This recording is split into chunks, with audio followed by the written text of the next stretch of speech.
We try so hard to understand how a person could do something like this to two children. I guess it's hard to see into his mind because I couldn't understand how you could do that. I couldn't go hunting and kill a deer, but he could go out and kill 2 little girls. So... And you did everything you could to support us, but most importantly, you surrounded the family of these 2 little girls. Gosh, I'll never forget it. I recently watched a movie called The Shack. When they get this guy, what do you want? What do you want to happen to him at this point? Well, have you seen The Shack? I have not, but my father read the book, and I've heard parts of it, but not enough to know, like, what about, tell me how it relates. So, the little girl is taken from her family, and she is raped and murdered. And in a way, I've always seen myself as the father, because he drifts away from God back and forth, which I do too in some ways. But then they don't find the girl, and then he dies and goes to heaven. And while he's there, God shows him how to forgive. And I hope, not that I could ever forgive what he did, but I hope that he finds forgiveness in that way. But I still really, really hope he gets hurt in prison many times. But that wouldn't be good on my part either. Like, you're human at the same time. Yeah. So you try to forgive him, but you can't. All right, let me ask you about the shack. Okay. The shack is the house inside you that other people help you build. I've heard you say that. Yeah. Can you expand on that? So, I mean, you can read the story as just a story, but I wrote it with layers for my kids. And they know that I'm both Mackenzie and Missy. You know, Mackenzie Allen Phillips and Missy Ann Phillips, both spell map on purpose. A writer from Nashville said, you know, my sense is that Missy represents something murdered in you as a child, probably your innocence, and Mackenzie is you as the adult trying to deal with it. And I showed it to Kim. She said, boy, she nailed it. Wow. And the house on the inside is represented by the place we get stuck, shack. But it's also our own soul. That's our heart. And when it's broken, and I'm thrilled when I hear stories of people who grew up inside affirmation and encouragement and the wonder of affection and all of that. And a lot of us, we didn't get that. We did not get good help. And it's not because somebody was trying to hurt us. They did the best they did with what they had.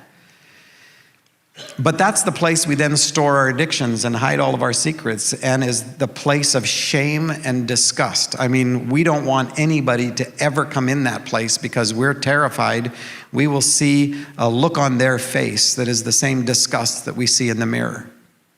And that's where we store our secrets. So we're not telling we become performers, ways to cover up and hide. We create a facade 100 yards out from the shack that we can paint as fast as we can pick up people's expectations.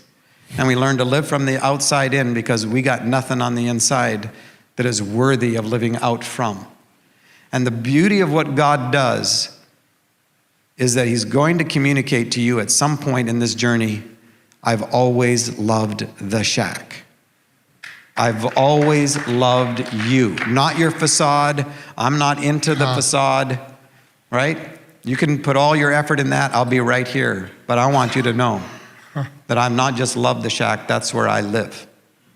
And that's the beauty of a God who comes from inside out in terms of that metaphor, the house on the inside. And that's his intention, is to heal us so that we become whole people. And I'm really looking forward to the day I can look in his eyes and tell him how much I don't like him.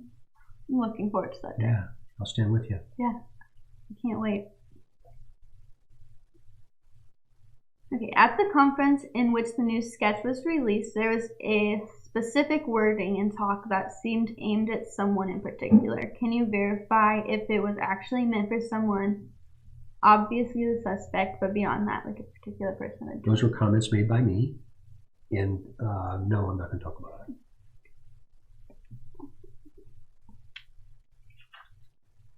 I'm assuming they were comments made by me, if that's what you're referencing. It was, yeah, I think it was Being the in the way room. you word things. Okay. Yep. Yeah. Another thing, I don't know if you can talk about it now, but there's the shack was used in it. Was that on purpose? It was. Okay. Have you seen The Shack? I have. I watched it twice. You know what I mean then. Hmm. Yeah. So I think one of the big rumors going on around, I guess, is that they died in the shack, or like there has to be some other meaning other than faith to it, which is something that we're trying to kind of get rid of that rumor.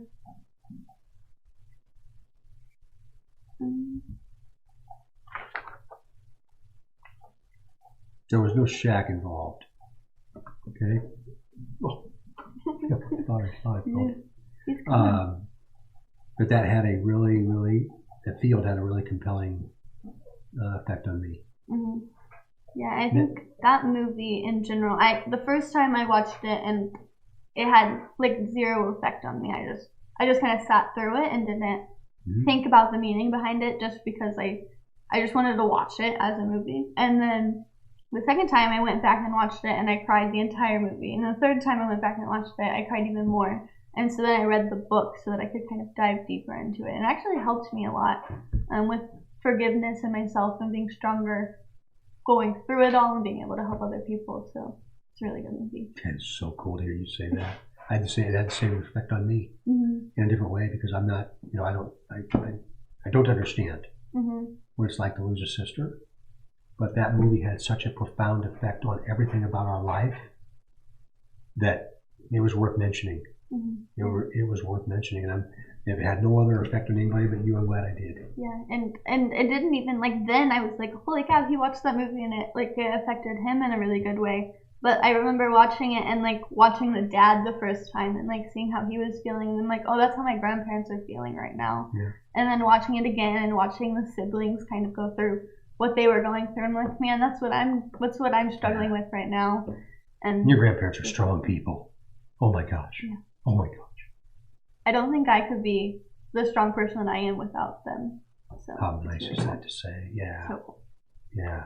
And I feel like it's like life just keeps throwing stuff at us and we still make it through. And that's just really amazing to me. Like most families, like in forensics right now, we're learning that like the statistics behind everything. And like most of the time families don't stay together at the end of this. That's right. And so being together 3 years after is really, really good. And like it's not even in the statistics, because that doesn't happen very often. It's inspirational. It does not.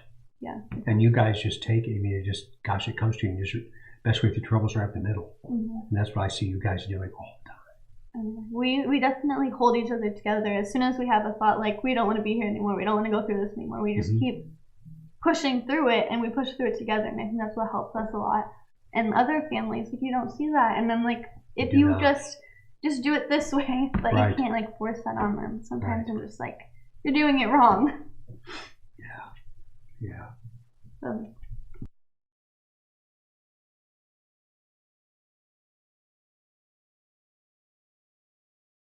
The Oracle of Apollo at Delphi was the most famous place where you could consult the gods in the ancient Greek world. The oracle was in the Temple of Apollo at Delphi in central Greece. Delphi was thought to be the central point of the Greek world, and the Greeks called it the omphalos, or navel. Its origin dates to the clash between Apollo and the serpent Python, which was sent by the goddess Hera to pursue Leto, who was a lover of Zeus and mother of Apollo and Artemis.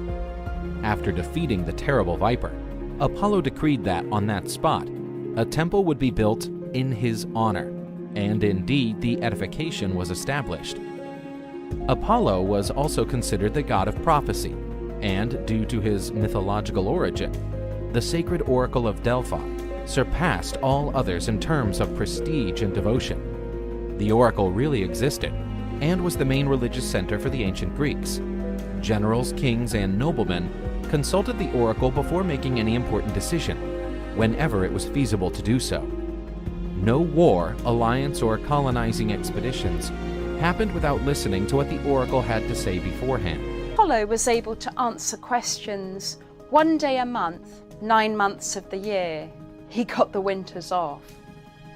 Only men could ask questions of the oracle. It was the temple of Apollo which housed the famous Delphic oracle that was expected to yield the greatest finds. It was here that the priestess, the Pythia, gave consultations to the most powerful men of the ancient world. 9 times a year, the Pythia was called upon to enter the deepest and most mysterious part of the temple, a chamber known as the Aditon, a place only the priestess was allowed. There she would enter a trance or divine frenzy, believed to be possessed by the god Apollo. Only in the Aditon would she be able to prophesy. This woman can't give prophecies outside the temple, can't offer the voice of the god from the porch or from anywhere else in Delphi. It's only at that one spot that she is empowered to speak for the god. According to the ancient chronicles, the Aditon contained an underground cave or chasm. From this chasm rose a spring carrying sacred vapors, infused with a sweet, unearthly scent. Was this, as the ancients believed, the source of the Pythia's prophetic power? The men had to purify themselves by washing before entering the sanctuary, and then they had to sacrifice a goat to Apollo. There was a subterranean chamber inside the Apollo's temple, in which only the Pythonesses, who were the temple's priestesses, could enter. According to the tradition, there they inhaled the gases emanating from the buried body of the python serpent. These gases and Apollo's gift gave the Pythonesses the power of prophecy. Before asking the oracle anything, the visitor went through a process of purification. They had a sacred fountain to clean themselves, which contained the following inscription: "For the good pilgrim, a drop is enough. For the bad, not even an ocean could remove his stains." Then it was necessary to offer a sacrifice to the gods. A lamb or a bird would have been killed, and then a priest searched their bowels, trying to find divine signs. The goat needed to quiver to show that the god was ready to answer the question. The inquirers then had to line up in a pre-established order of precedence according to where they came from. Those from Delphi and the immediate neighborhood were first in the line. Apollo's mouthpiece was a priestess chosen from the village of Delphi and known as the Pythia. She was said to be an ordinary middle-aged woman dressed in the clothes of a virgin, so the clothes of a much younger unmarried woman. At the beginning of the day, she washed in the Castalian spring to purify herself before sitting on a 3-legged tripod inside the temple of Apollo. She entered a trance-like state. The question posed to the oracle was written on a clay board.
Hopefully you guys can hear me okay, but this video is a little difficult to watch, so I'm gonna go to the next one.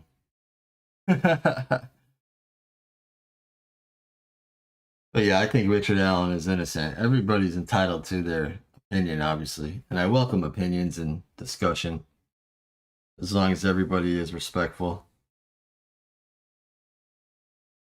Like, I used to not think Ron Logan was involved or knew who was, but, you know, besides the fact that they were found on his property, I think it's very weird that he, you know, visited a dump site the morning of the 13th and threw away a lot of stuff.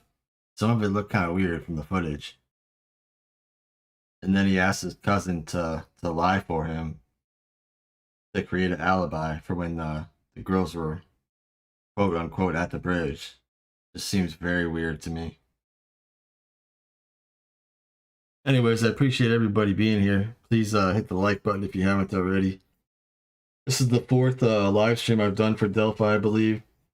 And any donations that come in that are non-super chat, 50% is going to Libby's mother, Carrie, to help with her expenses while being there for the trial.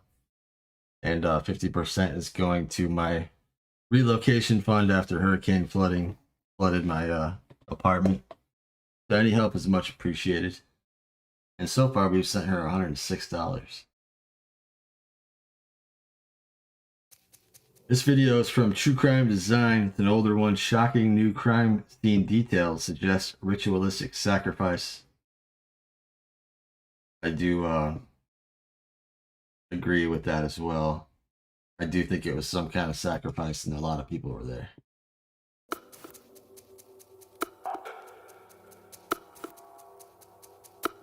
Welcome back. As we close out 2016, we are looking ahead to the new year and what communities are looking forward to for 2017. We are joined this morning by Delphi Mayor Shane Evans to talk about the community of Delphi. Thanks.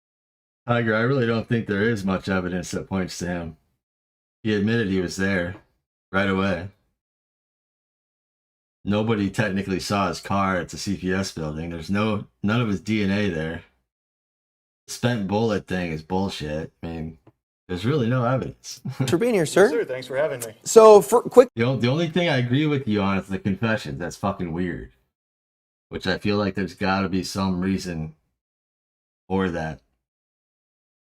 You know, whether he was threatened or his family was threatened, I have no idea. Maybe we'll find out more during the trial as it progresses. But that's the one thing that definitely you can't argue with. You know, it's kind of weird. Biggest accomplishment from 2016. Probably the biggest thing, and the biggest thing you can notice downtown is the wrap up of the Stellar project. So the streetscapes are done.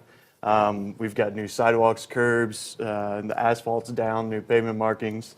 The facades are done, so it's looking really good. Well, yeah, he was at the dump like 11:30 in the morning on the 13th. But I mean, obviously everybody has their own theories and stuff. But I think the girls died the night of the 12th at Ron's. I think there was a gathering and sacrifice took place, and the girls died on the 12th. And they had to create some kind of scenario for the next day to like make it make sense. I don't know. I'm still working on everything as far as what I think. Downtown.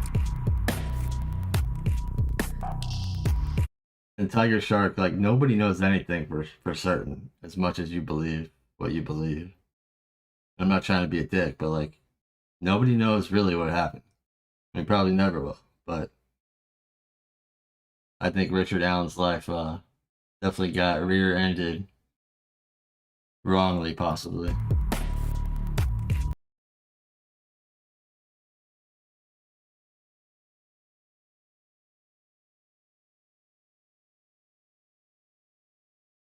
That he wrote down, and me, like his handwriting was all over the place. Like it wasn't even like words going together. It seemed very strange. So I don't really know what the deal is there.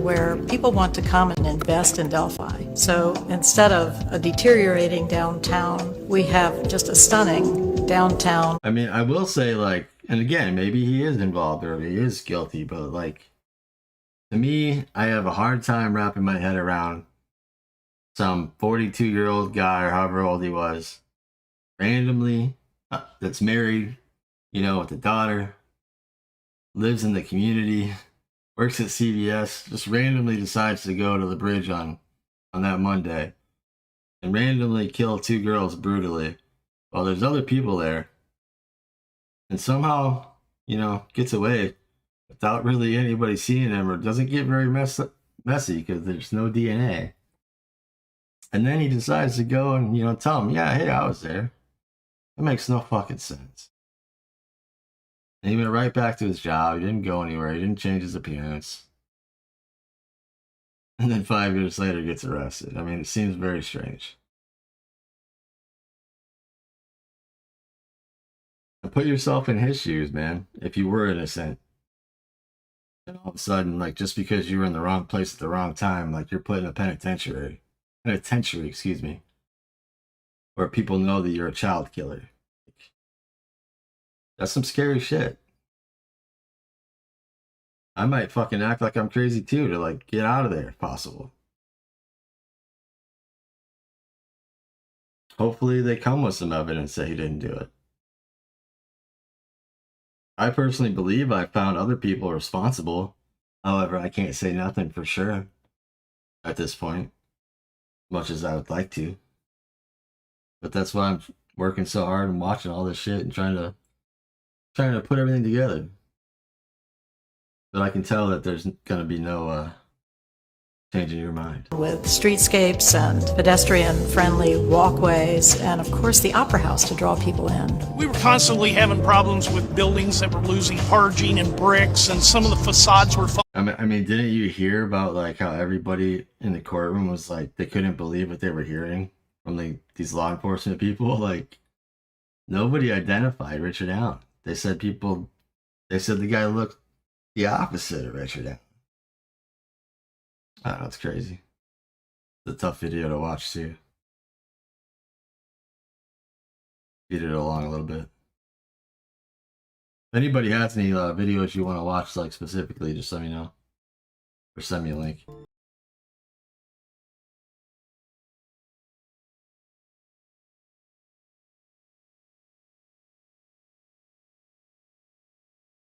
If he really was guilty, like, there wouldn't even be a trial. Like, he would just say it again, you know? Like, he's obviously not taking that stance now.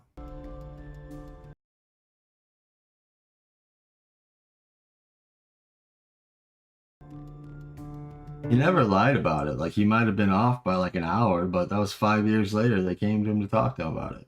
Or whatever.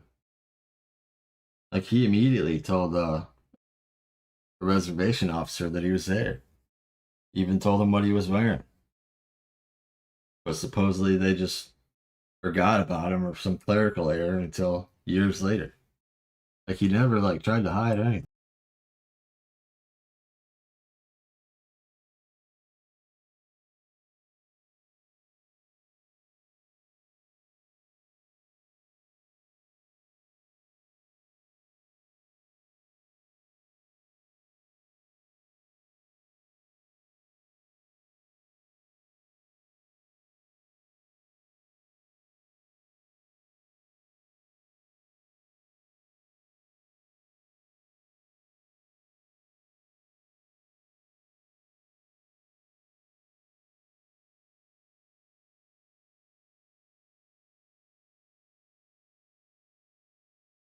Add to what I've said already, like, the small window of time that they're trying to fit that crime in, it just does not make sense given the fact that there was a lot of people on the bridge in the middle of the day, on like a Monday. This brutal crime happens and they don't find their bodies until the next day. Something's off.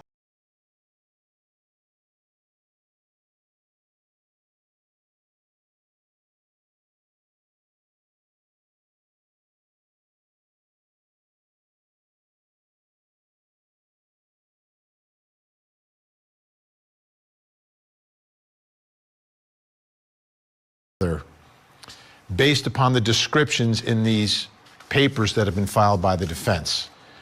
And when you look at the covered in sticks and the way the bodies appear to perhaps be positioned, at least that's the allegation by the defense, that it was some sort of ritualistic thing that was going on here.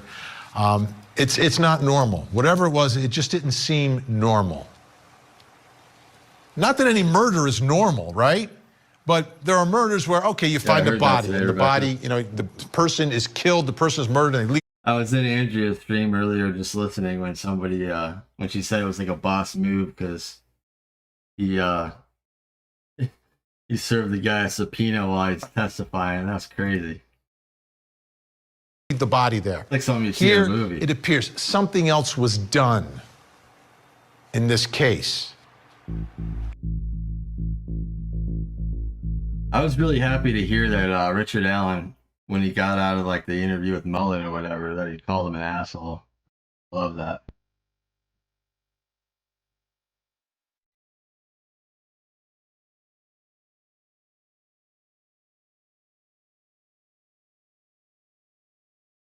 The state really didn't present much, in my opinion.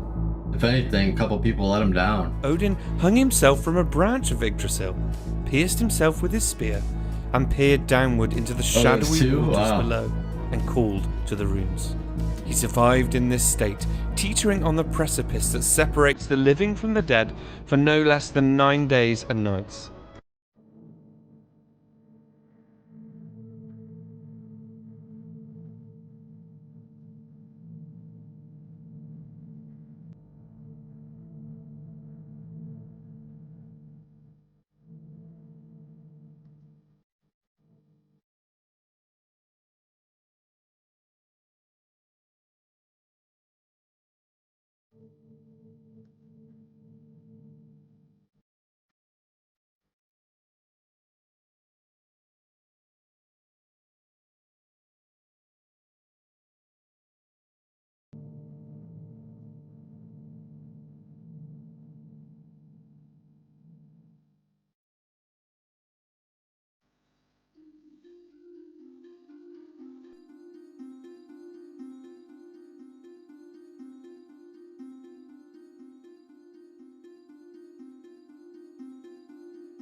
I wish we could see everything in the courtroom, man.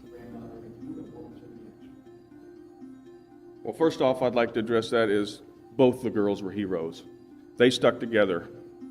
I don't know exactly what happened out there that day, but I imagine there was probably an opportunity for one or both to separate and try to make a break different ways. But those girls loved each other. They were good friends. Neither one of them left each other's side. Both those girls are heroes in my book.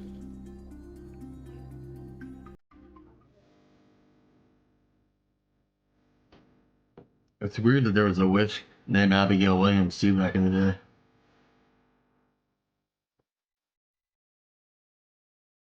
This shit's weird.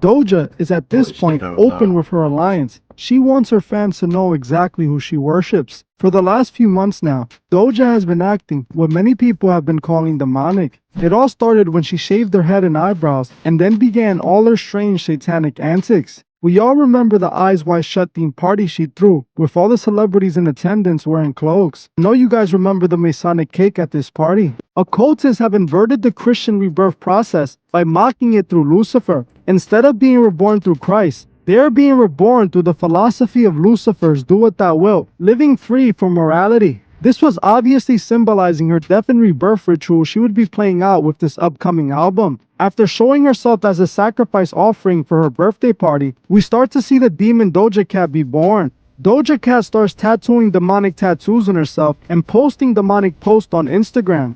Then, just last month, we saw Doja announce Scarlet is here, dropping her new music video where she depicts herself covered in blood, reborn as Scarlet. Everything Doja Cat was doing was leading up to this very moment. In my opinion, Doja Cat sold her soul in order to be rich and famous. She was willing to do whatever it takes to make it. She is obviously an occultist, as she frequently uses occult imagery within her music videos and Instagram photos.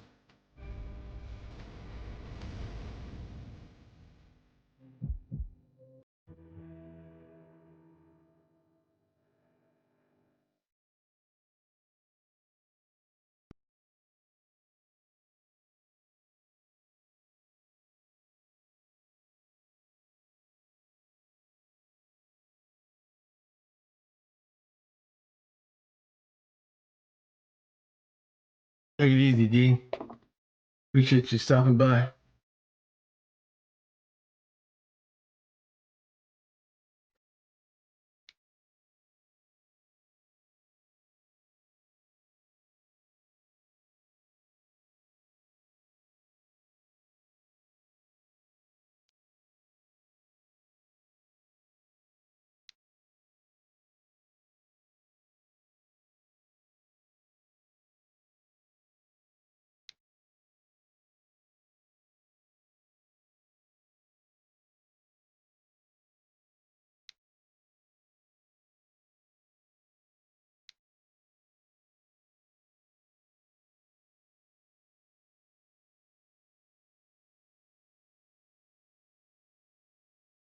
Really like think what I personally think and who I To the think is murder. involved. That like it's really kind of starting to connect a little bit the more new information comes out at trial. But it's a matter of like connecting everything to where it makes sense. Because even if like I'm right about some stuff, like it's all like circumstantial. Like there's nothing like hard evidence that I've found that's like, holy shit, it's this person. But that's kind of part of the reason why I need help with some photo stuff. I believe you have just a little bit of a conscience left.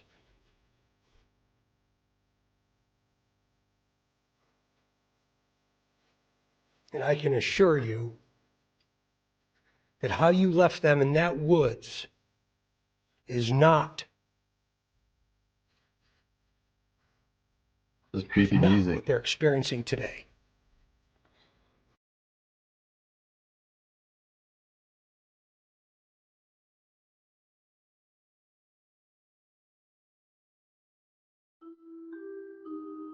I actually like I'm trying to learn more about stenography myself. Because I really feel like if I can figure out what's hidden in these photos that would tell us like a lot.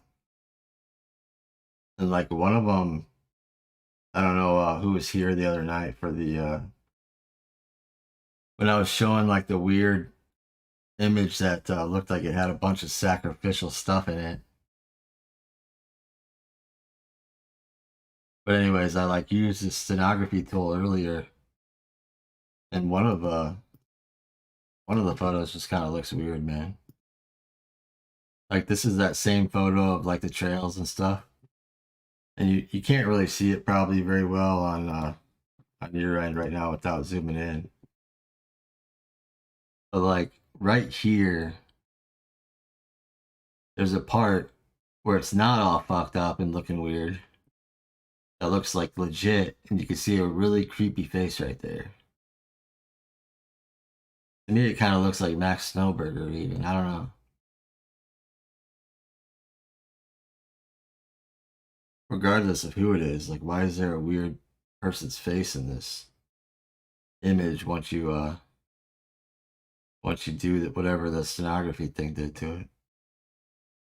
Anyways, I'm gonna try not to talk too much about the creepy shit in photos because there's a lot of it.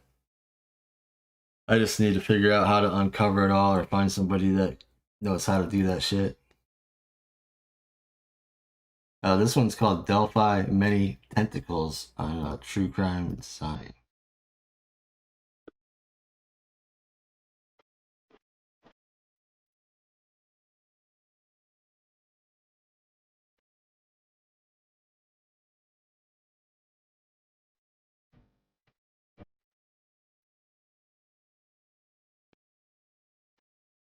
Well, I just realized earlier today, like, I was at my friend's house and we just kind of talk about it and stuff. And, like, I do think, for me anyways, for my theory, and to prove it be true, I have to, like, figure out how to unmask these photos and see, like, the shit that's hidden in them.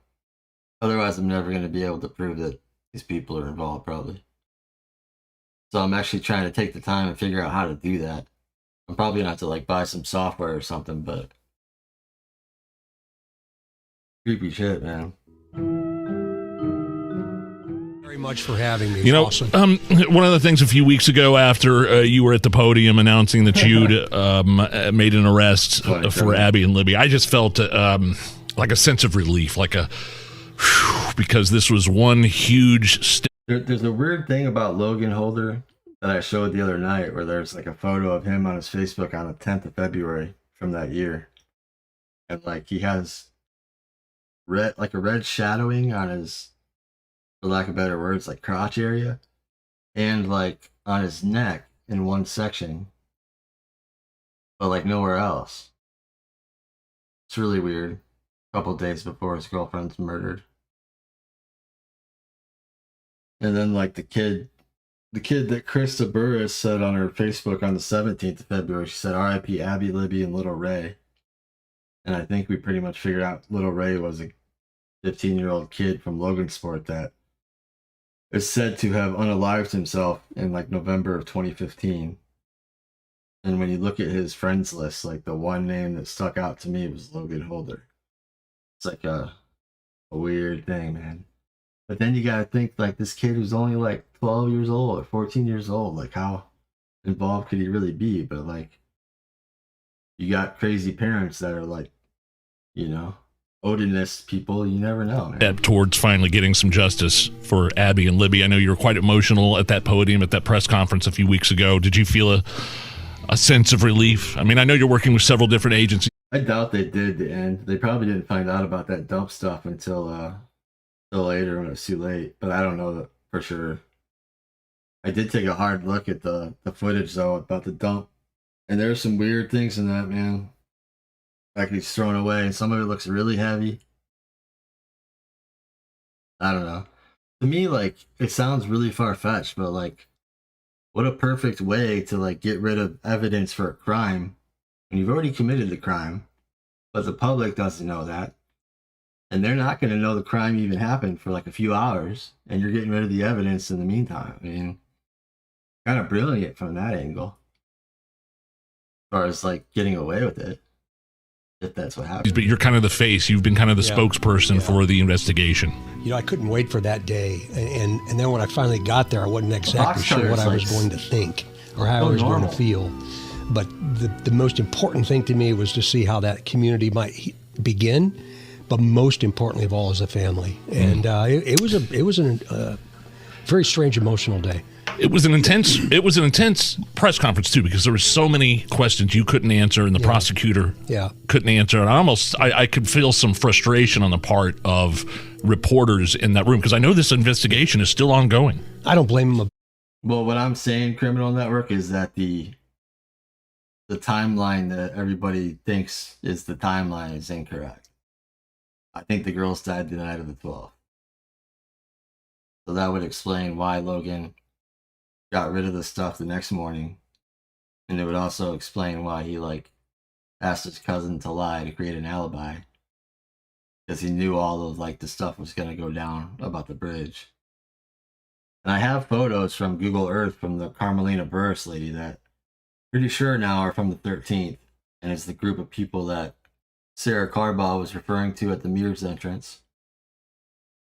Because the photos show a group of people at the Mears entrance, and one of them has a pink shirt on. And nobody else mentions that there's a group of people there that day. It's like kind of odd. But yeah. Bit for being frustrated. I don't blame him a bit. But we have to remember there was more than 3 bags. I'll play that one after this. Remember that now that we're where we are, it's not a community interest story.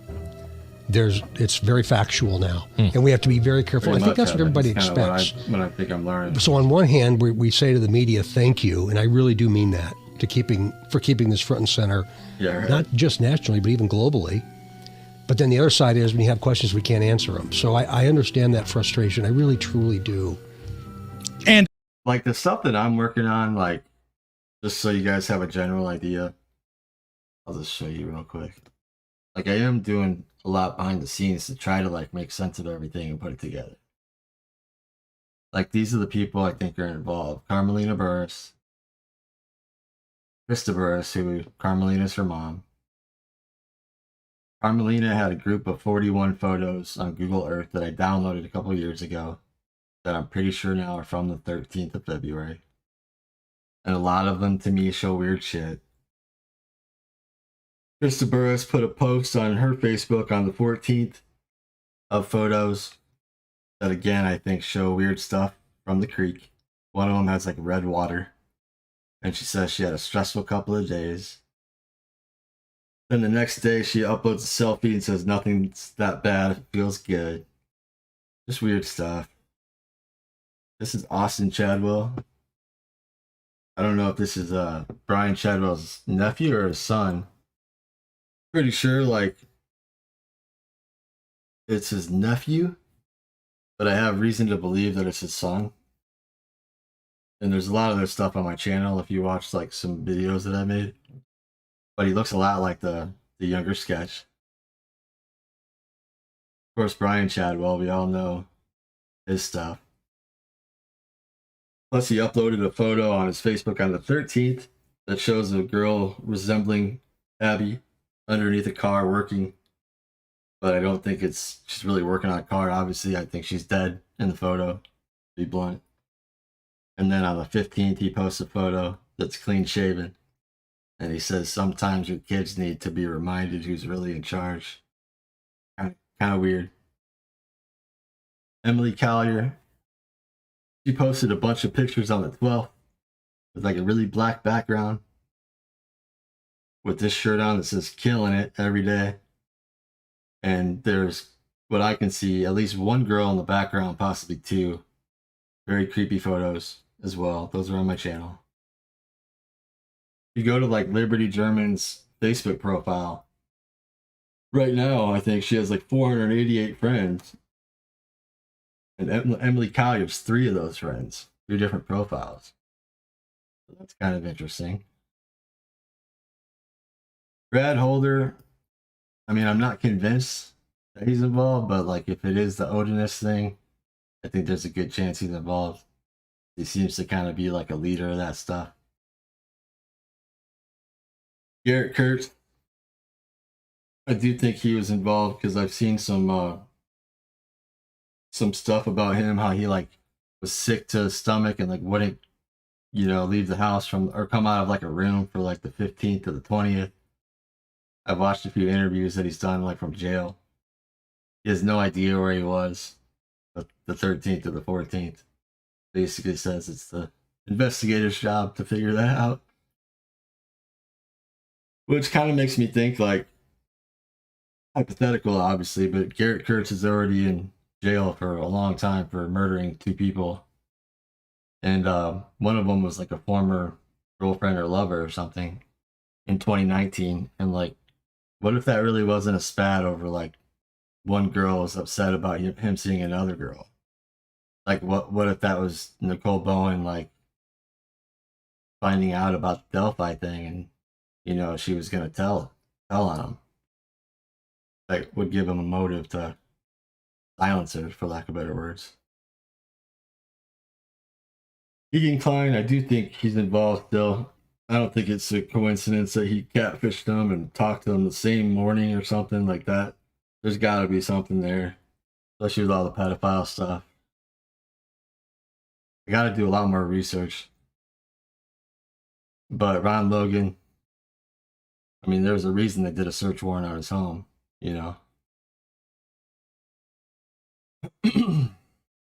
And I think Max Snowberger is either involved or he knows what happened.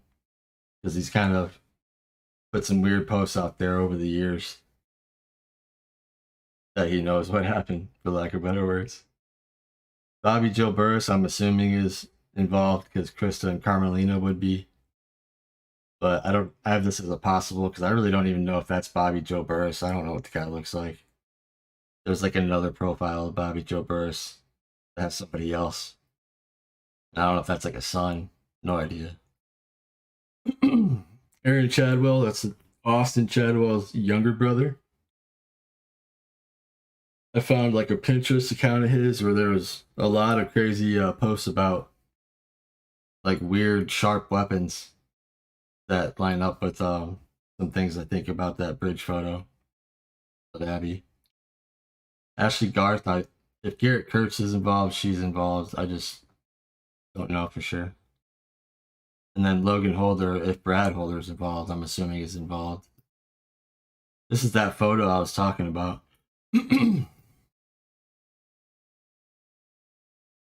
Where it has like a lot of red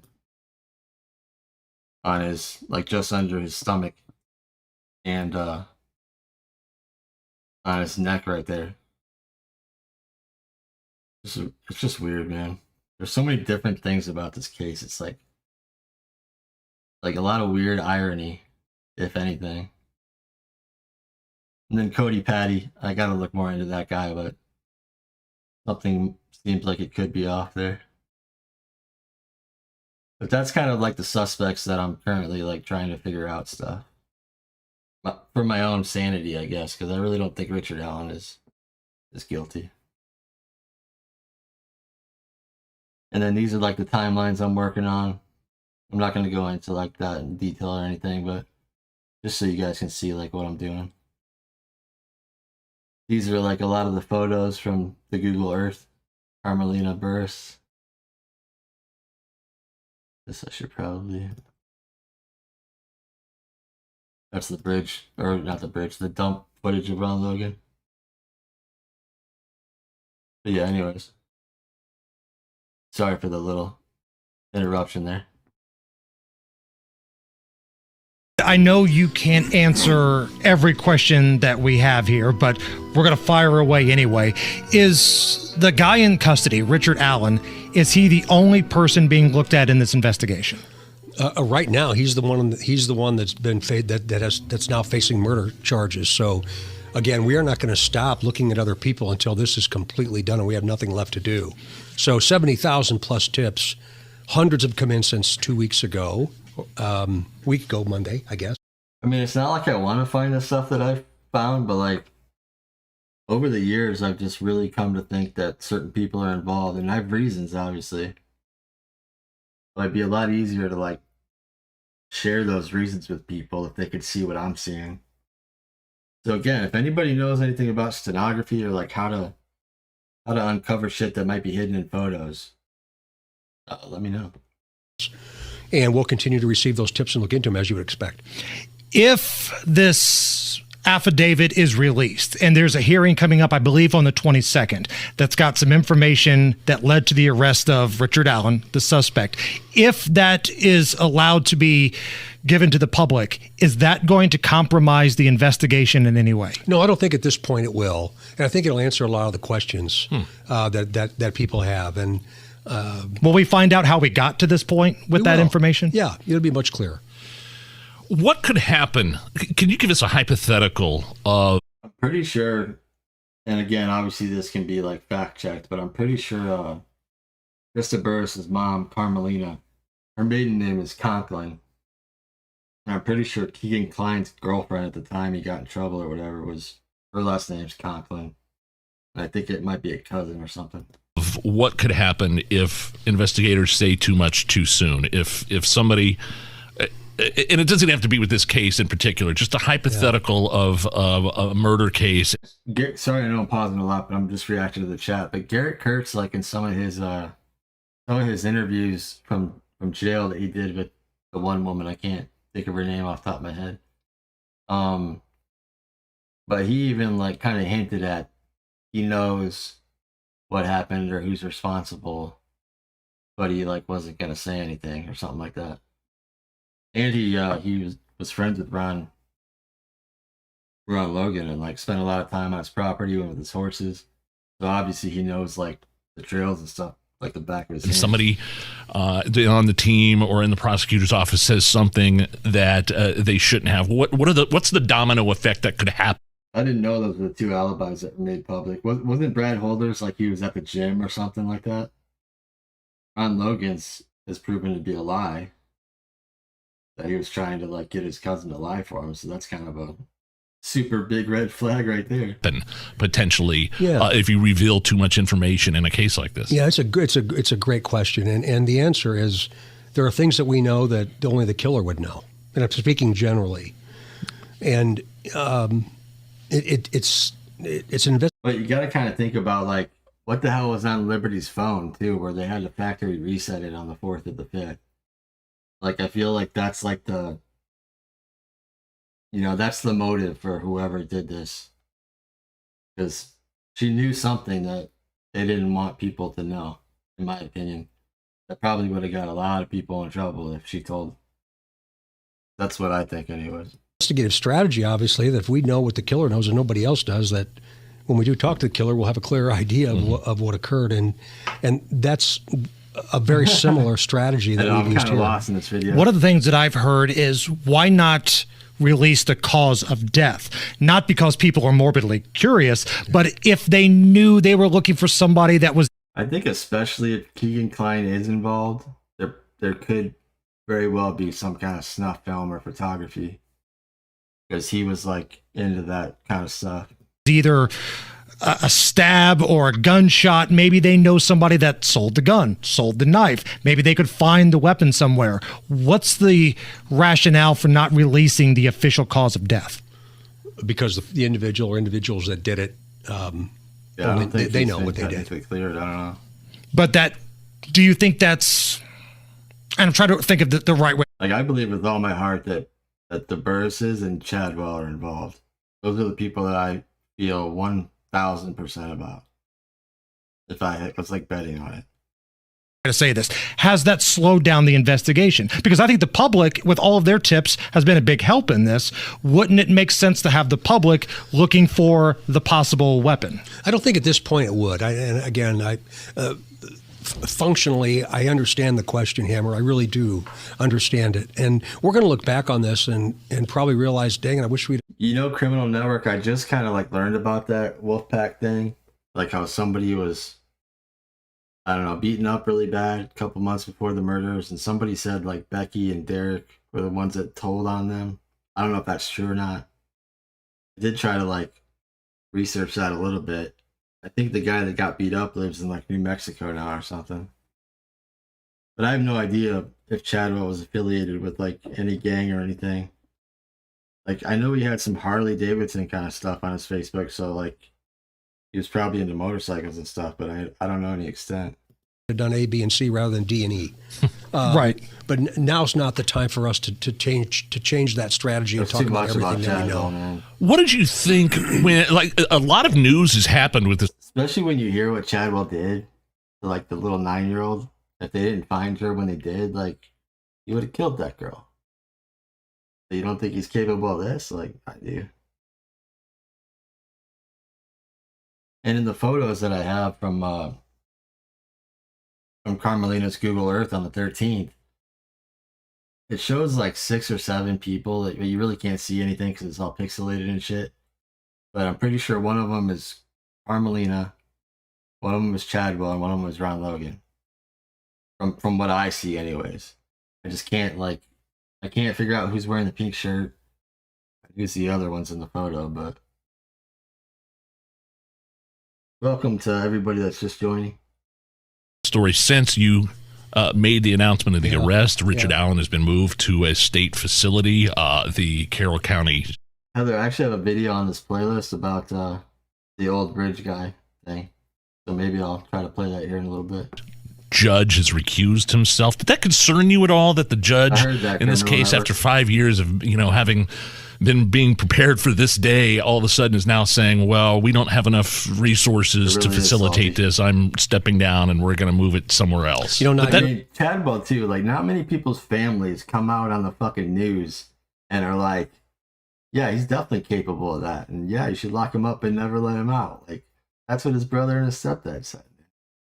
Like, that's harsh. Concern you? Yeah, it did. It doesn't anymore. It was, again, that day was very unusual for all of us, the family, the community, the country, the world, period. It was very unusual. I'm done with this video. I paused it too many times anyways. Like, everything I found with Chadwell, and there's even more that I haven't, like, put into videos and stuff. Dude, the guy's gotta be involved. There's no way he's not involved. I put a lot of time in the Chadwell video I made too, and like I feel like it. You don't think he's involved after watching that? You're just kind of like narrow-minded, I think. Let me play that footage about the Ron Logan thing.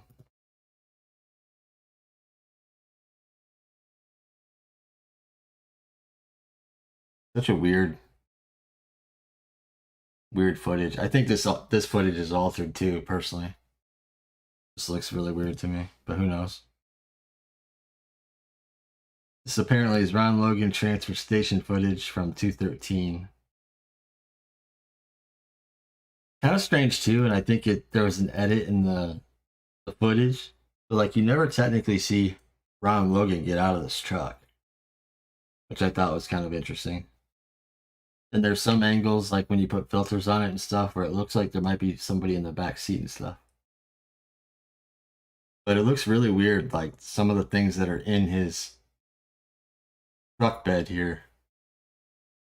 Like a couple of them look like faces. I don't really fucking know, but like my eyes are fried at this point, so I'll put this on the big screen so you can see.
Keep in mind too, like it might not be the biggest deal, but Ron Logan didn't even have a valid driver's license.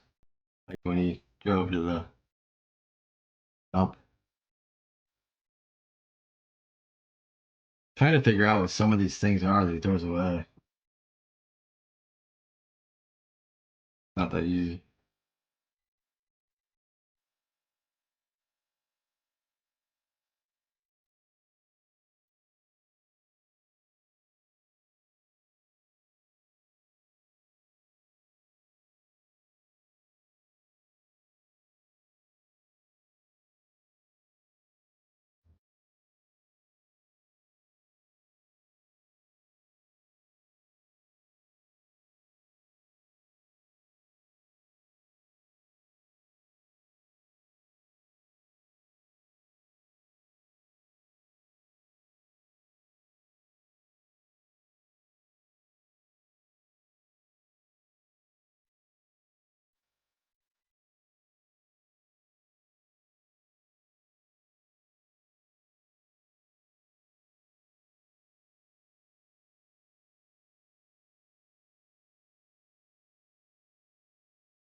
It's funny music that they put to this.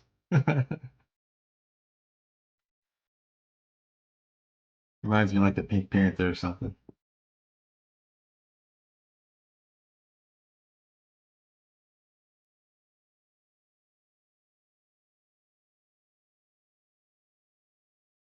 Oh, suspended? Okay. And then he ended up going to jail for like 2 years for that, something. Well, it's 3 or 4 hours before they say the girls went missing. I just say that because I truly think it happened before then. But to watch this chopper footage sometime. Actually, that might not be old enough.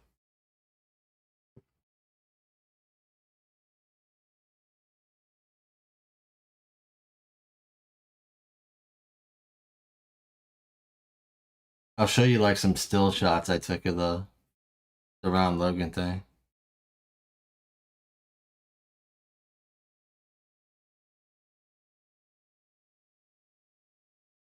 It's so crazy that like everything to me that's like related to this case, there's like no clear photos. They're all like fucking weird.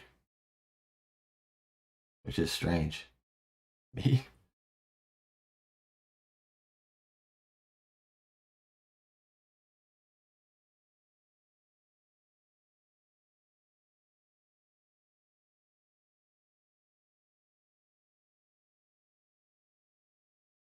Like, I don't know how well that comes across on your end, but like, I'm trying to figure out what the hell this is. This red thing.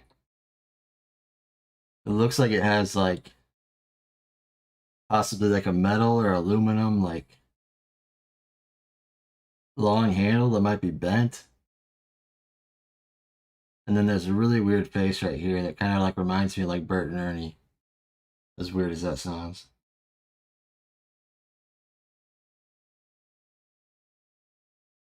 Yeah, it is very difficult to process criminal because that would mean that the families, came up with some story for some reason, That's like the hardest part for me on that. But I do think it's strange that like Libby's room was like recently painted. And now there's like one wall that has all the pictures and it never had any before. Just seems like it could be covering something up. It's kind of strange. Could be nothing though,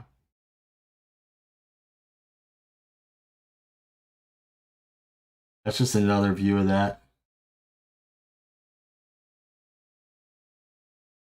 Like, I almost wonder if it's like a vacuum cleaner or some sort. Maybe that's the tentacles, who knows? Strange. Trying to figure out what this red thing is. It looks to have like an opening.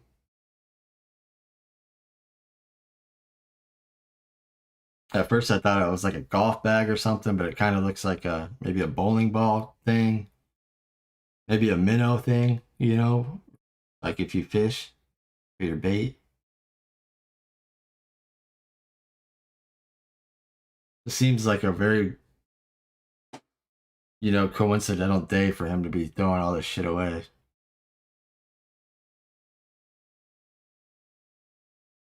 But it could be just that.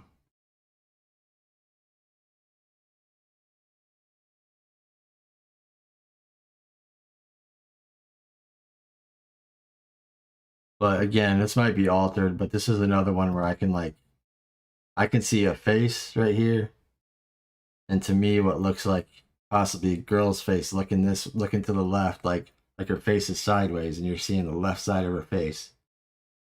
And there's like either duct tape on her mouth or blood coming out of her mouth. I don't really know. I don't expect you to see it because you probably don't, but I can see a face right here with like really weird eyes. And then this is where I see what I think is a girl's face. I don't know.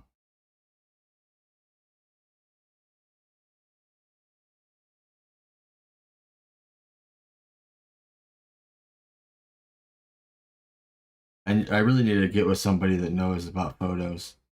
I'm telling you, man.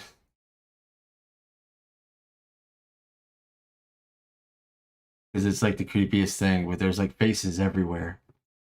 And there can't be unless somebody fucking like obviously altered these photos and video footage.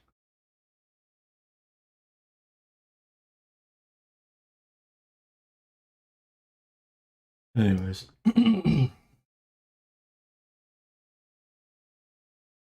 Like some of the shit's so creepy, man. Like this face right here, like from this angle, that looks like a face now. Kind of looks like that Ashley Garth chick. But there's like shit everywhere. I'm used to this kind of stuff with the Delphi case. Like I know obviously like a lot of you aren't, but it's like exhausting. I'm like, holy shit. Like, how is it possible that there's like all this stuff in these people's photos? Like, it makes no sense.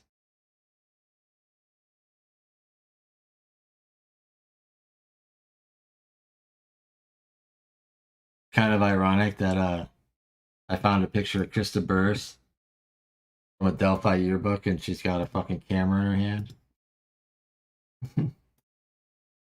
Probably harmless, but obviously, given everything's kind of weird.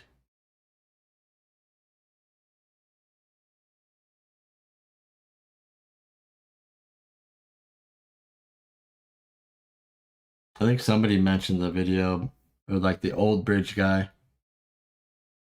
He was a registered sex offender or something. I don't really remember much about this, but this is on a channel called The Inquisitor True Crime. It says the rumored RSO who was old bridge guy.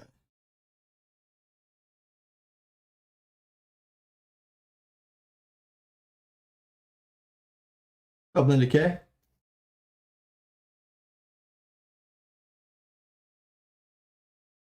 On the Actus Royce Delphi evidence page, it mentioned that on episode 122 of the Best Case Worst Case podcast, it stated that podcast hosts former FBI agent Jim Clemente and former federal prosecutor Francie Hakes, who was the country's first national coordinator for child exploitation prevention and interdiction, said that the old bridge guy sketch was in fact a registered sex offender and was no longer considered Linda, I think I got everything as far as I know. Considered a possible suspect, which is why the sketch was removed. The source or sources who told the podcast is unknown, but it is considered credible information due to the high credibility of the hosts. It had been speculated and rumored that old bridge guy was 33-year-old Elliot von Schaffner of Kokomo and Fairmount, Indiana.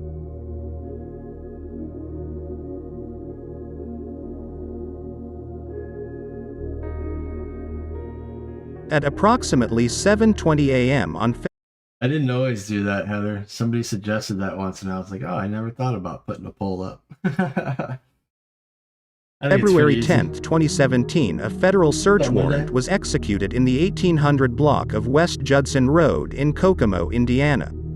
Elliot von Schaffner was located alone in the residence and placed in custody for an active Howard County warrant for a felony count of petition to revoke suspended sentence. Law enforcement officers conducted a search of the residence and located an HP laptop computer, a red thumb drive, and a Samsung cell phone. From Indiana's news leader, Eyewitness News at 6 o'clock starts now. FBI agents took over a Kokomo house. The investigation there lasted for hours as they hauled a box. Christina, who did you think was me? Excuse me. Of evidence out of a home. And here they made an arrest of one person. This person, Indiana, no stranger to law enforcement. In fact, time. we've learned today that he has a long criminal history. Carrie Klein has been on the scene in Kokomo throughout the day and has more in our top story tonight. Yeah, we first broke the news for you this morning around 9 o'clock when we sent out a push alert through our mobile app, immediately followed up by the first photos and details from the scene here on the northwest side of Kokomo. But what happened next even left some neighbors scratching their heads. I hate to say that there's so much stuff going on in this town. But even Mike Rodkey was surprised to learn that one of the residents of this home on Judson Road on Kokomo's northwest side was arrested as FBI agents. I've driven through Kokomo so many times in my life because I lived in like the South Bend area, and I went to college in Bloomington at IU, and I used to go home like every weekend my freshman year like a dummy. Because I was dating girls back home, and it was like a 4-hour drive each way, and Kokomo would be like the slowest freaking city because there's a million stoplights. Of course, now they have like an overpass or something, so it's not like that anymore. But wrapped up their investigation. Not too much. I mean, I go this up and down all the time going to Kroger's, but you see a lot of cars in there, off and on a lot, so. Elliot Schaffner was taken away in handcuffs by Kokomo City Police. He's 27 years old. A look at his criminal record shed some light on today's arrest. One felony arrest back in 2013. He pled guilty to robbery in exchange for the state dropping 6 other charges, including confinement and theft. Schaffner was sentenced in that case, but court records show at least some of that sentence was suspended. He served some time in a community transition program through Howard County Probation. Then, about 2 weeks ago, the state of Indiana filed a petition to revoke the suspended sentence and instead issued a warrant for his arrest and for him to be held without bond. We're told that arrest today was related to that case. But why the FBI is involved and what else they were looking into today is still uncertain. We talked with the FBI. They told us all of the records at this time are sealed, and it could be days, weeks, even months before we learn why the FBI was here in the first place and what they found. So stay tuned. All right, thank you, Carrie Klein in Kokomo tonight. On February 15, 2017, Elliot von Schaffner was charged with 1 count of distribution of visual depictions of minors engaging in sexually explicit conduct, and 1 count of possession of visual depictions of minors engaging in sexually explicit conduct, according to a criminal complaint in the U.S. District Court, Southern District of Indiana. The charges also included a section of criminal code that provides for enhanced penalties for individuals who knowingly possess at least 1 visual depiction of a prepubescent minor who is less than 12 years of age and is engaging in sexually explicit conduct. The complaint reveals Schaffner initiated contact on February 4, 2017 with an undercover federal officer on Kik Messenger, a free instant messaging application for mobile devices. The undercover officer had posted and responded to numerous online messages on specific social media forums, which had been identified as websites that are frequented by individuals who have a sexual interest in children and incest, according to the documents. He used the username Elliot_90765. During Schaffner's interactions with the undercover officer, Schaffner said about young, incest, etc. that I'm really into it. It's my favorite thing. Schaffner later told the officer, who asked him if he was a father with young children, that he had access to a child. He also disclosed to the officer that he was sexually active with a 5-year-old female child. A child molest report was then located at the Kokomo Police Department from 2015 involving Elliot von Schaffner and a then 4-year-old female child. Elliot von Schaffner was in custody and going through federal court for his child sex abuse material charges around the time the Delphi murders occurred. Elliot von Schaffner could not have been the old bridge guy sketch because of this. On September 20, 2017, Elliot von Schaffner was sentenced to 15 years behind bars after pleading guilty. Funny you say that. Well, like, not funny you say that, but I think I've only talked to Anna once, and it was on Messenger, and it was like couple of years ago. I was just trying to figure out what this was in one of Libby's photos.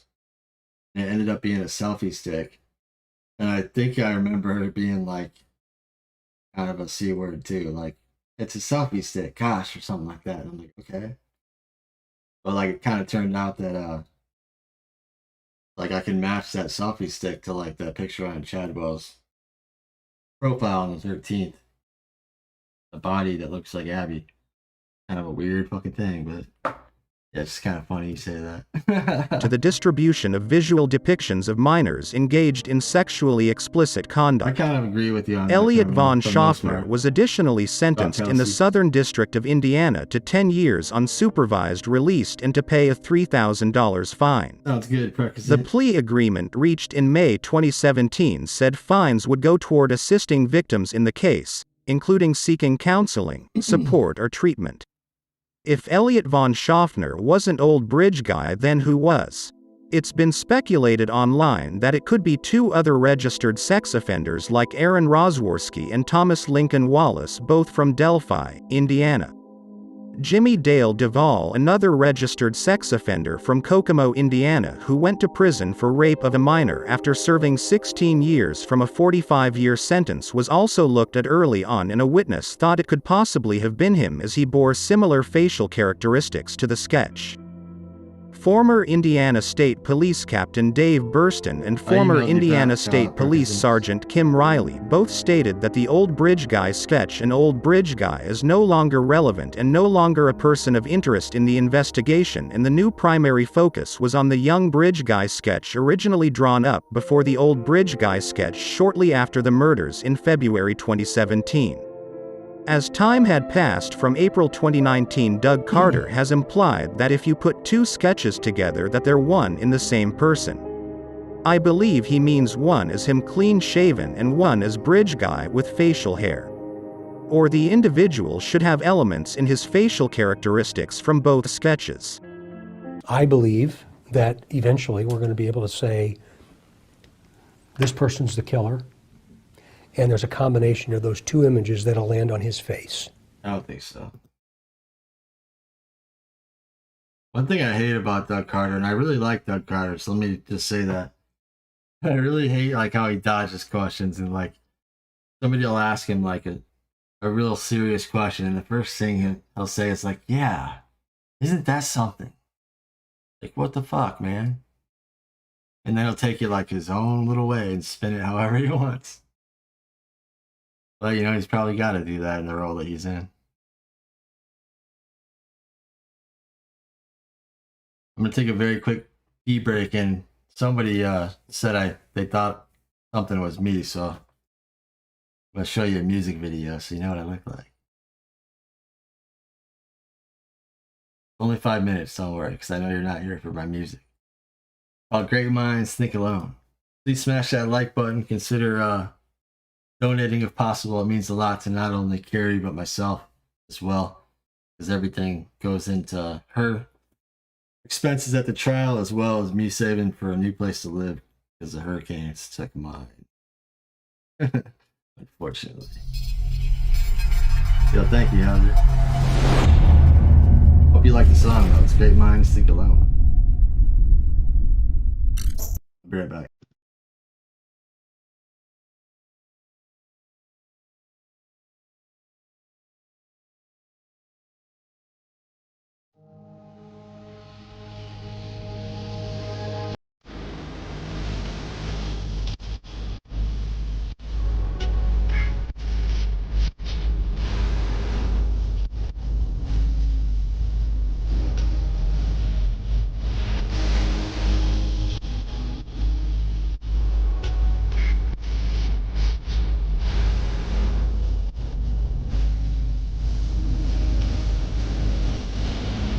A real life story I'm about to tell.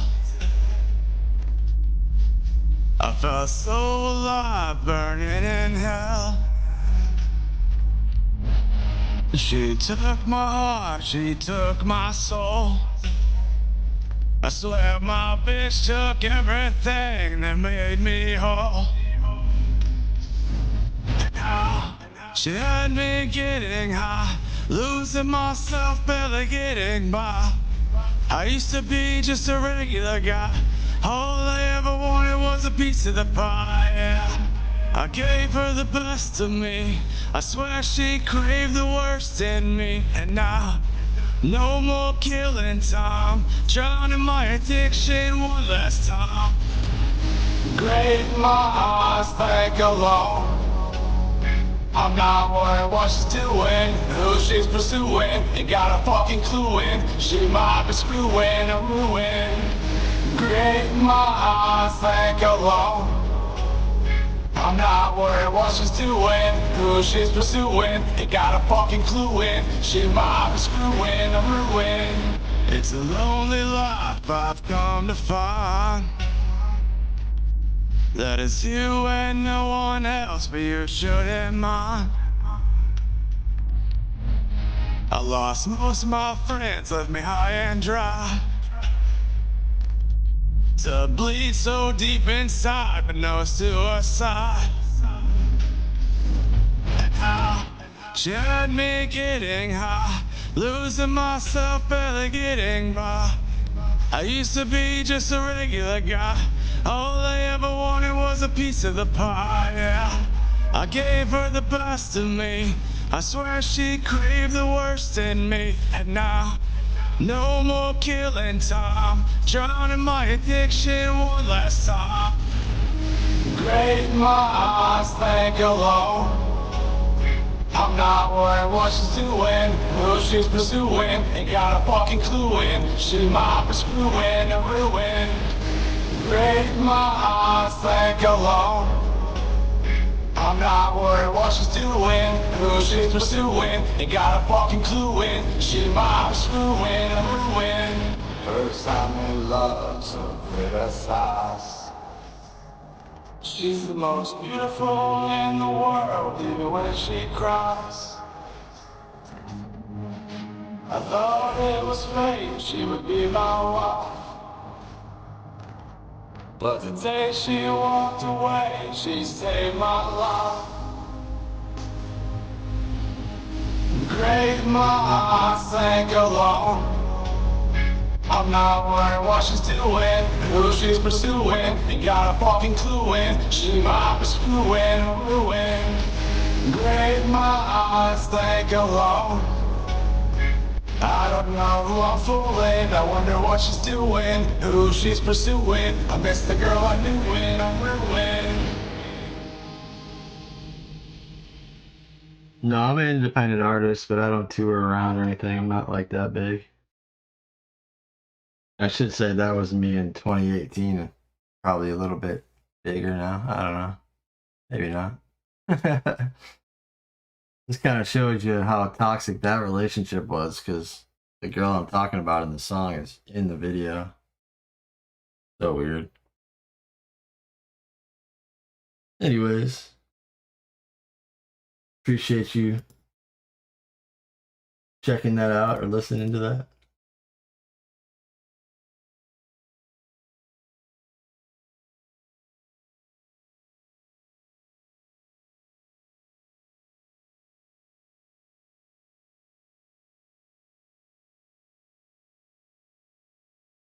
Let's see, I'm gonna get away from like the cult and the Freemasonry kind of stuff for a second. This one's called Delphi Murders Do 10 Minutes Matter, on a channel called Something to Say.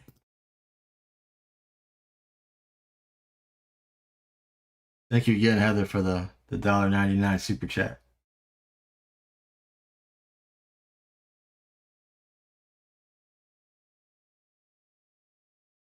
Appreciate you, Linda. And everybody. Kelsey and I took that same You know, it's tough when you say who she is screwing.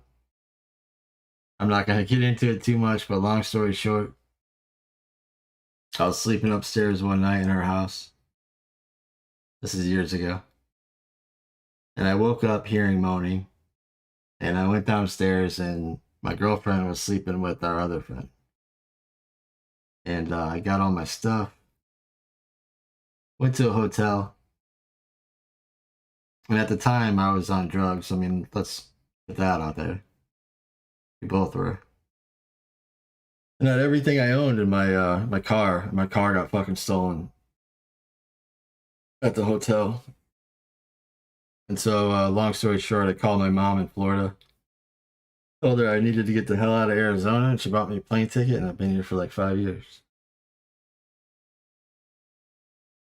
Any donations tonight? Truth Seeker that aren't super chat, I send 50% directly to Carrie on Cash App. So far, we've sent her like $106 after the first 3 streams I did.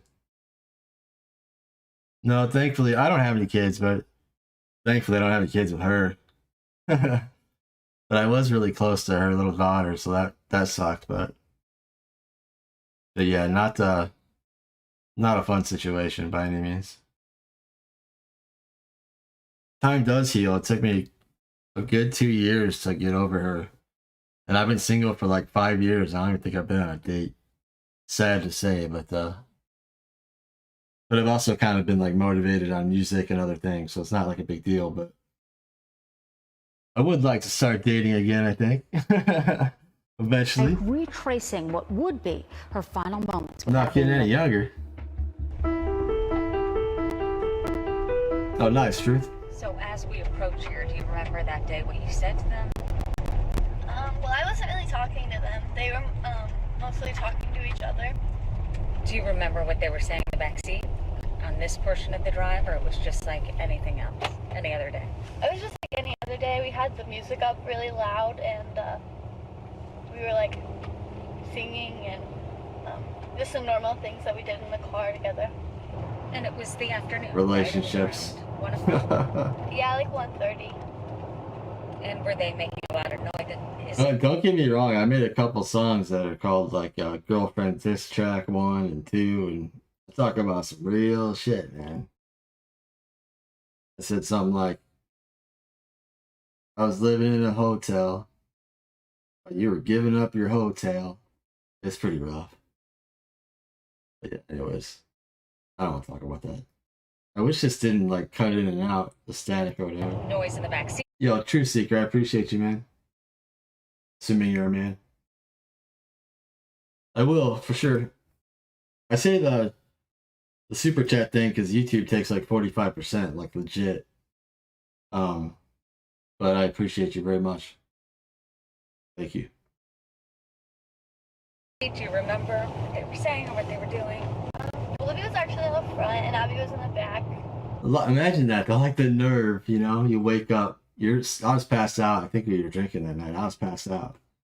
You wake up hearing your girl moaning in your house with some other dude, man. I'm lucky I didn't go to jail. So we were listening to music really loud and we had the windows down. We were listening to some of Libby's favorite songs like Heathens by 21 Pilots, that kind of thing. Glad to be alive. 21 Pilots, Heathens was playing that day. That plays in your mind. Yeah. Mine would be drop them off. You said bye, take your sweater. Did they not want to take their sweater or their jacket? Libby didn't think that she needed to because of how nice it was, but I was like, come on, you know that you're gonna need it because it's kind of shaded over there. So she ended up taking it, and Abby had like a short sleeve shirt on, so I was like, come on, you guys can take my sweatshirts. So they both had my sweatshirts on.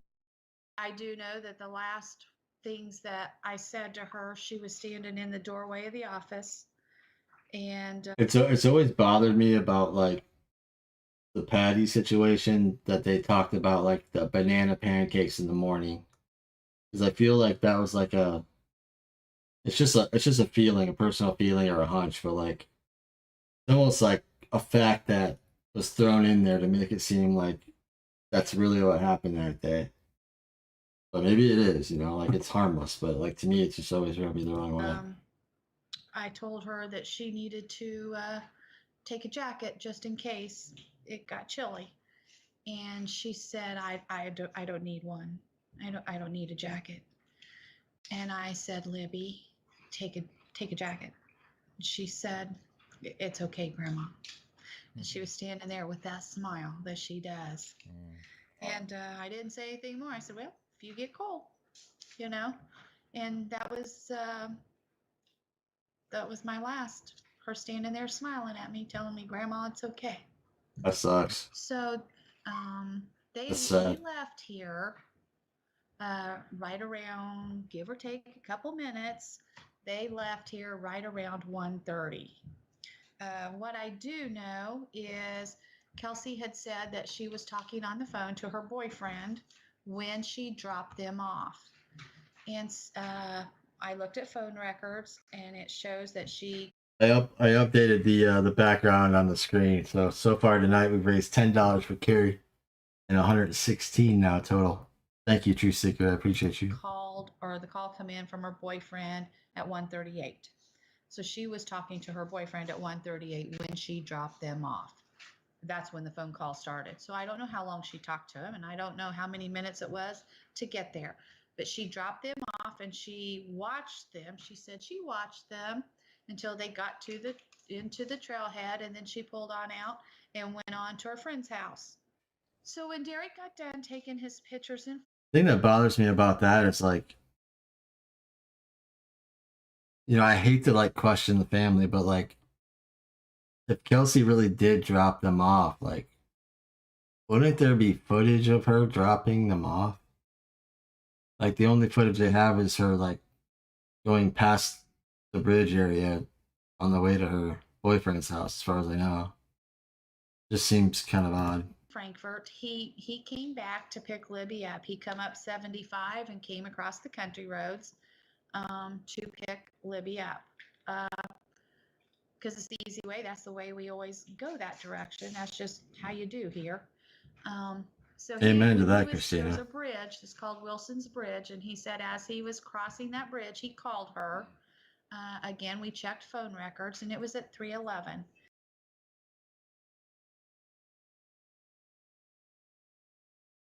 Come on, criminal. Jesus. I don't care. He can make her moan all he wants after that shit. I don't want to make her moan after that. Kelsey had said that she was talking on the phone to her boyfriend when she dropped them off. And I looked at phone records, and it shows that she called, or the call come in from her boyfriend at 1:38. So she was talking to her boyfriend at 1:38 when she dropped them off. Yeah, I probably wouldn't ask that question, criminal.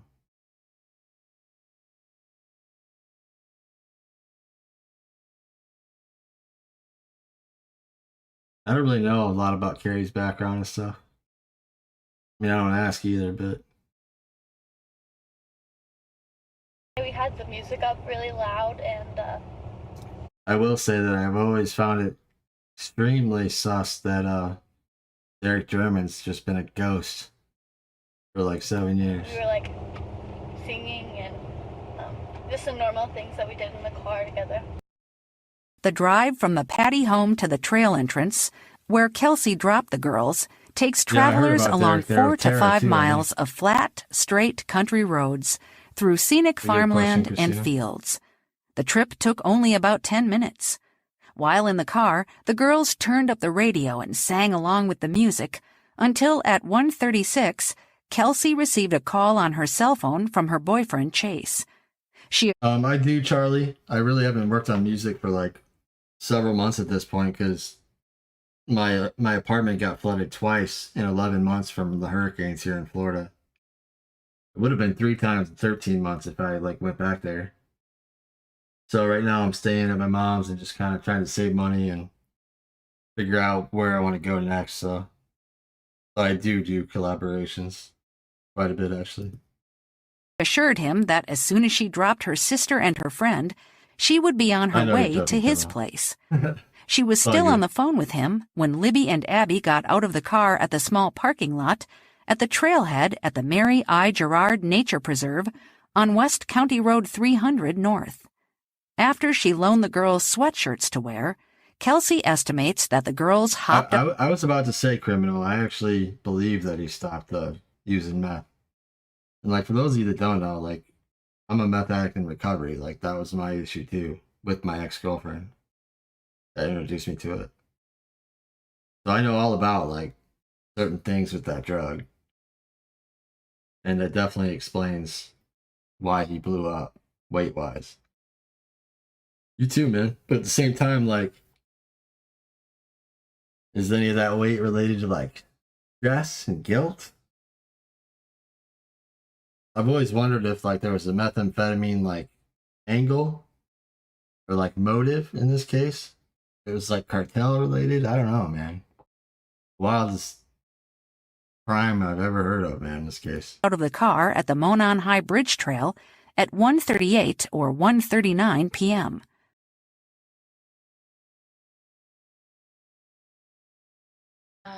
I looked at phone records. Yeah, I should be doing my Shows that music she live streams. I do called, that almost come in every with other her night. boyfriend at 1:38. That's where I make my income. So she was talking to her boyfriend at 1:38 I when she can't help dropped them off. spending time on the Delphi case.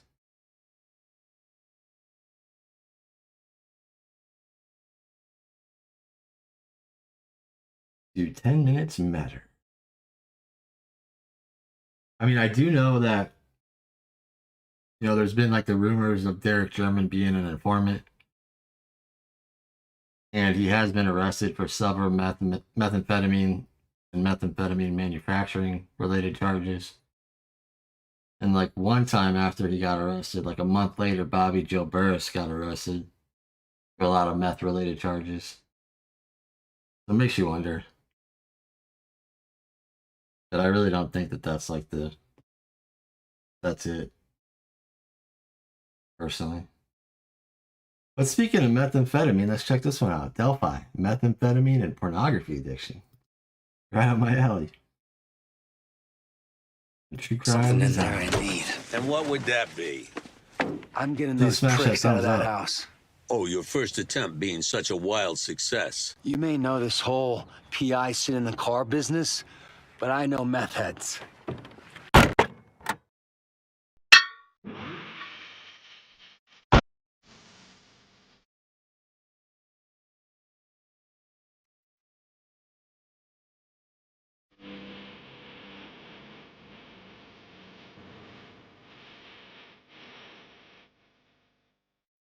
What does he do in his fun time? Probably visual things. His primary visual intake, since he's going to be focused on doing visual things. The other thing we talked about is he's not a typically social person, could be seen as odd or weird. He has a drastic need to control because he has such a low self-esteem, such a low self-worth. Tries to cover that up with his pathological narcissism.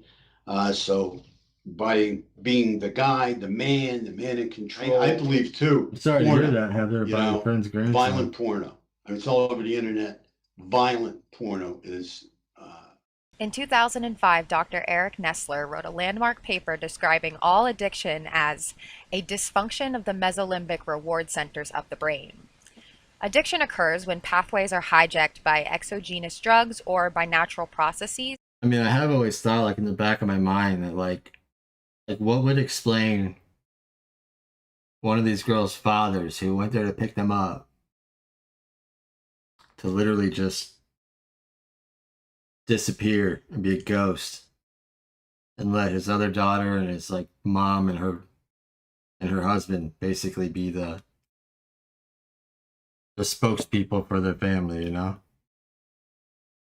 like why that would be. And to me it's like, you want to lose another daughter, like there's got to be some kind of like threat behind the reason that he's not saying anything, in my opinion. It's essential and inherent to survival, such as food and sex. Both pornography and substance use trigger changes in the brain's reward pathway systems, increasing levels of the neurotransmitter dopamine. Of the most commonly abused drugs in the Midwest and relevant to our story here is methamphetamine, a synthetic stimulant that affects the central nervous system. Abuse of the drugs is a serious problem in the United States, often resulting in devastating medical, psychological, social, and legal consequences. Meth is typically known as a rural drug for several reasons. First and foremost, it's easily manufactured using over-the-counter. I will say, for like most of my time where I was using meth, I was a functional meth addict. Like I was a branch manager at Enterprise Rent a Car for like 4 years. Like I was making like 85 grand a year when I got fired because I randomly got drug tested. But anyways, not a drug you want to mess with, obviously. And household ingredients, and the As far relative away as you isolation can. of rural communities can aid in meth production, keeping it on the low key as the fumes often go unnoticed. And finally, the economic devastation of rural areas sadly can entice residents to abuse the drug. During the 3.5 years that I went back and forth to Old Wine, Iowa, I told myself that I was searching for the meaning of meth in small-town America. That is certainly true, but I think I was also looking for the meaning of a small town in my own life and in my family's history. Meth is the devil. And what, if anything, had changed so profoundly that when I would tell my father what I was seeing in Iowa, he was made to wonder if he would even... Actually, I have a song. It's a rap song, and it's called Meth. But meth is an acronym, and it stands for My Exodus Transcending Hell. It's actually a pretty good song. Maybe I'll play that a little bit. Recognize the place whence he comes. Rural America remains the cradle of our national my ex lost creation her daughter myth, because of it. but it has become something else too, something more sinister and difficult to define. Whether meth changed our perception of the American small town or simply brought to light the fact that things in small-town America are much changed is in some ways irrelevant. In my telling, meth has always been less an agent of change and more a symptom of it. The end of a way of life is the story. The drug is what signaled to the rest of the nation that the end had come. A way to understand the effect on a family is, imagine a family where one of the parents has a secret lover. So that person has started to care about something very much that is destructive to the family and really has no place. There's a quote that's actually like a poem somebody wrote that now is a song title of mine as well. But I've always really liked it. It's called "Remember the Demons, Not the Euphoria." I feel like that's like so true for methamphetamine. Competes for resources, attention, and love. Except this is the most incredible secret lover in the world. And even when the kids start to hurt and the money that's going to put clothes on their back is disappearing and the other spouse is fighting, the person who's got the meth problem can't I look give back it up. at some of the memories and it's like, it's, just, holy it's fuck, like an man, irrational, I can't believe that was crazy me. love of something that is absolutely destructive. Another thing you see, particularly with meth, which is really hard to take, is that when people use meth, they are sexually much more uninhibited, and that's part of the appeal for some people to use meth, to have meth and have sex. You know, I lost a ton of weight a at circuit first. party or something. Some of that inhibition extends to children. So in the child protective services in a lot of these communities, they are overrun with kids who have been sexually abused by their parents who are addicted to meth. And that, of the things I treated in my clinical career, that was always the hardest thing, even for people 20, 30, 40, 50 years later, to get over that violation of trust. It's really fundamental. I'm grateful that I've still never used a needle in my life. Because I've heard awful things about that.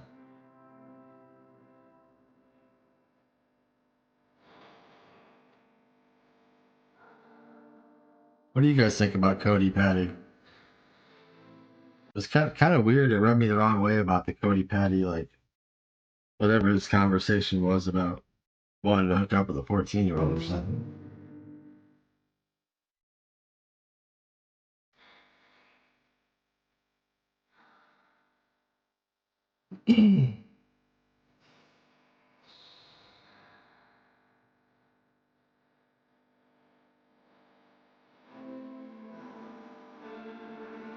I don't know if Grace the same thing or not.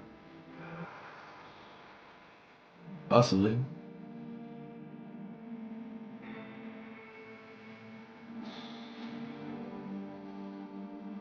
Ironically, I told my ex when I first met her, because I knew she did meth before. I told her, like, if you ever do that, like, I can't be with you. And then, sure as shit, the first time I did it with her and we hooked up, I was like on a whole nother level as far as like euphoria goes. And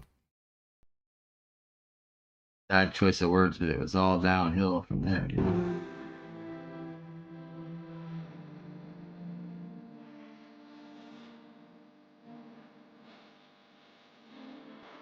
It's a nice song. I only ever smoked weed really before that.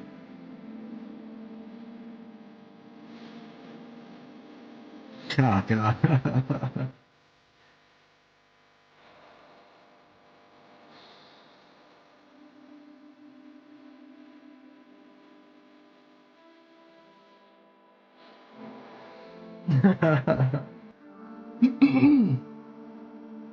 Be funny, people. You ain't lying, man.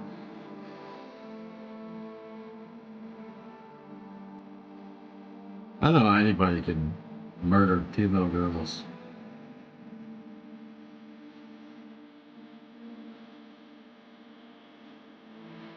I will say it's always been interesting, like the whole meat packing plant similarities and the meth similarities in the families.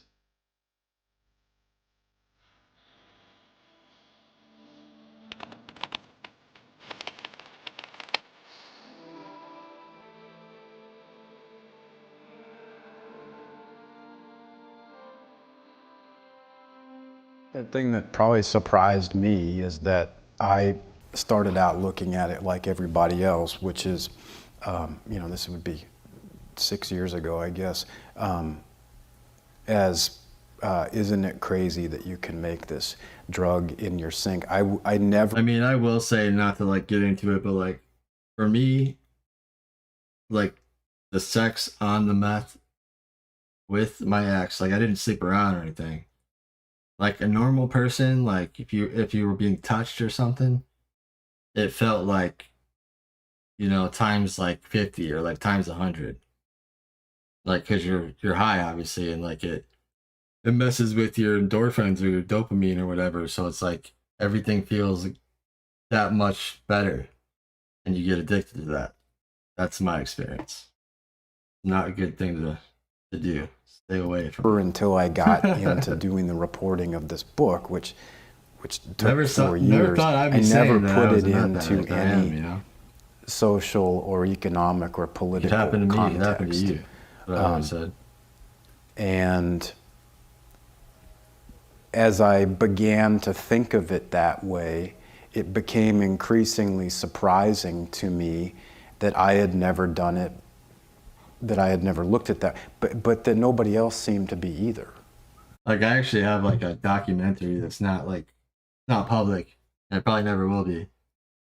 But it's like something I audio recorded when I was deep in my addiction in like 2016, 2017, before I was even making music. And it's like some of the rawest, most vulgar thing you'll ever hear, but it's like real. Like it's crazy. Like go back and listen to it and like think to myself, like, holy shit, like that's me and that's about me. Fucking scary stuff, man. Because I mean, how can you understand something as pervasive as this if you don't attempt to account for its economics, its sociology, its cultural implications, and the politics that drive it. And so I was a little ashamed of that. But even today, we continue to look at it as something that is a unit. It's just something that's out there. It's just something that people who aren't like us do. And that's part of how it becomes crippling. You're getting old when you got to think about how old you are when somebody asks. I'm like, I think I'm 41 still. Fuck. I'll be 42 in April.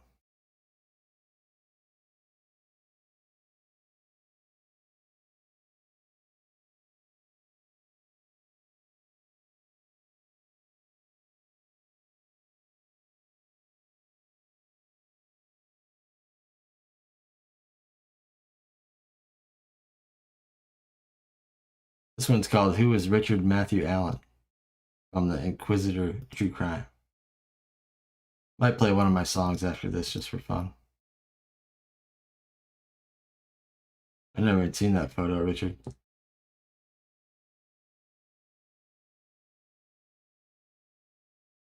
On Friday, October 28, 2022, the news broke out that a person named Richard Matthew Allen, 50 years old, from Delphi, Indiana, was booked into Carroll County Jail in connection to the murders of Liberty German and Abigail Williams on the 13th of February 2017. His home was also searched a week before his arrest and the neighbors saw police activity. Apparently, a fire pit was also dug up out back behind his property. Matthew Allen worked as a pharmacy tech at the CVS Pharmacy in Delphi, Indiana.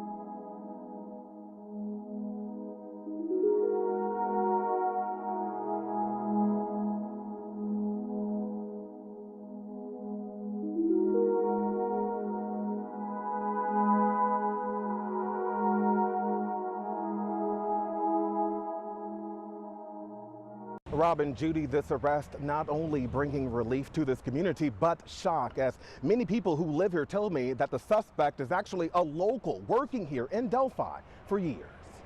The murders of two teenage girls from Delphi, Indiana, rattling their hometown to its core as more than 5 years went by without an arrest. It's scary because we have a lot of trails here, and I have a teenage daughter, and we enjoyed going on those trails and doing things in the community, so it just left you with a feeling of uneasiness.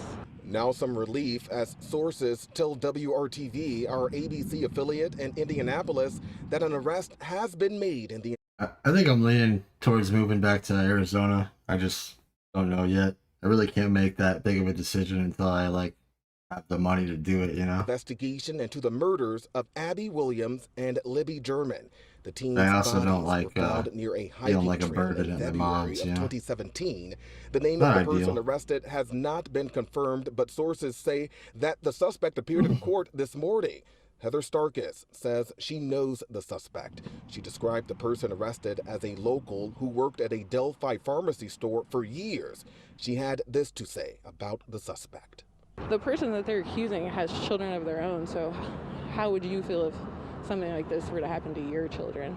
German's sister posting on Twitter today in part, quote, "Just know how grateful I am for all of you. Today is the day." Oh, nice. I hope Pierce. the best for the community and the families, that everybody can finally... I will say I lived in Arizona for 14 years or something. I really liked Arizona. But obviously I ran into a bad situation with my ex and drugs. So that is one aspect of, maybe not moving back to Arizona. But I have two brothers there actually too. But I hate the humidity here in Florida, and I also obviously hate the hurricanes. My mom's here though. My mom, my stepdad. But they're probably not going to be in Florida forever either, they said, so I don't know. Big decision for me. Be at peace with what happened to those girls. And Indiana State Police are expected to identify the suspect Monday morning, when they are expected to give us more information. You guys got a terrible list. Next week. For now, we're live in Delphi, Indiana. I'm Trey Ward, ABC7 Eyewitness. Richard Matthew Allen was brought up in Mexico, Indiana, and went to the North Miami High School in Denver, Indiana. He seems to also have a normal family life with a wife and children. I definitely prefer dry I think heat. Richard Matthew Allen has elements to his face from both sketches and bears a similarity to an old person of interest named Jimmy Dale Duvall, who the 16-year-old witness claimed looked similar to when they spoke to Douglas Rice. The witness told Douglas Rice the person she saw was around her height, 5'6" or not much taller, and the bottom half of his face was covered with a scarf up to his nose. They also claimed he was wearing a short-billed hat with a hoodie pulled over it. Was the person she saw she believed to be Bridge Guy actually Richard Matthew Allen and not Jimmy Dale Duvall? I think Richard Matthew Allen is Bridge Guy. I think his height and overall appearance checks out to the person on the bridge. I think the Bridge Guy footage is bullshit. I don't think it's real. And after looking at the photos I have of that group of people on the 13th, I almost sounds fucking weird and far-fetched. But I almost wonder if that's not even a blue jacket and it's a an umbrella. I say that because the umbrella in these photos is like the exact same color, man. That navy blue. I think the police would make an arrest if they weren't sure and informed. Wouldn't it be wild if it turned out that bridge guy was actually bridge girl and an umbrella? The families prior to any media statement. Speculation will ensue if he's connected to the crimes in the recent Wabash River search at the Kelly Avenue Bridge in Peru, Indiana.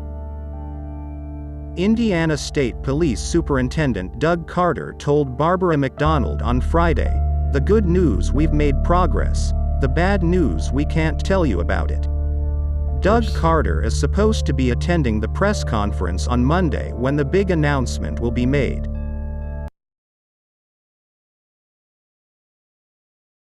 They found a scarf in the water. The weird thing is, in some of these photos from that Google Earth album, there's like random photos of like the trees or whatever at the creek with like some kind of fabric like hanging, like one thing, a couple different photos. I don't know, probably means something.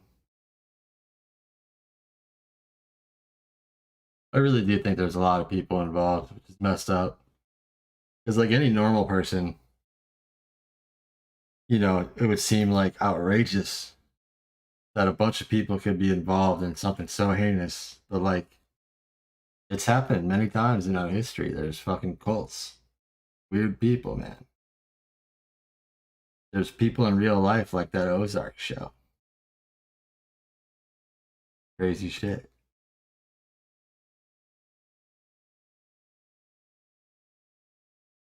I'll pull them up and we can look at them here in a second. In the meantime, I'm going to play that song for you. I'm the first two verses in the hook. It's also featuring another artist friend of mine named Blindsight, who lives in Arizona and is actually legally blind. Called Meth, My Exodus, Transcending Hell. Probably one of my best rap verses, I think.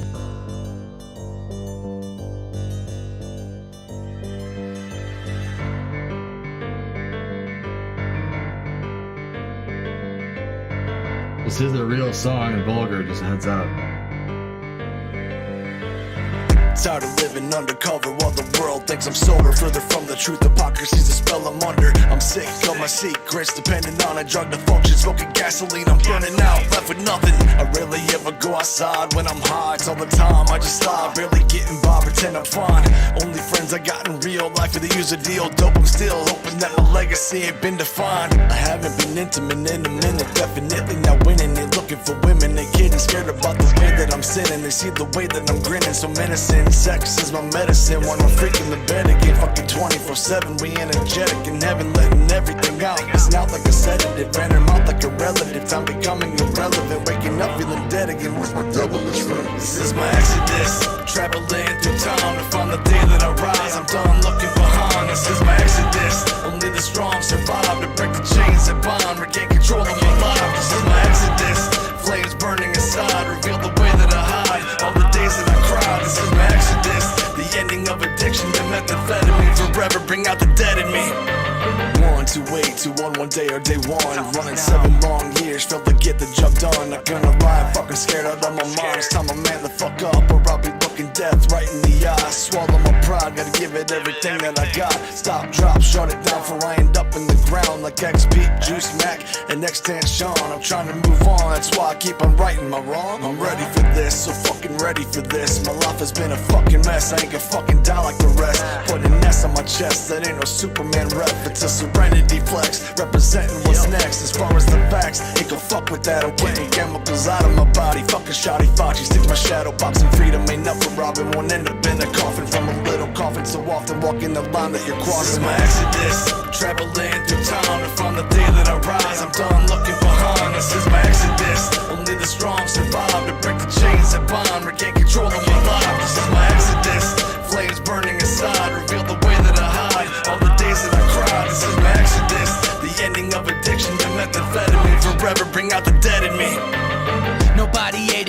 Me, myself, and I were the only ones that ever came for me. Hanging off the ceiling, all my limbs have stopped feeling, getting dangerously out of control. So cut the rope before I choke, don't let my anger breathe. I'm out of patience, my fate has been traded daily. I'm taking my hand and making my own lane to be jaded. I've tasted it so close, won't let nobody break it. I'm making sure that they don't own any part of my hatred. It's faded, I'm done. Creeping inside of the demons, find the credence to beat them. I got my feet in and I'm stamping a beat of impedance to take them out into the streets, take a beating. I made it dealing with devils to stop all the fucking bleeding. I'm cut from a different cloth, I rush my faith in God. I love it when others fuss about the gains that I cross. I'm so untouchable, no one even close enough, so fuck them all. I'm tired of that life, so I'll leave you in the undertow. This is my exodus, traveling through time to find the day that I rise. I'm done looking behind, this is my exodus. Only the strong survive to break the chains that bind, regain control of my life. This is my exodus, flames burning inside, reveal the way that I hide, all the days that I cried. This is my exodus, the ending of addiction to methamphetamine, forever bring out the dead in me. This is my exodus.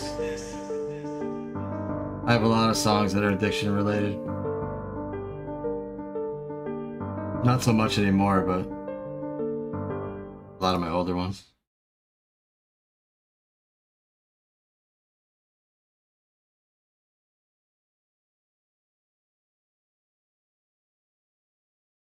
This video is called Shiny Object Found at Crime Scene. Oh yeah, I was gonna pull up those photos.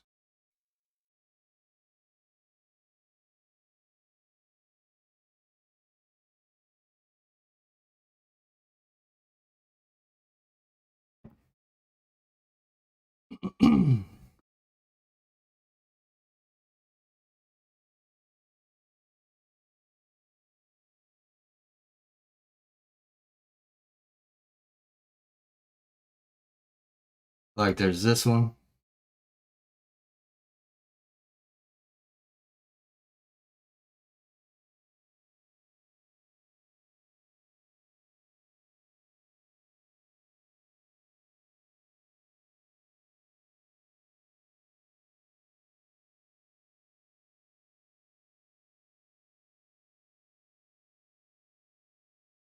There's that one. I don't really know if that's a fabric or like a fucking face or what the deal is right there.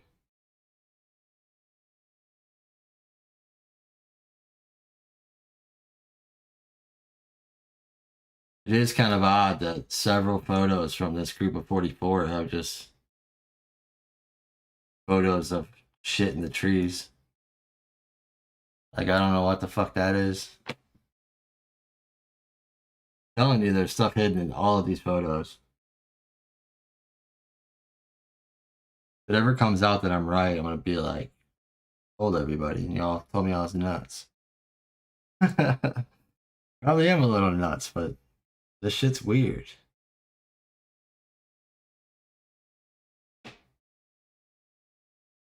I don't know what this one's all about, the pink lines or something.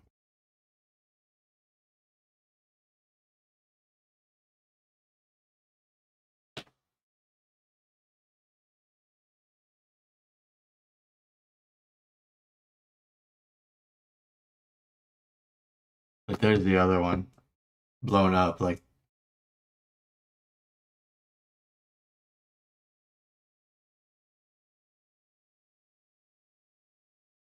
I need to connect with somebody that's like a professional as far as like being able to see things in images that are like hidden and encoded or embedded or encrypted or whatever you want to say. I even think some people protect the hidden shit in their photos with passwords, from what I was reading. Kind of crazy you can even do that.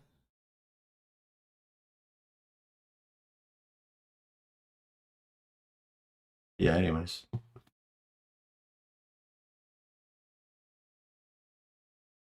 I actually wonder what this stuff is.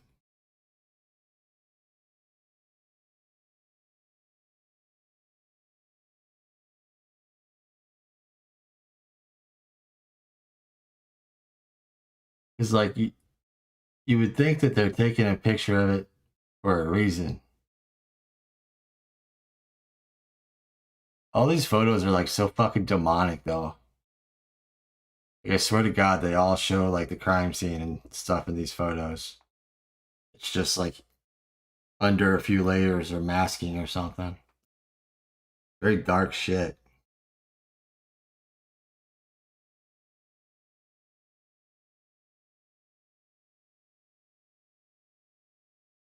But yeah, I don't know. I gotta stop looking at photos for a few days because my eyes are like fucking fried. Shiny object found at crime scene.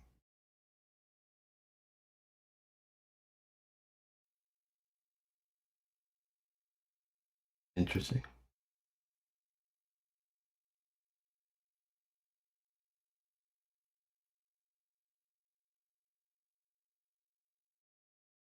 On Friday, February 17, 2017, 4 days after the murders, Indiana State Police went back to the crime scene to search the area.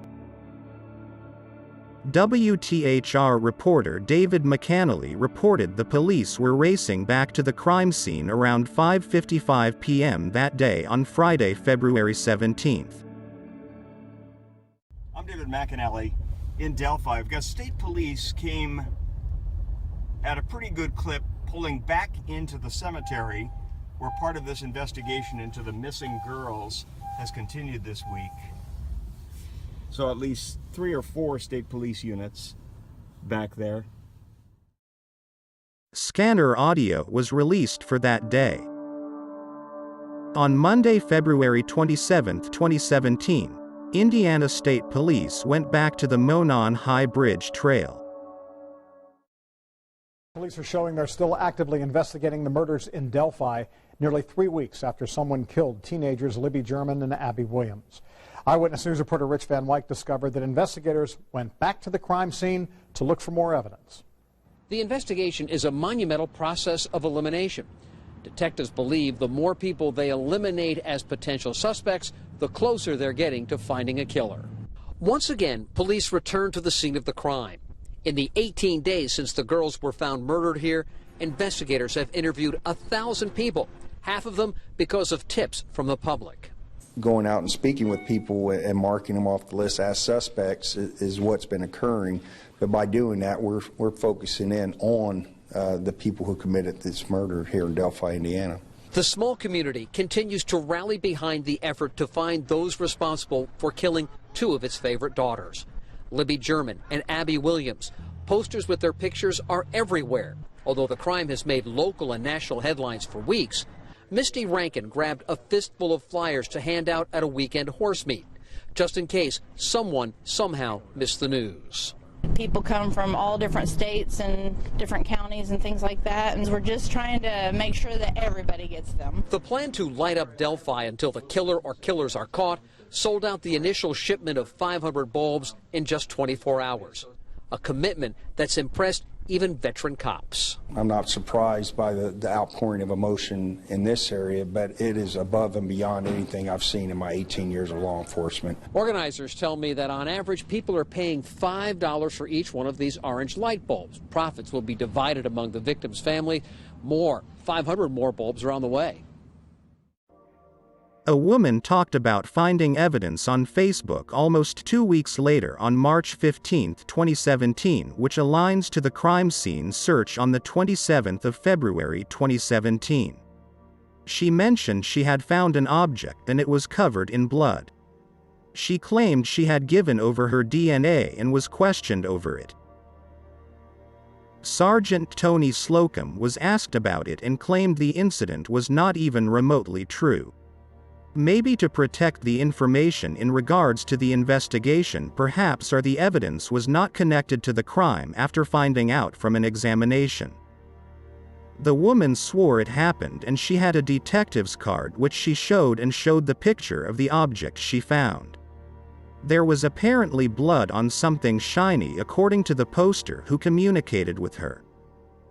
On the 8th of March 2017, Indiana State Police Superintendent Douglas G. Carter spoke to news reporter Alexis McAdams about the evidence in regards to the investigation.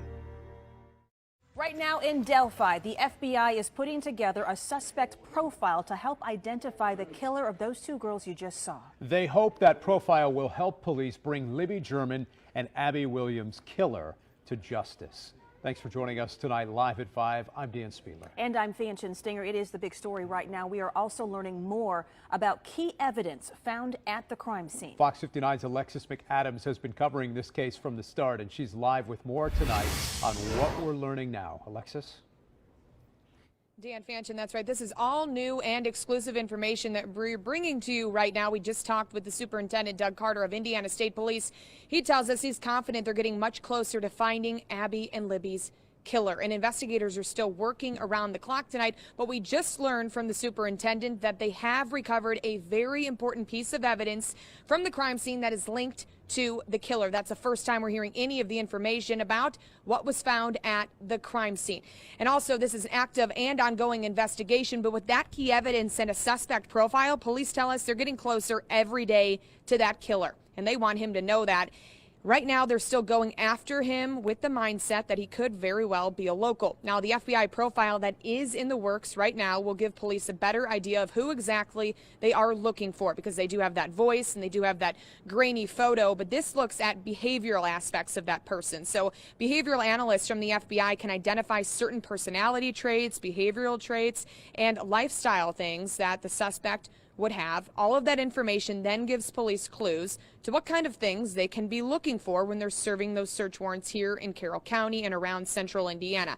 Now, we talked exclusively to Superintendent of Indiana State Police Doug Carter tonight. He tells us that they have several pieces and parts, but they're still looking for that one piece of evidence or tip that's going to crack this case. I know that we have the human element. We have a very solid science element. We're using every capable process that we have from a scientific perspective, as everyone would expect us to, and we will continue to do that until there's nothing left to do. Would that include DNA? It does. Was DNA found at the scene? It includes DNA. We haven't ruled out the possibility that it's a local person. Every time we can clear somebody, it gets us closer, where we're confident that somewhere in these tips that we have some valuable information. Every time we can eliminate one, we can move on to the next. Now, family members will be speaking to us for the very first time here in Delphi tomorrow, and investigators are hoping that when the grandpa, it's Libby's grandpa that's going to be speaking to us, when he talks and people see that in the community, that somebody who may be holding back information will hear their plea. Obviously, it's going to be a very emotional time for the family, and maybe that will be the connection that somebody needs to give these police a break in the case. So maybe if they are withholding information, when they hear Libby's grandpa talk tomorrow, that's going to be the key to getting them to speak out. Obviously, those tips keep coming in. The reward keeps on growing. But police, once again, asking anyone who recognizes that man in the picture to please come forward. Reporting live in Delphi, I'm Alexis McAdams, Fox 59 News. All right, Alexis, thank you so much. Meantime, in the wake of these murders in Delphi, a safety task force has now been formed to keep people walking the trails near Delphi safe. On the evening of the 10th of March 2017, Indiana State Police went back to the crime scene. The woman who claimed she found the object with blood on it said she had spoken to an FBI agent and not ISP, and that she has no reason to lie. Sergeant Tony Slocum may have just not got the information about what had occurred. The woman had the material proof of what she had found with images and had gotten a lot of harassment from users claiming she had lied.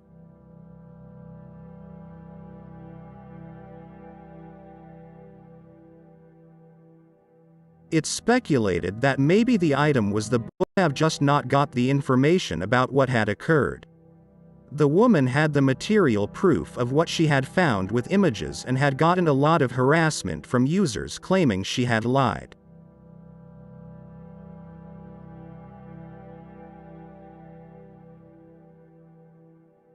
It's speculated that maybe the item was the bullet, even though a search occurred on Bicycle Bridge Road on the 15th of February 2017 and guns were apparently taken from the home. It could be assumed they had found the bullet from Allen's probable cause affidavit on the day they had found the bodies of the girls.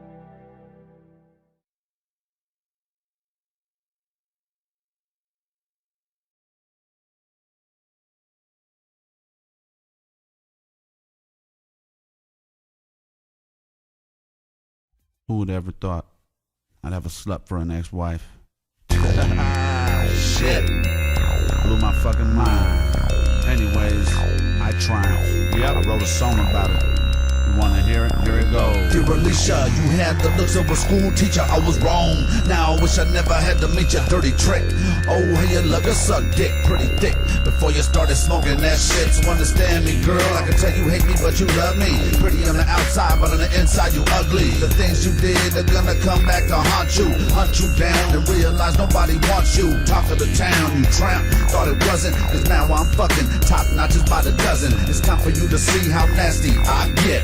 Douche your shit cause it smells like an armpit. And dude, I'm done, so you can have that bitch. Cause see, everybody knows whose girl you with. Punk, I jump on the freeway. Life ain't easy. It's gonna take 2 fine bitches just to please me. Bitch, tweaker, trailer park whore, slut for an ex-wife, need I say more? You're a hooker, stanky bitch, hit the door. I got a slut for an ex-wife and that's for sure. One look in your eyes and I can see the devastation. Open up your ears, let's hear some real conversation. Listen up, before I go and bust you in your ribs. Grow the fuck up and be a mother to your kids. When you think you know it all, but you don't even know the half. You dirty tramp, you never even made me laugh. Trip when I tell you that I'm happier than ever. Thanks for the restraining order and write the D of your letter. You used to be a beautiful, respected young lady.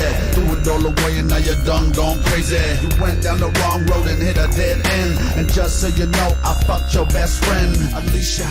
You ain't nothing but a hoe. Blow a kiss for every dick that you hold. I'm a threat, yes, and I'm sorry to regret that this will be the last song that you'll ever get. Dirty bitch, tweaker, trailer park whore, slut for an ex-wife, need I say more? You're a hooker, stanky bitch, hit the door. I got a slut for an ex-wife and that's for sure. Dirty bitch, tweaker, trailer park whore, slut for an ex-wife, need I say more? You're a hooker, stanky bitch, hit the door. I got a slut for an ex-wife and that's for sure. Dirty, the fuck I'm saying, now you heard me. Everything that you say or do, it disturbs me. Step the fuck off your trick, catch the birdie. I'll murder you, your new boyfriend and your attorney. I'm a Mac, I always have and always will be. So put this dick in your mouth and get busy. You had really small tits and bumps on your booty. Treated me like shit, so I was out there fucking groupies. Yours dirty ass trailer park trifling hoe, taking over your body, using mind control. Now I'ma take this broomstick and put it in your booty hole. I get more pussy than I ever did before. Well, I guess I should've known you would turn into your mother. Throw you in the gutter and go find another. Comprehend, girl, you were far from being a friend. You stanky bitch, I hope I never have to see you again. Tweaker, trailer park whore, slut for an ex-wife, need I say more? You're a hooker, stanky bitch, hit the door. I got a slut for an ex-wife and that's for sure. Dirty bitch, tweaker, trailer park whore, slut for an ex-wife, need I say more? You're a hooker, stanky bitch, hit the door. I got a slut for an ex-wife and that's for sure. It's because of you I'll never trust another bitch. But it's also because of you that I can finally smile again. Bye-bye, bitch.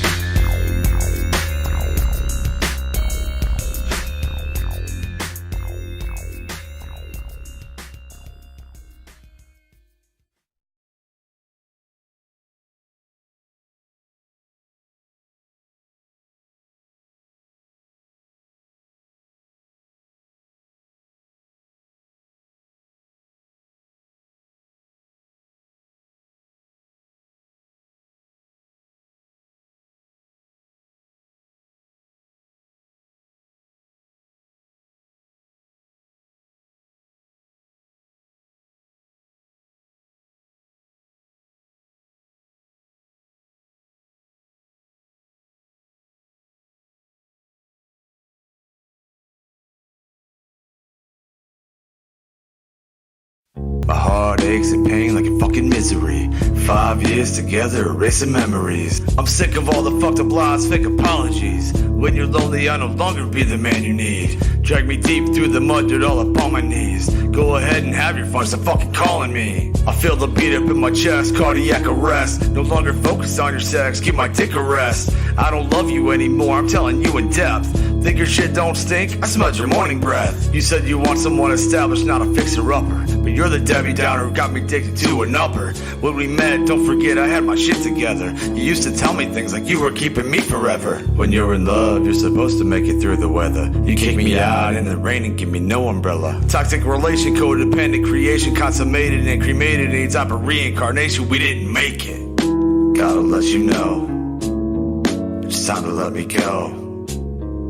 Gotta let you know, it's time to let me go.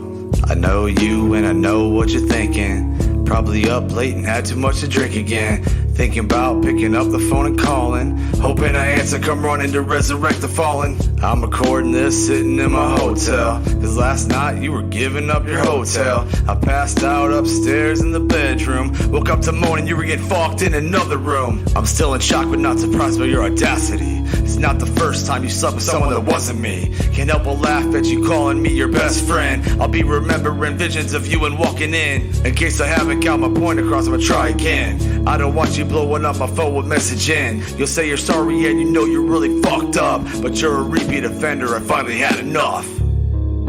Gotta let you know, go.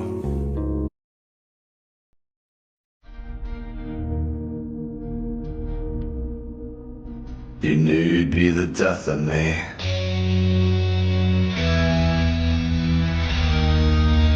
You knew you'd be the death of me. I won't let you be the death of me. Sometimes I get to thinking, what if I had never met you? What if you vanished in the air, straight up disappeared? So fucking cold and broken, rotten damage to the core, showing no emotion, no feelings. What the fuck you sorry for?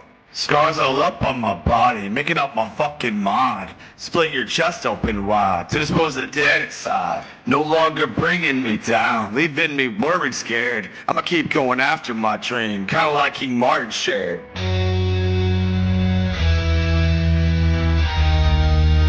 You knew you'd get the best of me.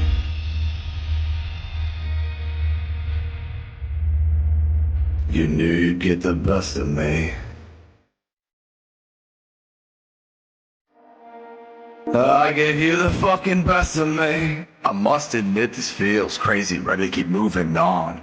Finally breaking chains from my body, they don't belong. I feel so alive again, maybe you'll wake up and finally see that I survived again. My heart's beating, you ain't the death of me. You think you got the last laugh, the clouds are coming for you. It's probably wise to save every penny to pay your lawyer. But I'm still standing, I'm standing tall. Made a deep confession to myself, you're my demon, my downfall.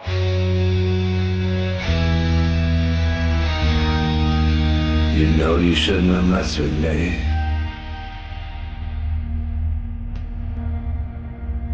You know you shouldn't have messed with me.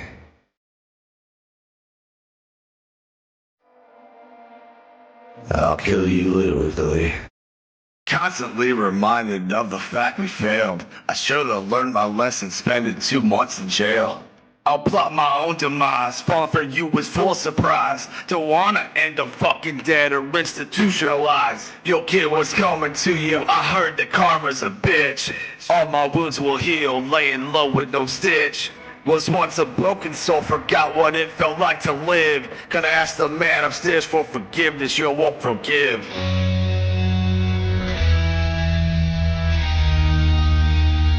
You mean nothing to me.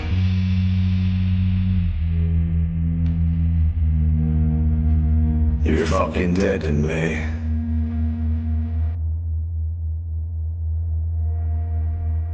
You're fucking dead to me.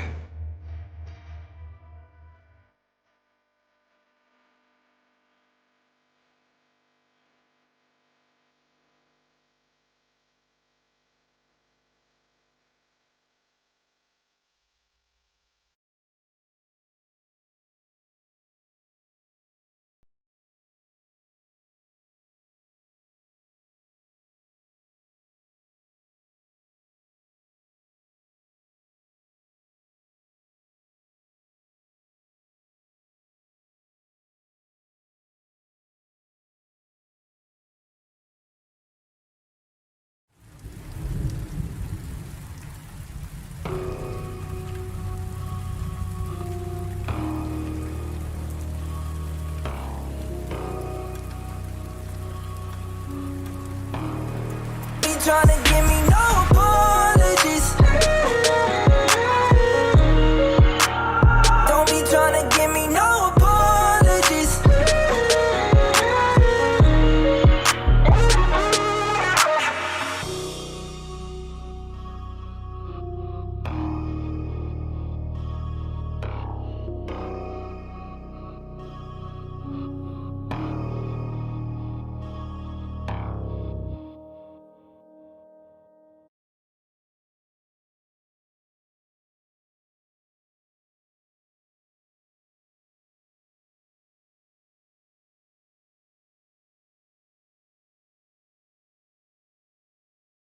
Lafayette, Indiana is the out the door he goes, okay, after a little small talk. I'm like freaking out. I'm like, oh my God, I go get my girl, and like I'm calling my dad, I'm calling my lawyer, and I've got this freaking phone in my hand, and I'm going back, and wow, it got everything on tape.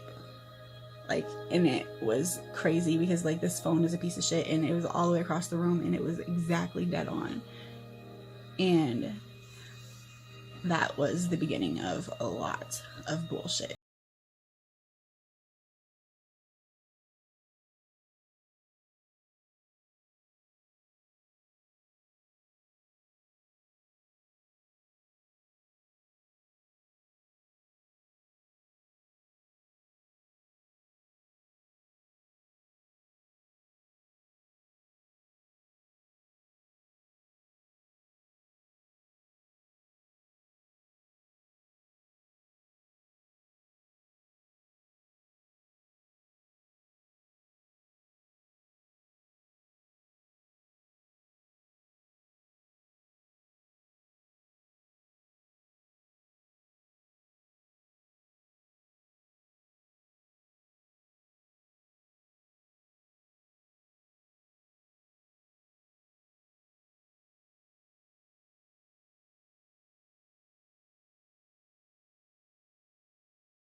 A lot of things happening in my everyday life, but I had somebody hit me up on Facebook, and they were anonymous, a fake profile,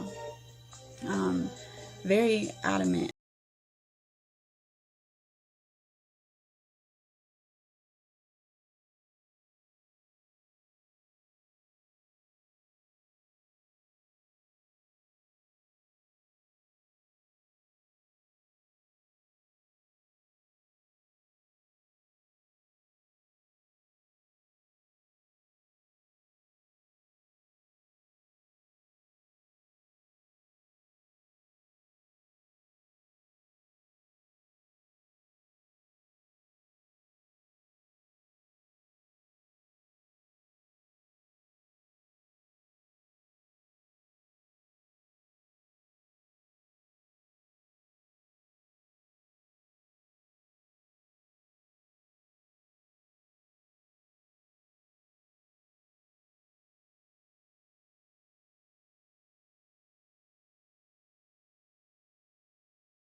You know, they didn't come over. It was not a date per se. It was not something that was going to be sexual. It was literally just a, hey, let me come show you why I've got to be, you know, secrets. Why, you know, who I am matters so much. And so the story goes,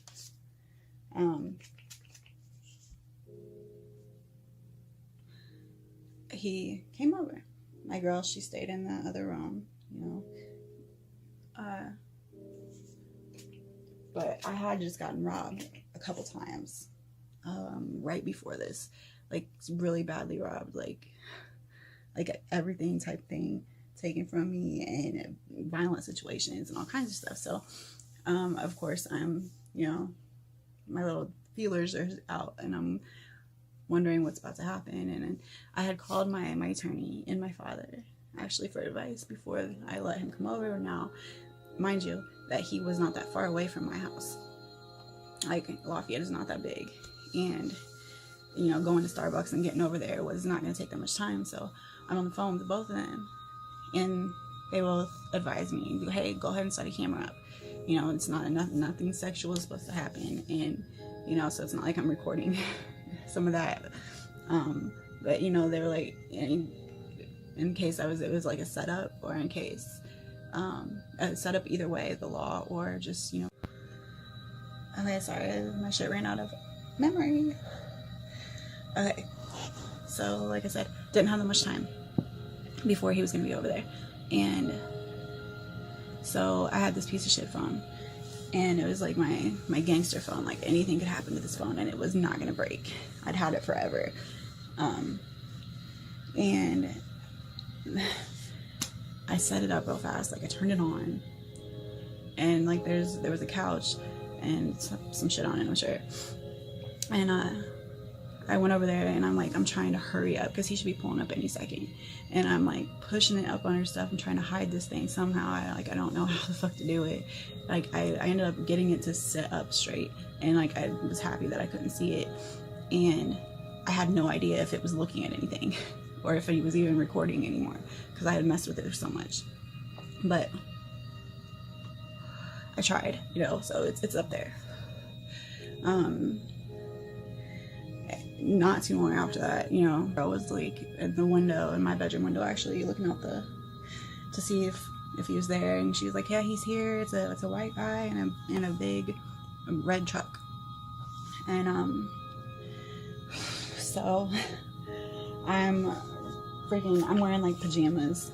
I was in the middle of doing my nails, my acrylic or whatever, and so I had the stuff set out on the floor. I was going to continue to do it, whatever. So I go to the door, I open it up, I see a brand new big pickup truck, bright red, and a guy hops out of it, and he's got, you know, Starbucks in his hands, and he's got this suit on, and looks like my prosecutor that sent me to prison. Like, that's the first thing I thought of. And so that's what I said as he was walking up to the door. I was like, hey, you look like the prosecutor that sent me to prison.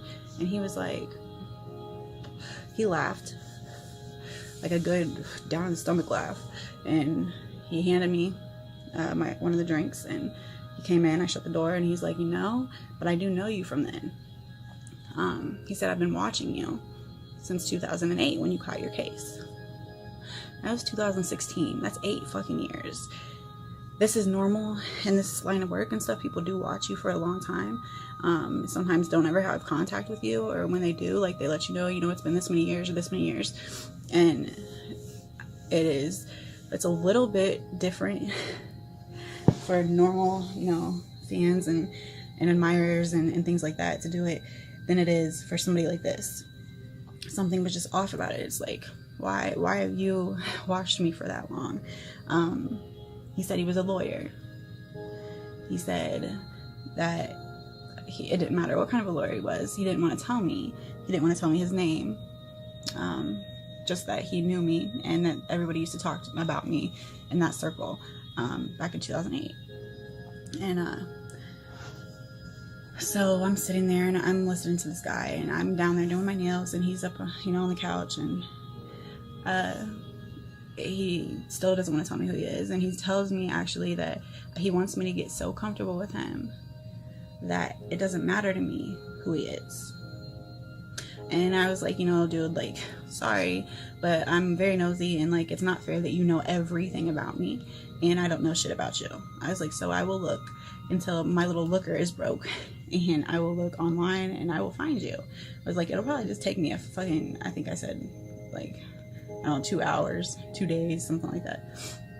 It took 2 years, okay? But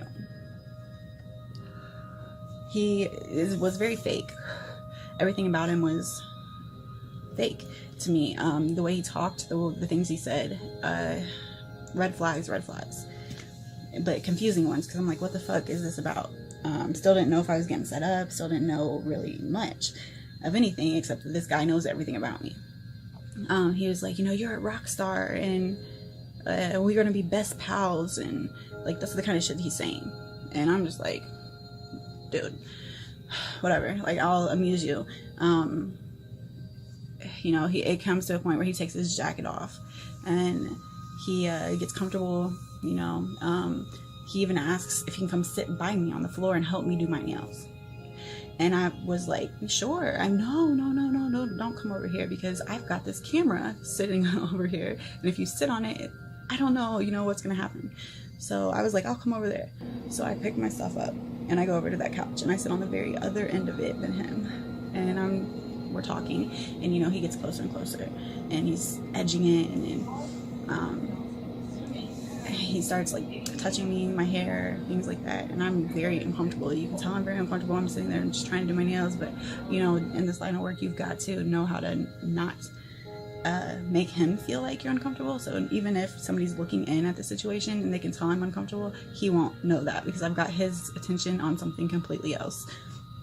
But now, mind you, I think that this camera's rolling. In the back of my head, there's a big possibility this camera's rolling. So I was gonna play my part no matter what. He ends up like trying to get my pants undone. And I'm like, you know, trying to tell him, like, if you're gonna go there, like, you need to make this appointment for that. Like, this appointment was for like you coming to talk to me, and I'm not ready for an appointment like that. I'm just not. And I'm very picky about when I do these kind of things, because like I have a ritual that I freaking go by. So it's not gonna happen. I don't care who you are. You're not gonna like edge your way in. He wasn't, I think, expecting that, I guess. So he ends up, regardless, on top of me. Okay, and he at one point has his hand around my throat, and I know this camera's rolling, so I'm not gonna be dramatic and be like, oh no, get off of me, just to, like, you know, make it look like something else. And I'm not also still gonna let you do anything, because I'm not going.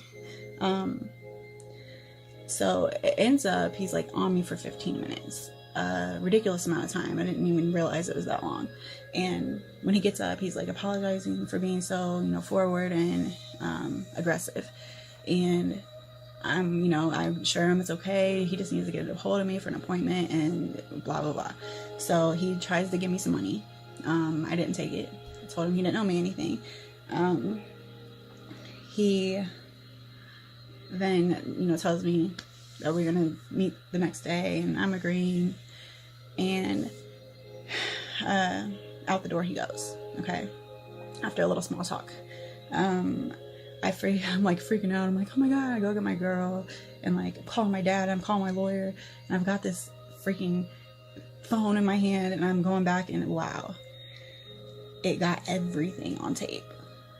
Like, and it was crazy, because like, this phone is a piece of shit, and it was all the way across the room, and it was exactly dead on.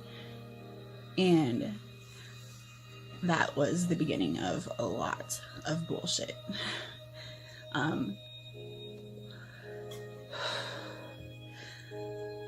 I did put it, you know, right next to an air conditioner unit, so there was a lot of like sound that shouldn't have been there, and it's hard to hear what's really being said. But if you clean it up a little bit like I did, and you know, you turn it fucking up on a Bluetooth speaker, you can understand what's being said.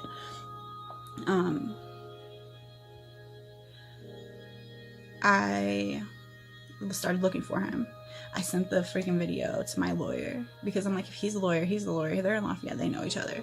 My lawyer said he thought maybe he knew who it was and sent me off on a wild goose chase to somebody completely different. And I was the only person that I thought really kind of looked like him when I'm looking at these pictures. He told me every day after that on Facebook, on that fake profile page. And he got really weird really quick, and it was like driving me crazy that I didn't know who he was, and he kept promising me he'd tell me and not tell me, and he was just like taking up a lot of my energy and my time that I felt, you know, I should be charging you for this now. You know, I know you're not gonna here to like set me up. I know you're not here to rob me, so like don't play me on my time.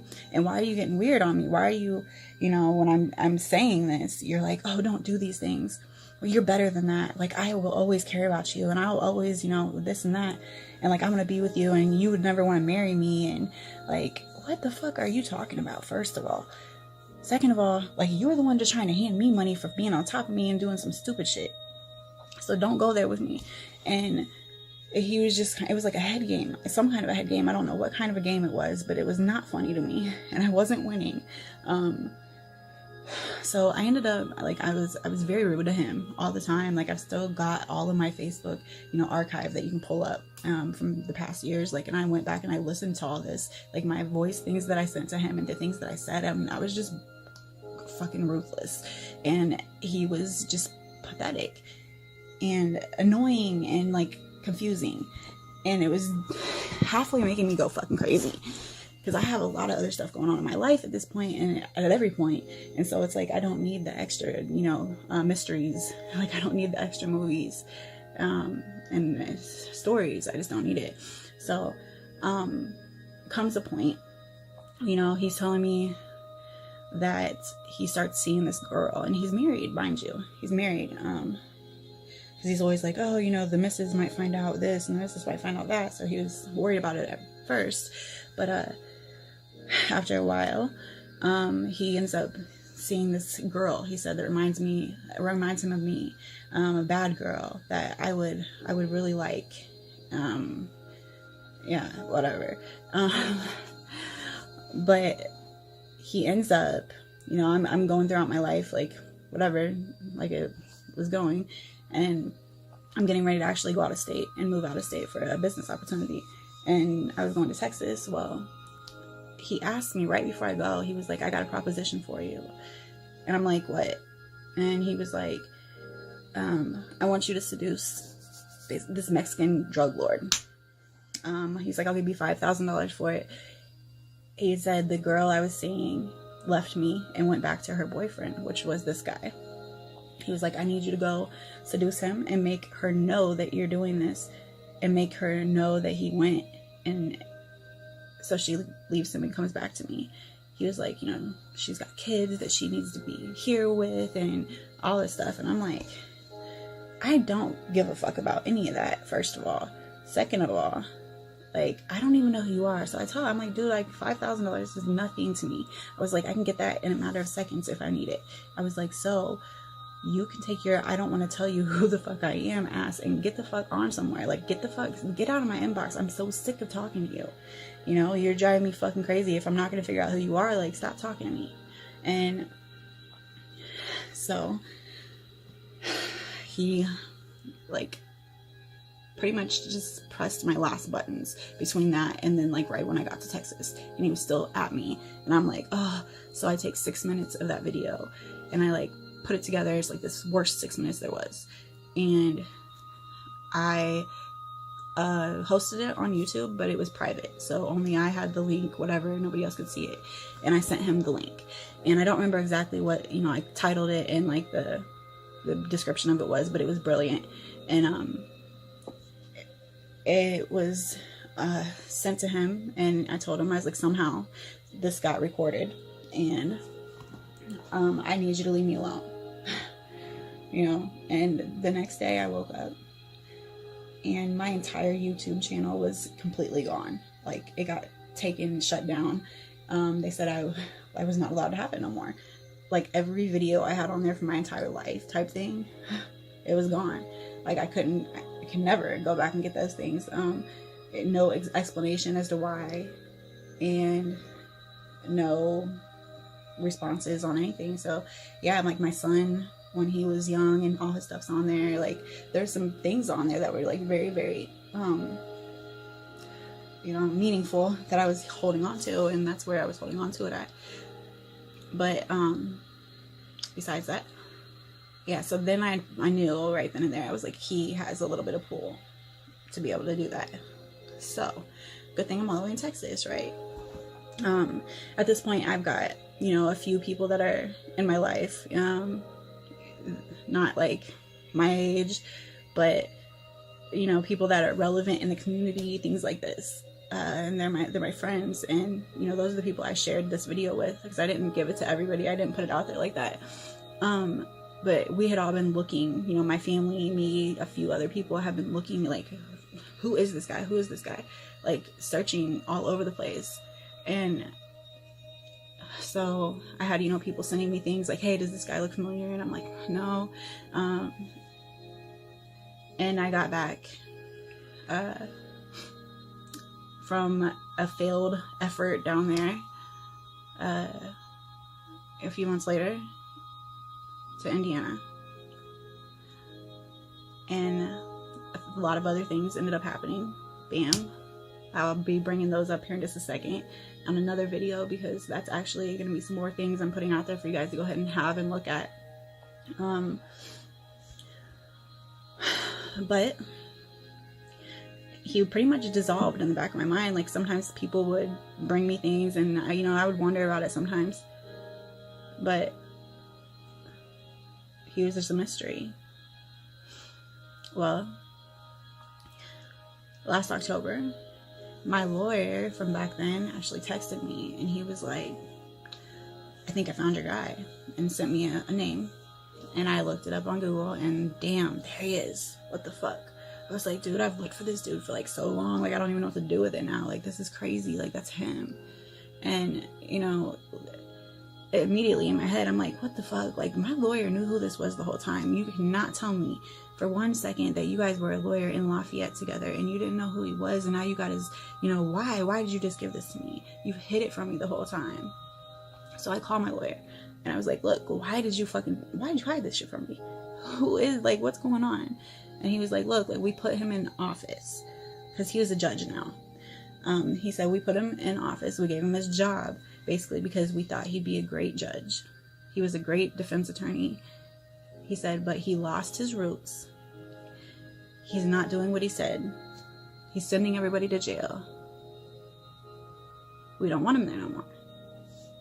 Oh, so let me get this straight. Now you're gonna, like, get the escort that has dirt on him that you know about and go throw her a crumb so that I will fucking cause this big fucking ruckus and get this man fired and do your dirty work for you, since you don't want him in office no more, right? Okay, I might, take that little job from him, but it's not going to be on your terms. It's not going to be like you think it's going to be. So, like, let's step back. So, what did I do? I called the judge. I called and left a message at the courthouse, and I acted like somebody else.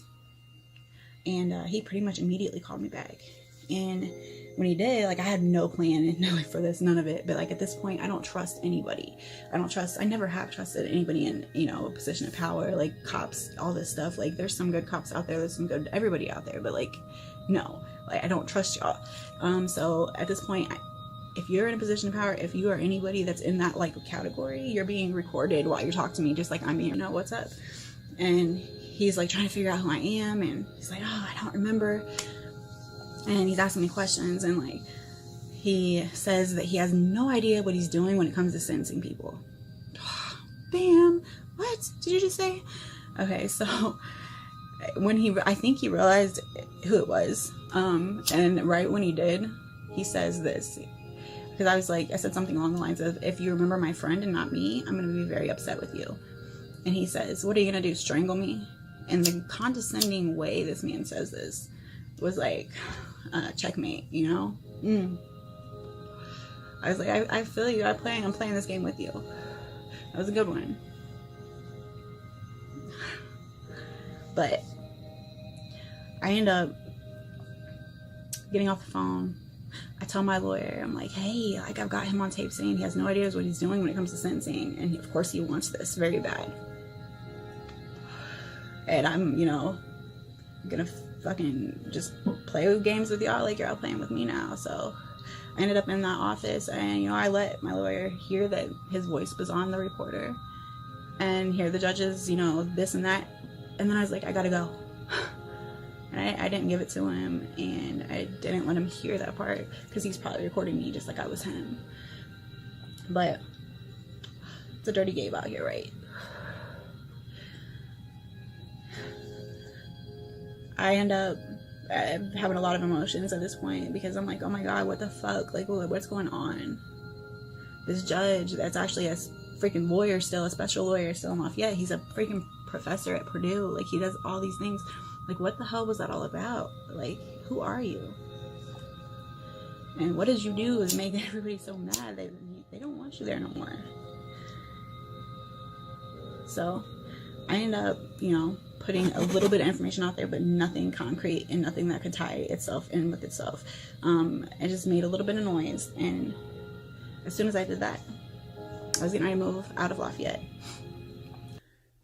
So anyways, I will tell you guys about the text messages that I'm going to be posting for everybody's to pick through and do what they want with, from who knows who. That's everybody can, you know, figure that out for themselves and make their own opinions. But definitely it involves the whole community, and it's very, very disturbing. And I don't get disturbed by much of anything. So yeah, definitely just take a look at it. I'm actually, you know, I'm sure you know already, the video of me and the judge. Oh, who is he? Curtis Fouts in Delphi. Curtis Fouts in Delphi. Special lawyer still in Lafayette, and professor at Purdue. There's been a few girls come forward to somebody that I know, and they had very disturbing stories about him. I haven't heard anything good about him.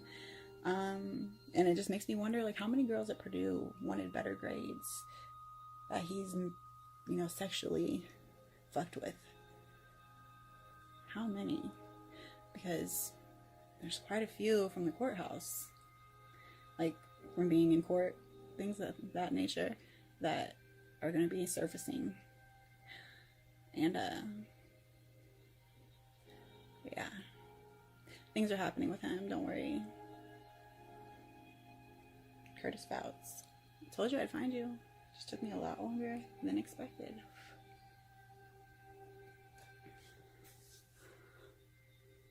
And politics are dirty. It's fuck you guys. People cover up for people, can cover up for people, and, like, of course they're going to. That's what it's supposed to be. Like, that's life. But I never realized how, like, deep it got whenever it comes to the fact that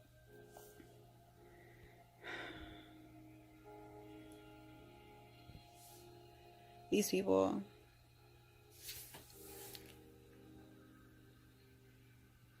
they've got a lot to lose, and they're in very, you know, powerful situations. Sometimes their positions are powerful.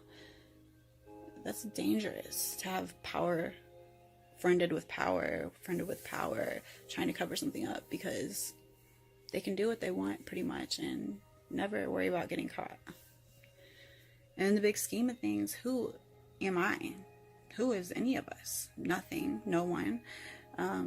We're all expendable. I could disappear today and it would save a couple people their entire life's work, and they wouldn't lose everything they've ever fought for. And I'm just an escort. Really. I'm nobody. You know, I would be not thought about after a couple days. Think about it. I would probably want to kill me if I was in their situation. And I was about to lose everything I ever fought for. And all that was standing in that, you know, in the way was some girl. Who is she? What's she doing? Nothing. Right?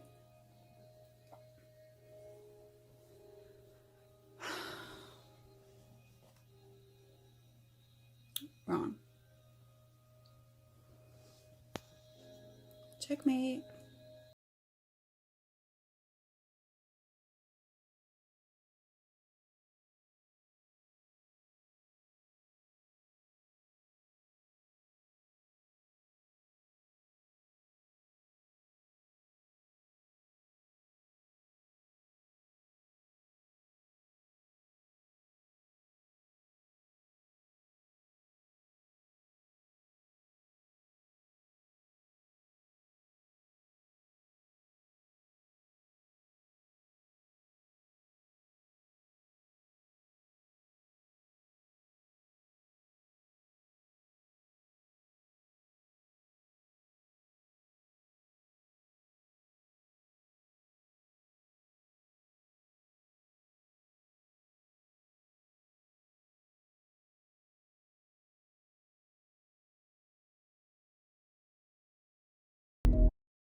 Lafayette, Indiana, is the seat of Tippecanoe County, located on the east bank of the Wabash River in west central Indiana.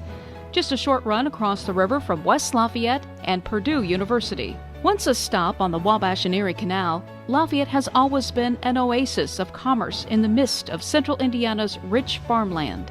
In fact, Lafayette is an engine of Indiana's economy, boasting the nation's only Subaru manufacturing plant. GE Aviation, Alcoa, Wabash National, and Caterpillar also anchor the city's strong industrial base. And about 40% of the community's manufacturing jobs are in foreign-owned companies, making this Midwest town home to the world.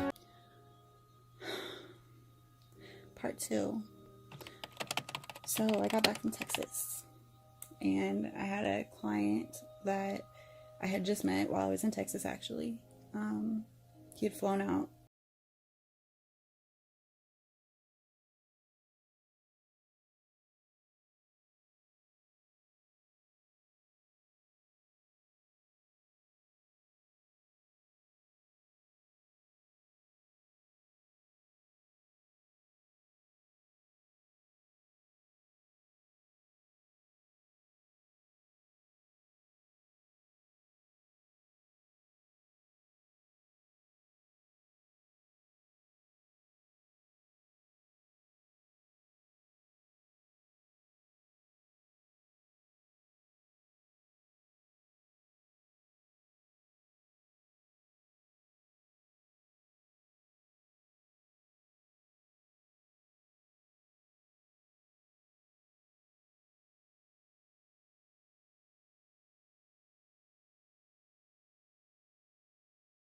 Actually in a little town outside of Lafayette.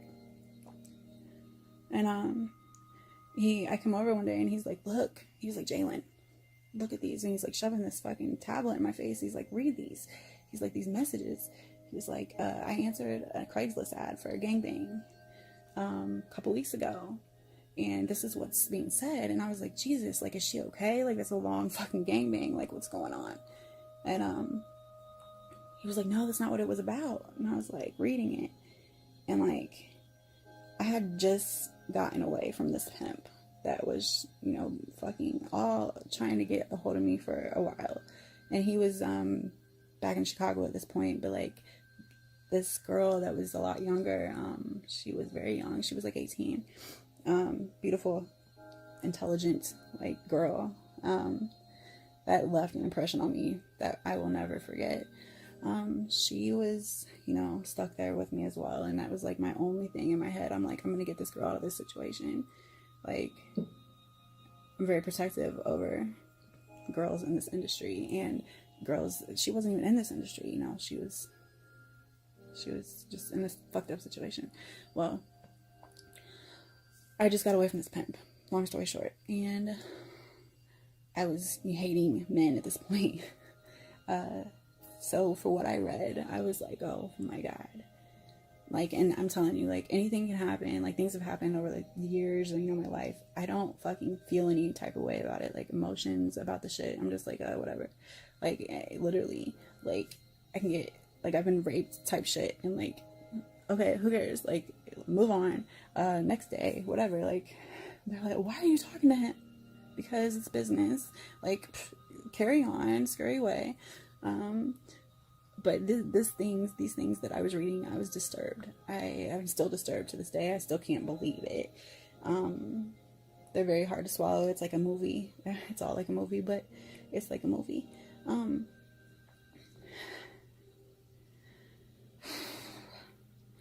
I read about, you know, it's instead of a gangbang, it was actually these people, this club, and they were recruiting members, guys, this way. This is how they're getting, you know, people to get a hold of them. And they were having them take these girls, all ages, not escorts, not that it would matter, we were all the same, but I'm saying, like, some of these girls were, you know, young, and they were thinking they were talking to another girl online, and they thought they were going to go meet this girl, and, you know, they would take these girls very violently, and they would beat them and rape them and talk explicitly about it. And then they would tie them up and they would hold them until this club came in the middle of the night to pick up, you know, its toys and take them wherever, to the clubhouse, and sell them or do other terrible things to them. And so I said, look, I told my friend, I was like, you are going to tell this man that you found a girl and you're going to tie me up, and he can come over, and when he gets here, we're going to tie him up, and I'm going to see what he has to say, I guess. And he agreed. And so we begin the play. He's given me the number of this guy, and I'm texting him in the bathroom, and he's in there doing his thing on there, telling him things. And he was like, Jalen. I was like, what? He said, they know you. I was like, everybody knows me, it's okay, whatever. He was like, no. Like, he comes out and his face is white. It's like he's a ghost. He looks sick. And he's like, no, they really know you. And so I look at the messages that he was talking about, and I was like, wow. Like, that's all I can still say to this day is wow. Like, it was obvious they knew me. Some of the things didn't make sense to me, though, because I'd never been in, you know, some of these things they were saying, I was like, that's never happened, and that's never happened. I don't get it.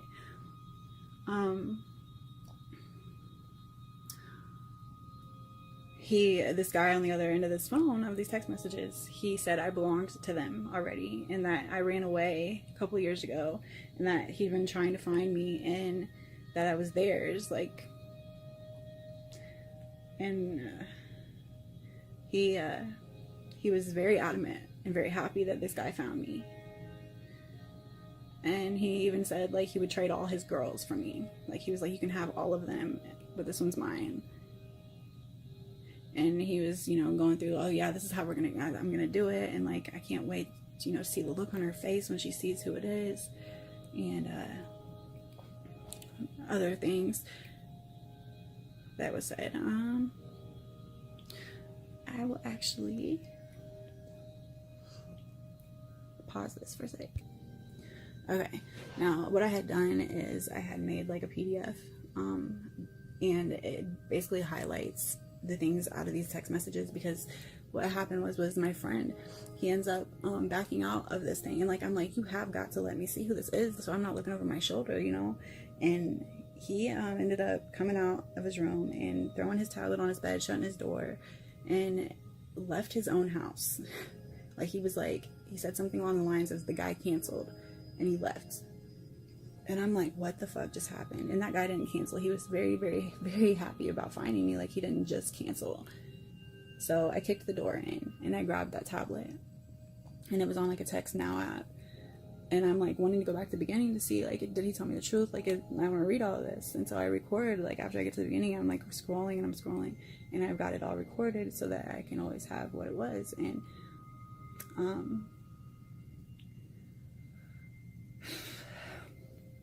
this is, so yeah, I basically took the prominent parts of these conversations. It's all disgusting, but I did like a, yeah, see, okay, so there's like, there it is. I will read you. The first part I'm going to be reading is going to be about the other girls. There's plenty of pictures in here of missing girls, of girls that they've taken,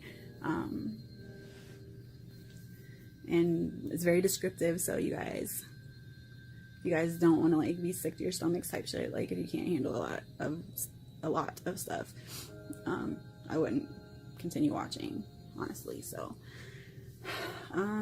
okay, this is between my client and whoever, this anonymous person, about the other girls. You're good with this, right? It's going to be brutal at times. They need to be taught. Okay, because you'll have to keep them tied up, and when you're gone, until they'll learn, I'll help teach them.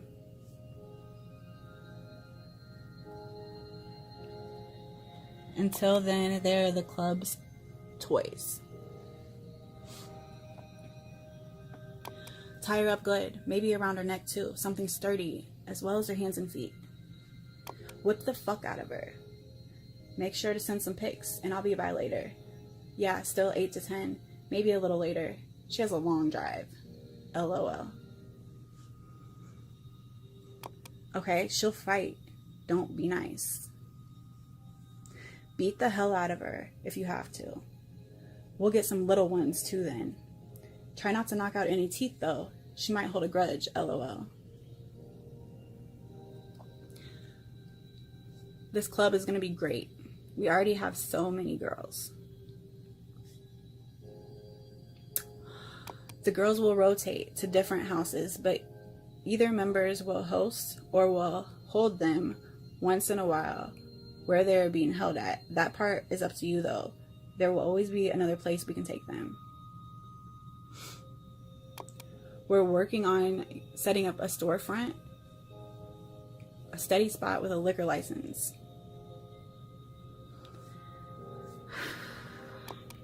Fucking choke her ass out. Drag her out if she won't go nicely. I'm trying to talk her into driving there now. If you can get a hold of her, tie her ass up and rape her. If you know where she is. If not, then sit out there for a few and see if I can get her to come to you. Keep her there for now if you can get to her. You're her trainer. She's gonna be sketchy, so no one knows where she is or where she went. Try to be nice at first. If not, then fuck her up. I don't know. She's being fucking stubborn. Hey, I've got some new pics of a member's wife, if you want to see her. I can't wait to hear this chick scream. I think she might be for sale too. And there's pictures. Okay, she's never had anal, so we want to DP her in a gangbang. I'll write him and ask. He wants to see her in pain bad. I guess she's a real bitch and he doesn't care at this point. Most of them, okay, then he asked, is she from the Lafayette area? My friend had asked that, and he said, no, most of them aren't. She's out near Greentown, near Kokomo. Because this is in Lafayette, you guys. Like, this stuff is in Lafayette right now. Okay. He wants to see her double-fisted, beaten and bleeding. He wants to hear her beg for her life, so I'm guessing he really hates her, LOL. Yeah, he wants me to break her pussy bone and shove a 2-liter up her ass. I told him some of that could kill her, so he decided on just a brutal gangbang. Oh yeah, she's not going anywhere. We haven't started tricking her out.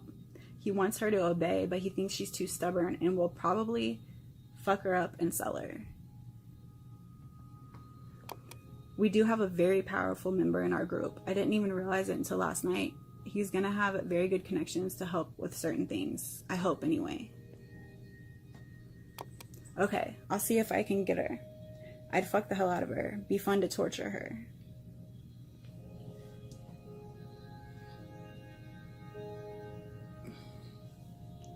What?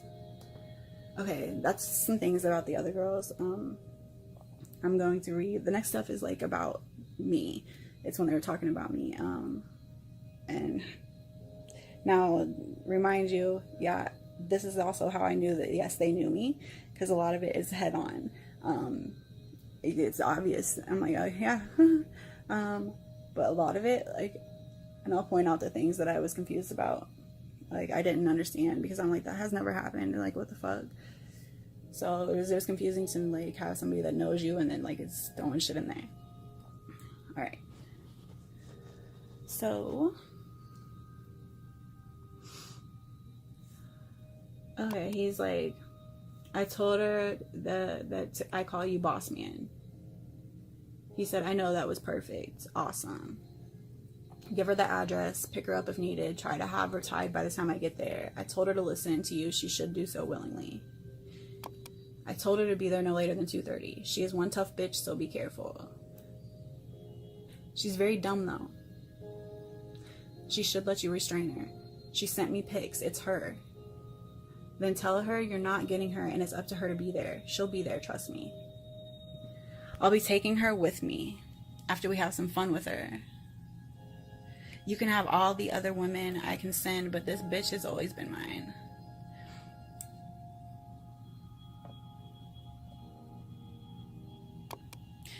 He said, damn it, now I found her and you're just gonna take her like that?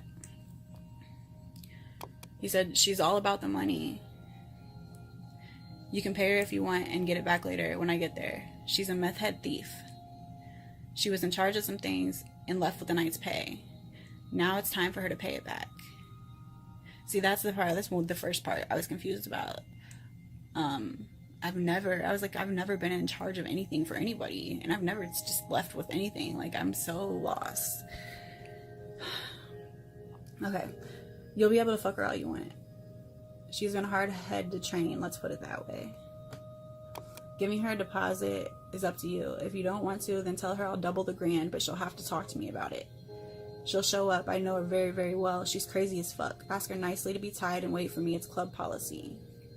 You can fuck her if you want when she's tied. I don't give a flying fuck what you do to her. I'll still do worse. And I'm just gonna say, like, that, the last sentence of that has been the one thing that has stuck with me. Like, that shit, it resonates in my fucking head when I think about this shit. Like, you'll still do worse. Like, that's some fucked up shit. Okay, so have her stripped and ready. It's club policy. I'll talk with her about anything else she wants to know. Make sure she's tied good. She's gonna want to fight and run when she sees me. LOL. Tell her money is no issue. It's the privacy that's important to the club. I'll come in with a hat and bandana on. You're gonna love the look on her face when I take off the bandana. Okay, she's desperate. Always has been. She sees money and that's all she's interested in. We have a long history. She's been hiding. I told her she would come to me someday. She didn't believe me. Haven't seen her in over 2 years. She belongs to me and she knows it. That's another. I was like, I've never belonged to anybody. Like, what the fuck is going on? I never ran away, you know what I mean? Like, I'm so lost. I can walk in without that stuff, but I want to be face to face with her when I take it off. This bitch is the most hard-headed slut I've ever had. LOL, you're fine. It's not a big deal. She was just given too much slack and trust, and it won't happen again. You'll be able to fuck her all you want. You'll never have to pay. She's mine. Nothing to worry about, man. You'll have a great time. I've got more dirt on her than a city landfill. Huh. Okay, it's fine. It'll be better to have her there. Don't worry about a room. She'll be fine. I'll worry about that. She won't cause you any problem once she sees who she's dealing with. Trust me. She'll never come back unless you want her, and she's already club property, so you'll never pay. You'll have nothing to worry about. Trust me, it'll be fine. Tell her if she plans to be dropped off, then the club isn't interested, and you can meet her wherever, but I need her to come alone. I've been waiting on her to come back on her own for a while now. This will not ever cause you any problems. I'm very careful, and I know how to go about these things. It's really not a big deal. Trust me. I would save your money for some other tail. She's free if we do this right. She knows she's mine, always has. I've tried to get her off the dumb shit for years. You could say I'm her rehab. I tried to help. I hope doing it this way is okay for you. She would be a very valuable asset to the club. If you want to meet her somewhere and blindfold her and bring her back to your place, that'll work too. I don't want you to be uncomfortable with this. No dumb shit. She just wasn't trained good enough. If you can tie her up and bring her back, really, it's not a problem. None of us should have to pay for her ass. It'll be fine. Neither of us will ever cause you any issue ever. It's more for a club as a whole than anything.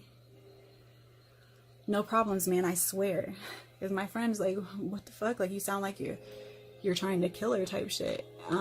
He said, I don't know, the way you started talking, you was going to kill her or something. I ain't about to get caught up in no dumb shit.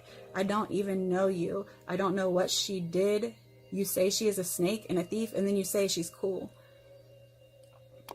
No problems, man, I swear. It's not about that, okay? Sorry if this has all been a bit much. She just needs to be retrained is all. Text me later. I'm about to pass out anyhow. Send me the pic of the Edinburgh chick. I doubt I know that one, lol. Okay, I'll send a few out tonight. Forget about both of those. Got this new one here. I'll send pics. She likes being fucked in the ass by women with a strap on and likes an abusive girlfriend. She doesn't like men at all. And then he's like, if she says no, tell her we're gonna pass. He was talking about if I was not gonna come alone. Phone's gonna die at 1%. Text you here soon. Tell her she will be compensated, but I'll deal with her when the time is right.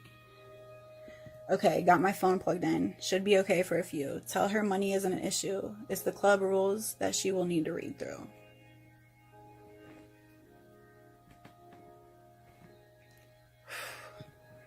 Like, this shit was 2017, and like, I promise you, it does not get any, like, it doesn't matter how many times I read it or whatever, like, it's still unreal to me. Like, what the fuck?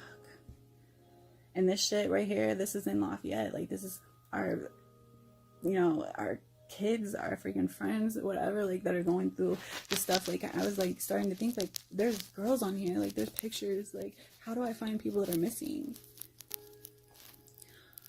I am gonna be honest with you guys. Like, if it comes to kids, or if it comes to like this kind of shit, I will tell on you. Like, my street credibility is very, very good when it comes to everything else. But I will tell on you if you're taking little girls. I will tell on you if you're hurting kids. And this shit right here is fucking disgusting. Like, these girls, like, some of them aren't even 18 years old. And just to hear the way that you guys, like, just start fucking talking is fucking disgusting. Like, I don't know. Like, it's just another day, another thing. And, like, they get rid of girls' cars. Like, these girls, like, nobody knows where they're at. And they're, like, they take their cars, they get rid of them. And who knows where they're at now, like. And they laugh at it. They laugh.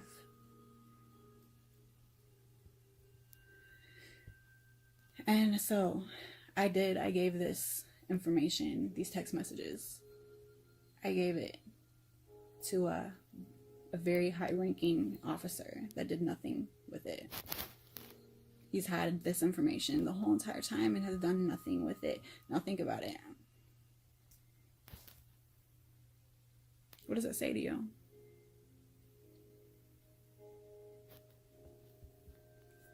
What does that say to you?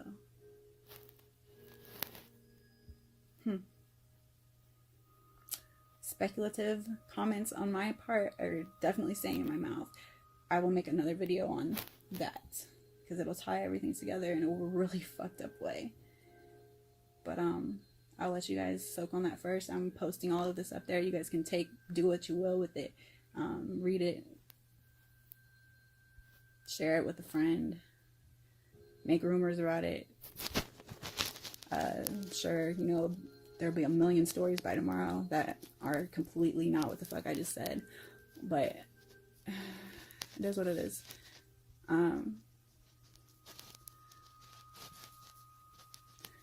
I still am not 100% sure who's behind those messages. But I'm sure that I've been very close to like not being right here talking to you guys and telling you these things. And as this stuff keeps on unfolding with like the judge and everybody else that's going to be affected by it, it's just a dangerous situation, and hopefully you guys will make a fucking enough noise for me in case something does happen and I do come up gone. I just wanted the truth out there before that happened, honestly. Like, I was so ready, I was willing, I was like, I'm gonna die over this shit. Like, a while ago, I was like dead sure, like, I wouldn't be here right now. And I just wanted, you know, I've given it all this stuff that I do have, all the evidence about these bogus ass shit, like, all of it. Like, I've given it to a few people that have it backed up so that it's not just like one person, and it's people that people would never think of, and they've got, you know, hard drives of it and things like that, so that if they think they can just take it from me, like, they're gonna have to do a lot more work than that. But I will tell you what else has happened later. I'm definitely so sick of talking and I'm sick of hearing my voice, so I'm going to sign off and post this stuff. It's been a long time coming, and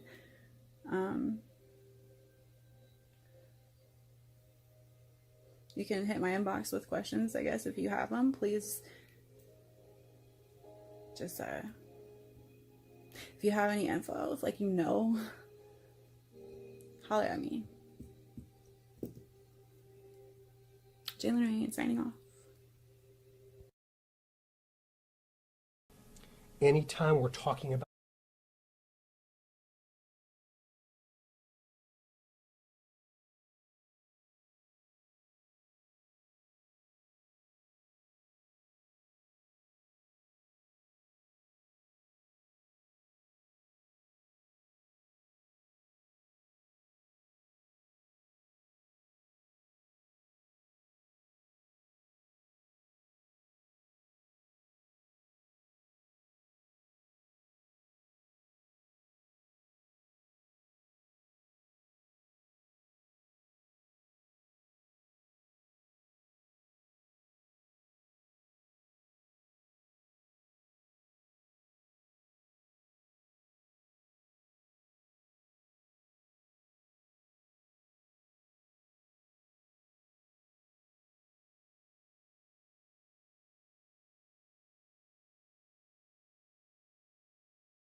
Such a lonesome face, lost in the echoes while my mind decays. Synthetic fueled nights keep chasing empty highs, blinded from the smoke, the heat burning my eyes. Clueless in the chaos, can't break through this. Mind playing tricks, feel so damn foolish. Moving with delusions, can't seem to get away. Chatting with my sanity, praying it'll stay.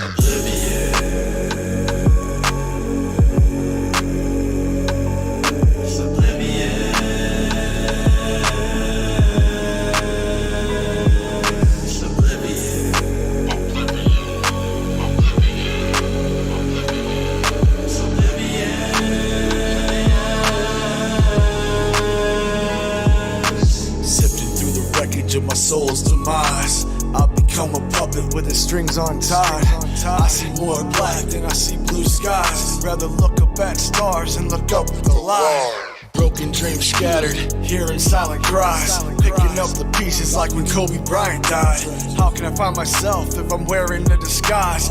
I don't wanna hide, I've never been too good at goodbyes. Lost in verses where my story lies. Symphony of whispers realize. Staring at the mirror with them eagle eyes. Can't figure out if I'm dead or alive. Now that I'm aware of everything that I've been going through, feel I've been found, know exactly where I'm going to. Listen real close, you'll be hearing what I'm gonna do. This time it's different, biting off what I'm gonna chew.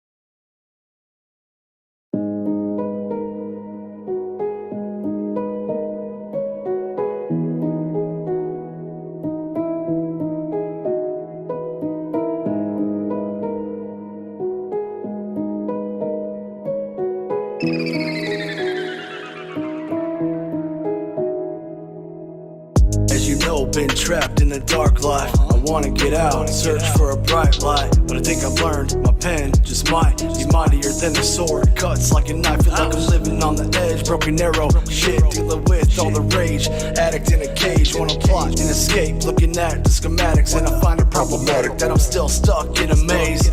Circle keeps shrinking, we're out of shape every day. What the fuck do I do to carry the weight? I'm sinking.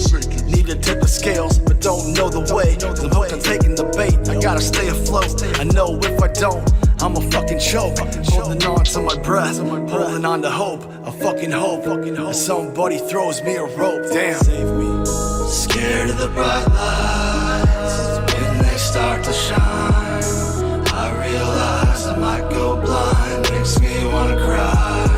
When I look up at the sky, can see red in my eyes. Afraid to see the light, I'm not ready to die. Hope it ain't my time.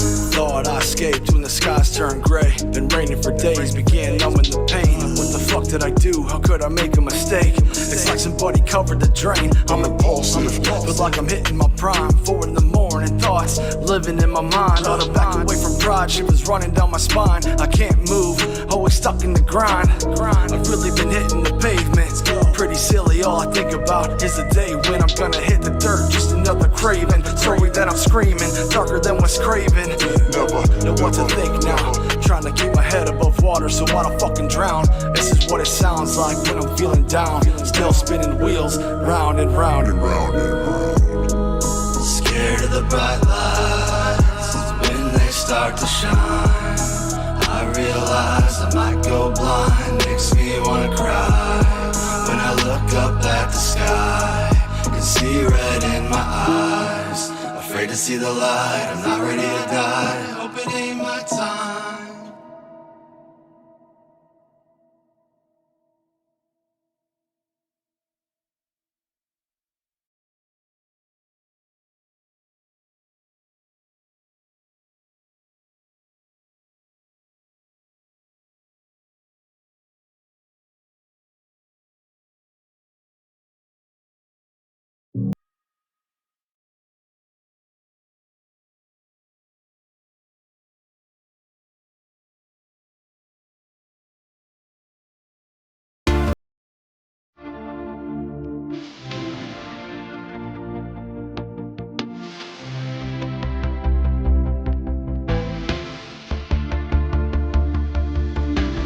See me coming and you wanna run away, and it's okay, I love the thrill of the chase. I don't know what to say, but I don't really care, cause I like you. I see you coming and I wanna run away. I'm not okay because you're making my heart race. I've never felt this way, but I don't really care, cause I like you. Got me thinking maybe I'll work up the nerve today, cause yesterday and every day's the same, I've been afraid. I just wanna come up to you and ask you what's your name, and ask you when you're free and see if we can plan a day. See me coming and you wanna run away, and it's okay, I love the thrill of the chase. I don't know what to say, but I don't really care, cause I like you. I see you coming and I wanna run away. I'm not okay because you're making my heart race. I've never felt this way, but I don't really care, cause I like you. You see me coming and you wanna run away, and it's okay, I love the thrill of the chase. I don't know what to say, cause I don't really care, cause I like you. I just wanna see your pretty face every day. I wanna keep you close and never let you get away. I wanna see you smile, look at me and say that you like me. Do I have to do to make it so you feel this way? I know you catch me looking at you when you turn away, but then I catch you looking back at me with eyes of prey. And we both have the biggest smile on our face. See me coming and you wanna run away, and it's okay, I love the thrill of the chase. I don't know what to say, but I don't really care, cause I like you.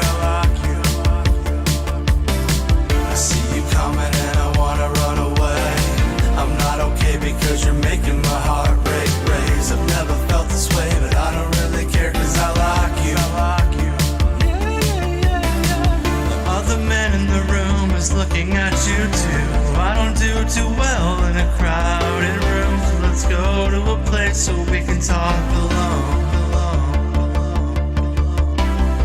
Done with running, it's the thrill of the chase. I wanna spend the night with you. Better make a move, cause I think that I really like you. You see me coming and you wanna run away, and it's okay, I love the thrill of the chase. I don't know what to say, but I don't really care, cause I like you. I see you coming and I wanna run away. I'm not okay because you're making my heart race. I've never felt this way, but I don't really care, cause I like you. You see me coming and you wanna run away, and it's okay, I love the thrill of the chase. I don't know what to say, but I don't really care, cause I like you. I see you coming and I wanna run away. I'm not okay because you're making my heart race. I've never felt this way, but I don't really care, cause I like you.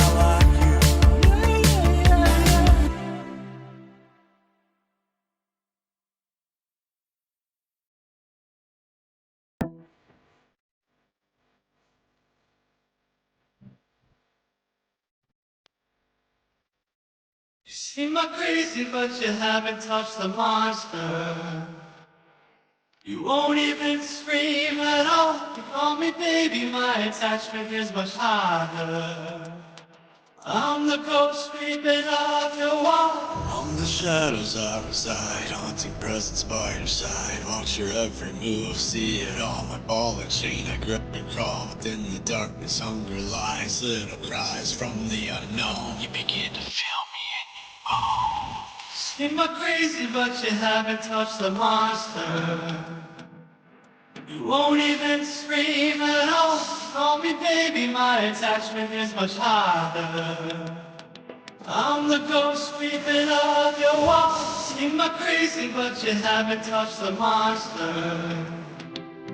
You won't even scream at all. Call me baby, my attachment is much harder.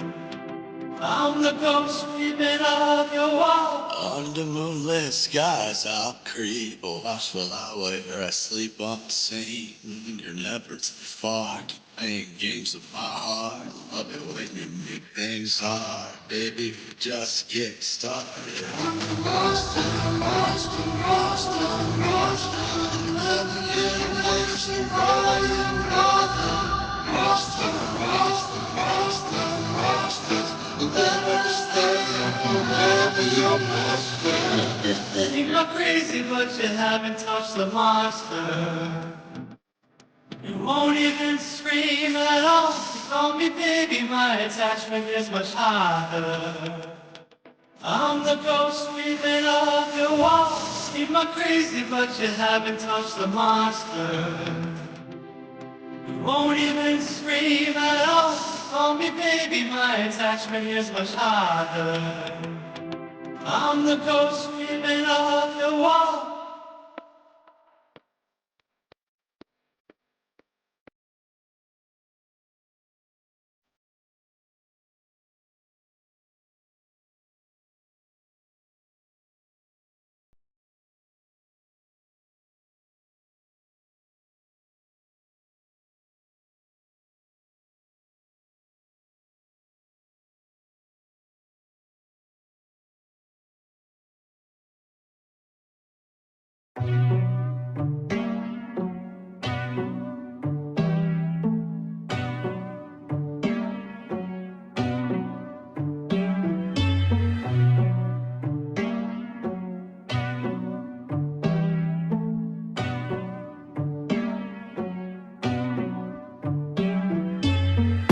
Side chick, heard she was on another level. Then on some wild shit, she turned into a fucking devil. Game of roulette, bet I'm black, better come with the kettle. Get away from trouble, put the pedal to the metal. Chick was hella freaky, extra needy, only love her when I be deep. Type to be touchy-feely, she never let me go freely. She didn't see me sneaking out, but it wasn't easy. She was sleeping upside down from the ceiling. I know, gotta go real quick. This bitch is sick with a click, so sick with a chick and a shit. A brick to the wrist and a 666. I'm taking a risk, not taking a lick. She forget the fix to inflict. Prick my dick, breaking Tommy's chicks. I'm hitting then tick, tick, tick, tick, tick. Wanna wear the wicked witch with the chest went. The winded, which way did she go? If I'm wrong, she'll be winning and whipping. Leave me wincing and wishing I wasn't willing. Think she's watching, just weeping and waiting. Took him whizzing, wrecking, blew me with her wrath. She devil's coming after me now. Feels like she's breathing fire out. She's a vixen, spells temptation. OMFG spells sensation. She's getting warmer, getting harder. I try to warn her that I don't want her. To my horror, she just kept on coming harder. If I don't want to be tortured, then I need to think smarter. Make you busy losing focus, acting dumb, but you should know this. I'm the baddest and the boldest. I ain't average, I'm the coldest. You too weak to handle me, I'm coming fully loaded. Didn't mean to make you panic, just know I got my motives. Say I'm a side piece, but I still made you lick it. Went from wish list straight to hit list, don't act like you won't miss it. Of course I bring the heat, I'm a sag, I'm a fire sign. I'll put you on your knees, I make you beg, I put you back in line. I got wings without a halo, yeah, I'm like a fallen angel. Bring the heat, fuck being sweet, yeah, you better lay low. You so ungrateful, not up for debate though. You said that you wanted this, guess what? It takes two to tango, but only one of me to tear you down. I'm rising up, raising hell, I'll drag you to the underground. I like it hot, I'll burn you to your core, and it won't stop. I refuse to be ignored. She devil's coming after me now. Feels like she's breathing fire out. She's a vixen, spells temptation. OMFG spells sensation. She's getting warmer, getting harder. I try to warn her that I don't want her. To my horror, she just kept on coming harder. If I don't want to be tortured, then I need to think smarter. It's gone on too long, you need to go and get on. Get Lucifer until the tightness of the ball and a chain, use around my neck like you owe me. Quit playing, but you got it twisted. You're the only Kaepernick, a phony. You're right, I'm gonna miss it. The way you do that thing with your tongue, fucking magnificent. like a double-sided coin. There ain't no winning when you're sinning with wheels spinning. Got me flipping between titties and living tunnel vision. I'm entangled, you're far from a fallen angel. You're like the black of an eye. After you betray them, keep spitting your venom. You're always good with a snake. Just remember, I'm pretty fucking good with the rake. Jake, listen carefully, you really need to hear this. I'd rather die tomorrow than spend it forever with you in it. Final warning, leave me alone, cause I don't think you want the exorcism that'll break and bury your bones. She devil's coming after me now. Feels like she's breathing fire out. She's a vixen, sells temptation. OMFG spells sensation. She's getting warmer, getting harder. I try to warn her that I don't want her. But to my horror, she just kept on coming harder. If I don't wanna be tortured, then I need to think smarter.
Sometimes I like to be all by myself. Sometimes it feels good to be all alone.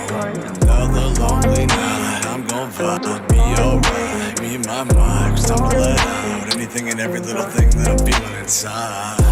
Sometimes I like to be all by myself. Sometimes it feels good to be all alone.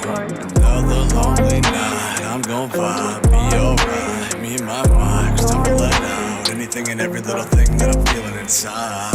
I've been single for a while now. No more codependent, I can wear a scar now. Somewhat of a recluse, got so much time to ponder. Time to figure out what I'm fond of. Kinda been keeping myself busy, tearing the mic up. Right when I wake up, creeping on the come up. No slowing down, I'm running, gonna get my number up. Buzzing for my solo cups, I'm a party of one. I don't care, take that back. As a matter of fact, Gentleman Jack doesn't really drink, but think it's probably a good thing considering everything I've already seen. Cut to another scene, I'm seen living in a dream, feeling like a fucking machine. Call me a fiend, making music on the beat, then repeat. Yeah, I'm playing for keeps, yeah, I'm playing for keeps. Sometimes I gotta open up inside of me.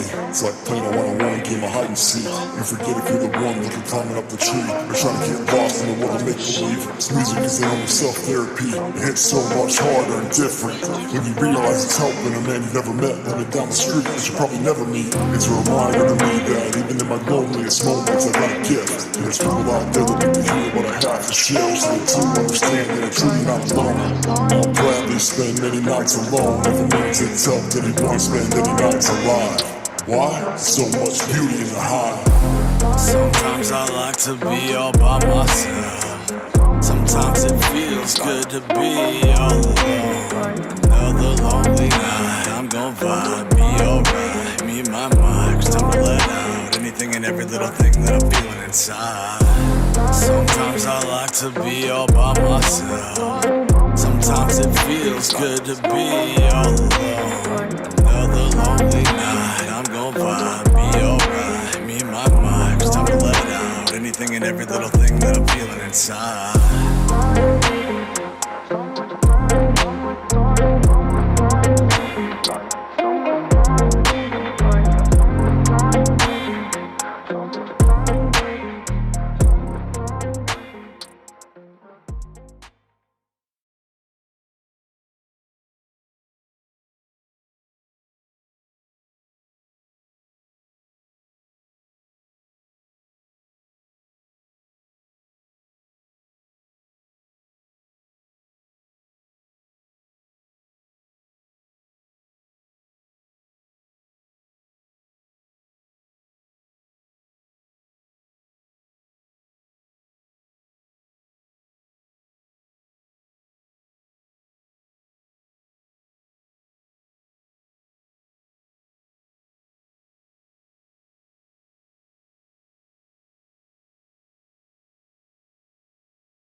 Everywhere I look around me, it feels like everybody's drowning.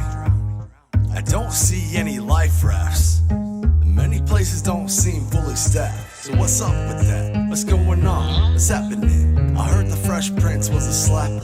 I heard we lost Danny Tanner. Somehow I'm a motherfucking rapper. Let's go.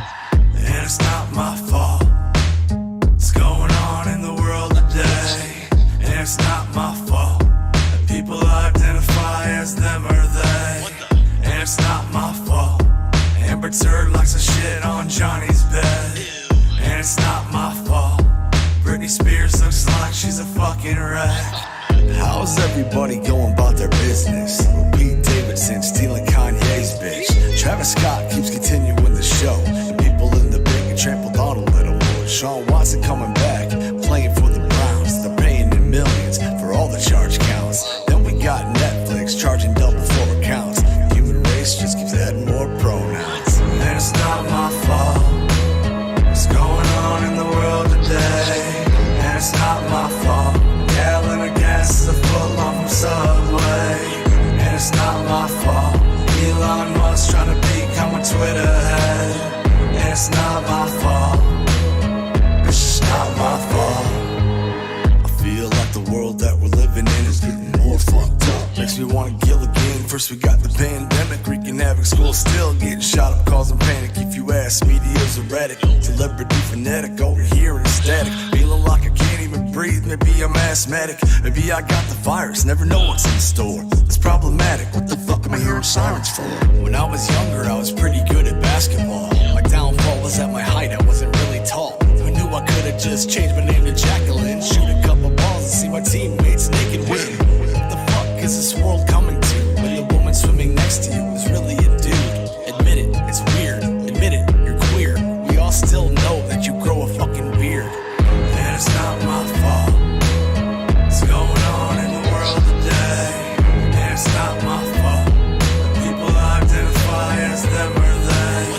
And it's not my fault Amber Turd likes to shit on Johnny's bed. And it's not my fault Britney Spears looks like she's a fucking wreck. Nowadays I can't sail around the world, so I'll take another shot. I'll be flying with the birds. I'd rather talk about the Big Bang Theory. At least then I know I'll see Revenge of the Nerds. I'm tired of being scared. I'm tired of no work. I'm tired of waking up and seeing everything is fucking worse. When will we stop the hokey pokey and turn ourselves around? Isn't that what it's all about? Something's wrong when a bag of Doritos costs the same amount as a pint of tequila. And good luck getting any Coke Zero.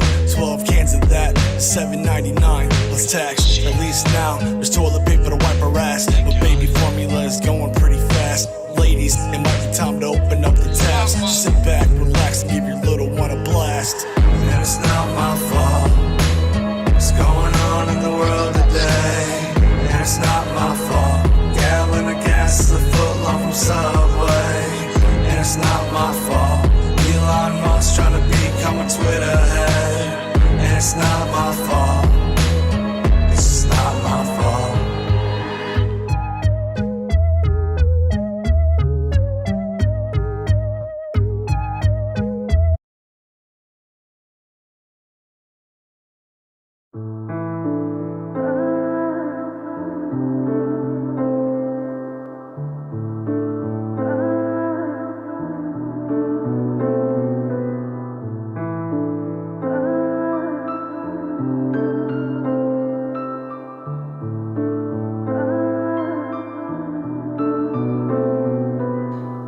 What's good, homie? I know it's been a minute since we've seen each other. I used to look at you like you were my brother. I would've never thought I'd get addicted to drugs. Just needed somebody for some comfort. Tell me I'll be okay, help me through the day. But you ran away, MIA. Where you been? I don't even know what to say. I tried reaching out but didn't have a number or a way. So I sent you a message, return to sender. Now you hit me up, heard I was doing better. Found out you got a wife, a couple kids. Wish I had met her. That's why you stayed away, right? Cause I became a stereotype. An addict with an addict, inadequate girlfriend. What a friend, left me when I was low. Now I'm high, you're back again. Do I pretend that it don't hurt inside? You know what? Everything is alright, I'm glad you're back in my life. I know you had to go away. I had to to face everything.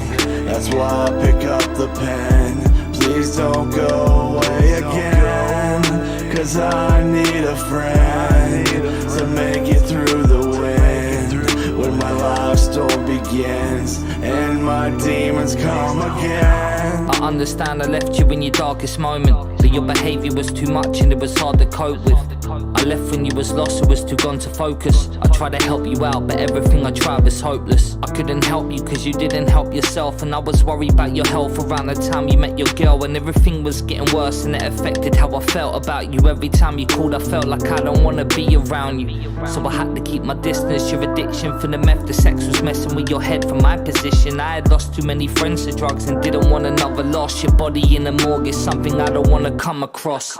And I know that I can come across as selfish, but I made a promise I would never go through what I dealt with, so I made the choice to move along. I know you couldn't help it, so I prayed for you and hope to God you make it through the hell you're in, 'cause I know you had to go away. I had to face everything. That's why I pick up the pen. Please don't go away again, 'cause I need a friend to make it through the wind.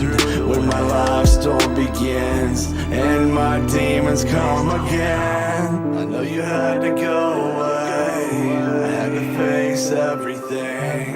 That's why I pick up the pen. Please don't go away again, 'cause I need a friend to make it through the wind. When my life storm begins and my demons come again.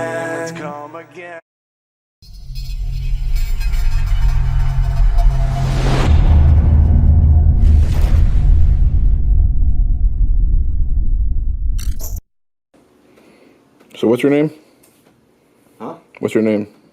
You videotaping this right now? I'm videotaping this right now. I'm Jackson. Can I say the whole name? Yeah. Dude, I hate this shit. I hate shit like that. I'll put you on TMZ, man. I'm Jackson.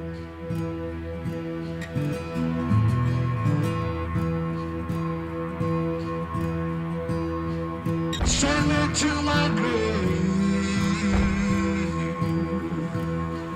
Send me to my grave. Yes, yes, yes. I gotta make me.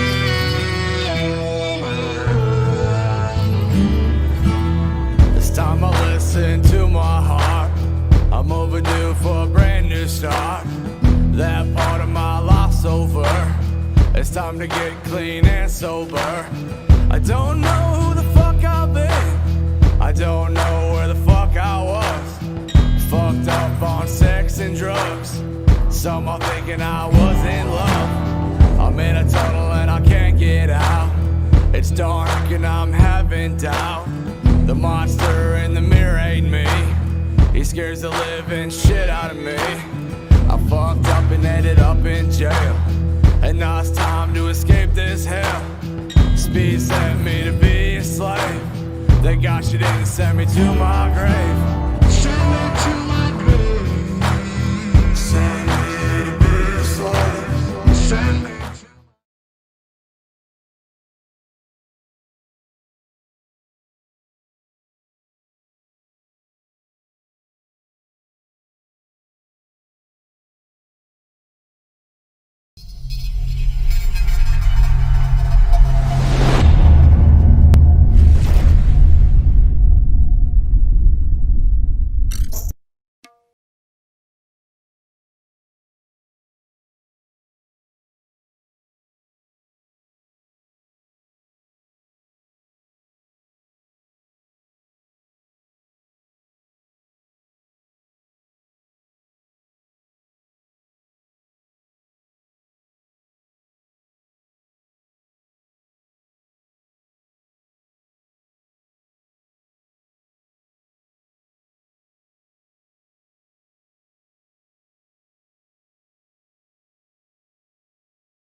Every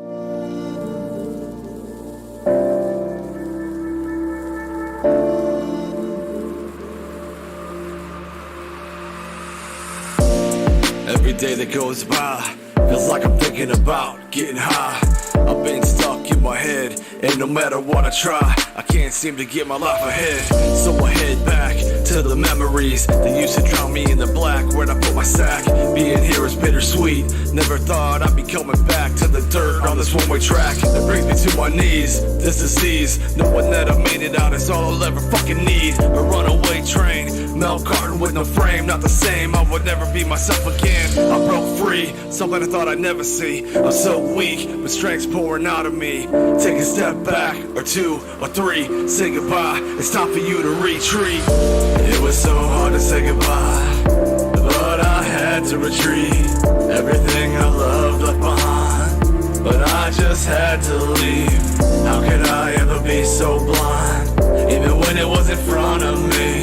Maybe someday I'll know the reason why I never believed in me.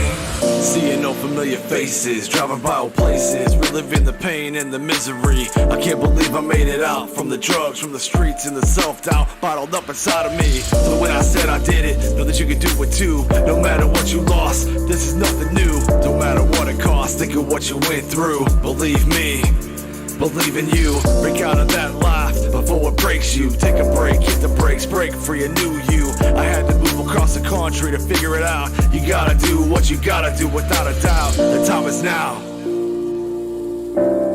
What you waiting for? Your life's worth living for. It was so hard to say goodbye, but I had to retreat. Everything I loved left behind, but I just had to leave.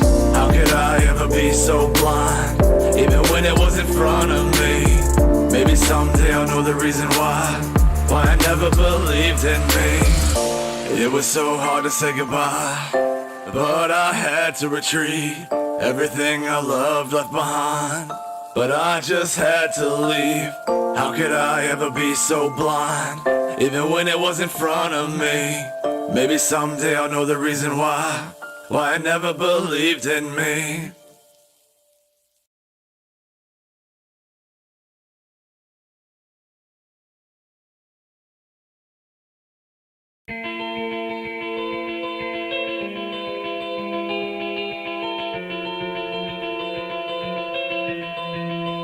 I had it all, but then I look in your eyes and I watch it all crash over again.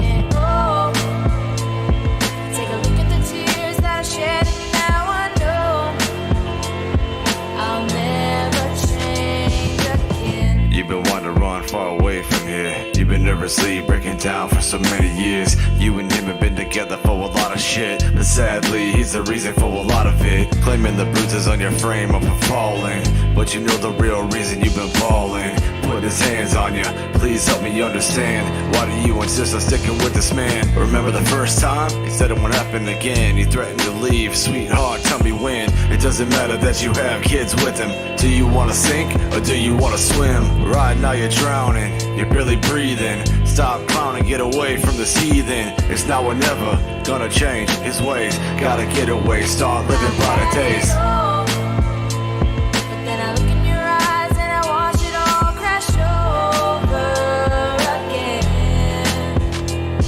And oh, take a look at the tears that I shed, and now I know I'll never change again. You can have it all, I know you've been a mess. Don't have to crash and burn like everybody said. He made you scream and shout, too familiar noise. So many drown in tears, the love destroyed. You've been depressed, stressed, fighting broken mirrors, suffocated and scared, reliving all your fears. He said he'll change, give you everything you need. You love him way too much to feel your heart bleed. I promise you happiness around the corner at your fingertips. Think of the kids that shouldn't be exposed to this. Most beautiful girl he ever heard, never ever again will he kiss your pretty lips. In this world full of chaos and madness, you made it through it all, you will get past this. Find laughter and love, fuck the sadness. It doesn't matter what the past is. I had it all, but then I look in your eyes and I watch it all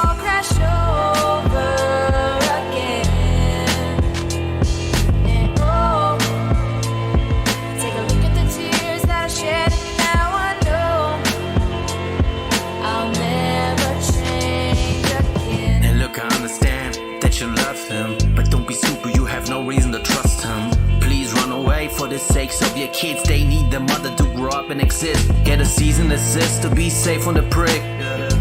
Do something but do it quick. Your body black and blue, I don't get how you used to walk. I've seen it with my own eyes, but you're not willing to talk. It's okay, but don't forget that I'm here for you. I've got a place to stay, food I know what you've been through. I can relate to this, cause I've been in your kid's shoes. Scared of meeting people because they might see that I am bruised. Too hard to explain to everybody that I was abused. You just have to move on, don't accept an excuse. You gotta move on. If not for you, then do it for your daughter and your son.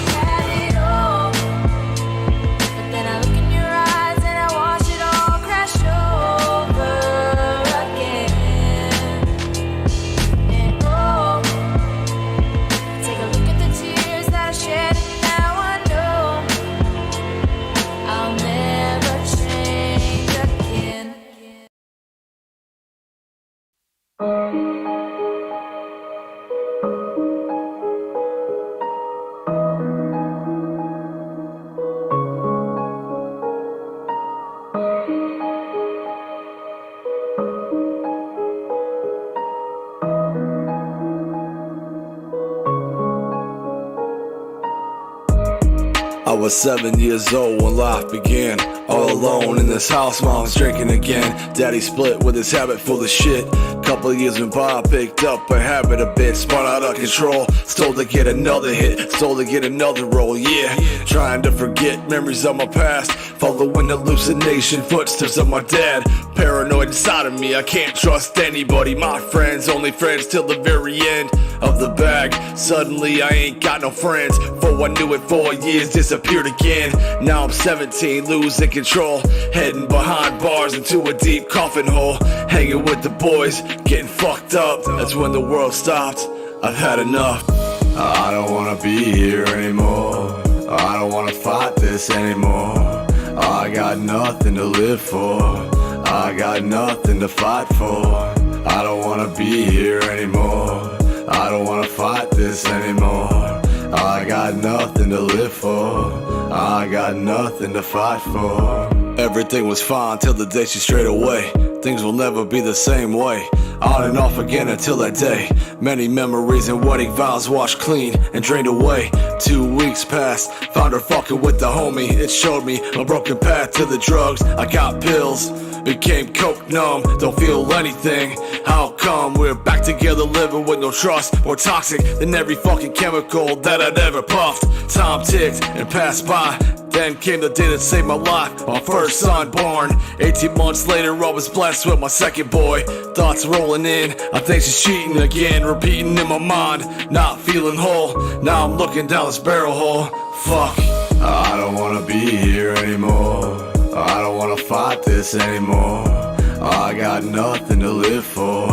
I got nothing to fight for. I don't wanna be here anymore. I don't wanna fight this anymore. I got nothing to live for. I got nothing to fight for. I don't wanna be here anymore. I don't wanna fight this anymore. I got nothing to live for. I got nothing to fight for. I don't wanna be here anymore. I don't wanna fight this anymore. I got nothing to live for. I got nothing to fight for.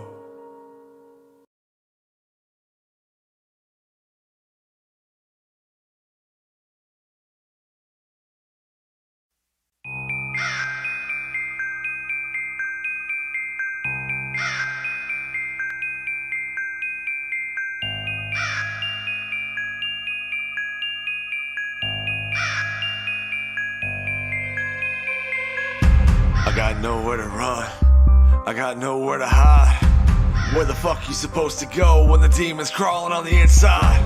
Eating away at my skin, yeah, they're eating me alive. I feel the darkness coming, but it's coming from inside.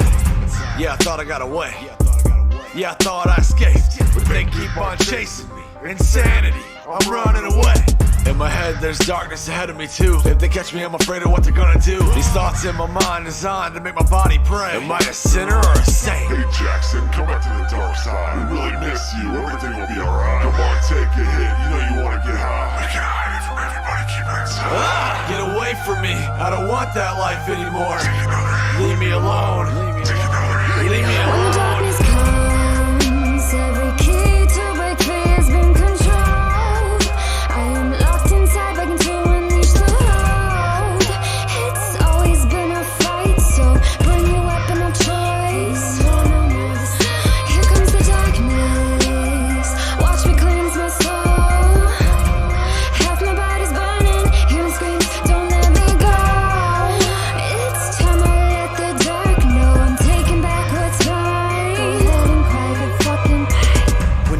comes, I'm gonna swing with my hardest punch. Heart of a Spartan, not a spar for fun. When I fight, I tear apart these chumps. I don't stop, can't stop until these sharks are done. Big to the ringer, and now I'm ringing them up. Washing them out, cleaning the punks who pop at the mouth, talking that dumb shit. You gon' be the one that need to run quick. You don't know I'm crazier than a son bitch. Now you do. Grab my drill and put a hole into my head. Not to kill, just to heal my swollen overgrown dome. It's a test, no compression. I suffer from depression. No one even cares that I'm iller than asbestos. No, I don't have a death wish, I just don't get it. Why am I always feeling like a headache? Pounding out loud, all these voices in the sentence. I just want rid of it, I'm giving my confession cause I quit. Count my blessings even though there isn't many. 1, 2, done, I'm a soul, I'm feeling empty. Not what I chose, choke cold on my enemy. Hopped in the ring, let's get it jog and make a memory. When the darkness comes, when the darkness comes, yeah. I'll be waiting, make that dark run. I move through the dark, I can feel the devil trying to tempt me as I maneuver through thoughts. Trying to use my emotion against me, but I'm never ruled by the heart. Depression that's evident, this life was the medicine. I'm on a stairway to heaven, yeah, I'm feeling like Zeppelin. All of my betterment is credited to my father that's heavenly. Never thought that I ever would have elevated to ever see better days. Now I'm striving for heaven's gates, running towards the future I see when I meditate. I was really tripping like LMA, until my spirit and my mind started to resonate. Now I'm better than I ever been, past darker than my melanin. The old me when I'm better than. I just leave the past behind as I walk into the light. I used to be blind until he came and gave me sight. Now I'm alright. I'm alright. When the darkness comes, every key to break free has been controlled. I am locked inside, begging to unleash the load. It's always been a fight, so bring your weapon of choice. Here comes the darkness, watch me cleanse my soul. Half my body's burning, hearing screams, don't let me go. It's time I let the dark know I'm taking back what's mine. Go ahead and cry the fucking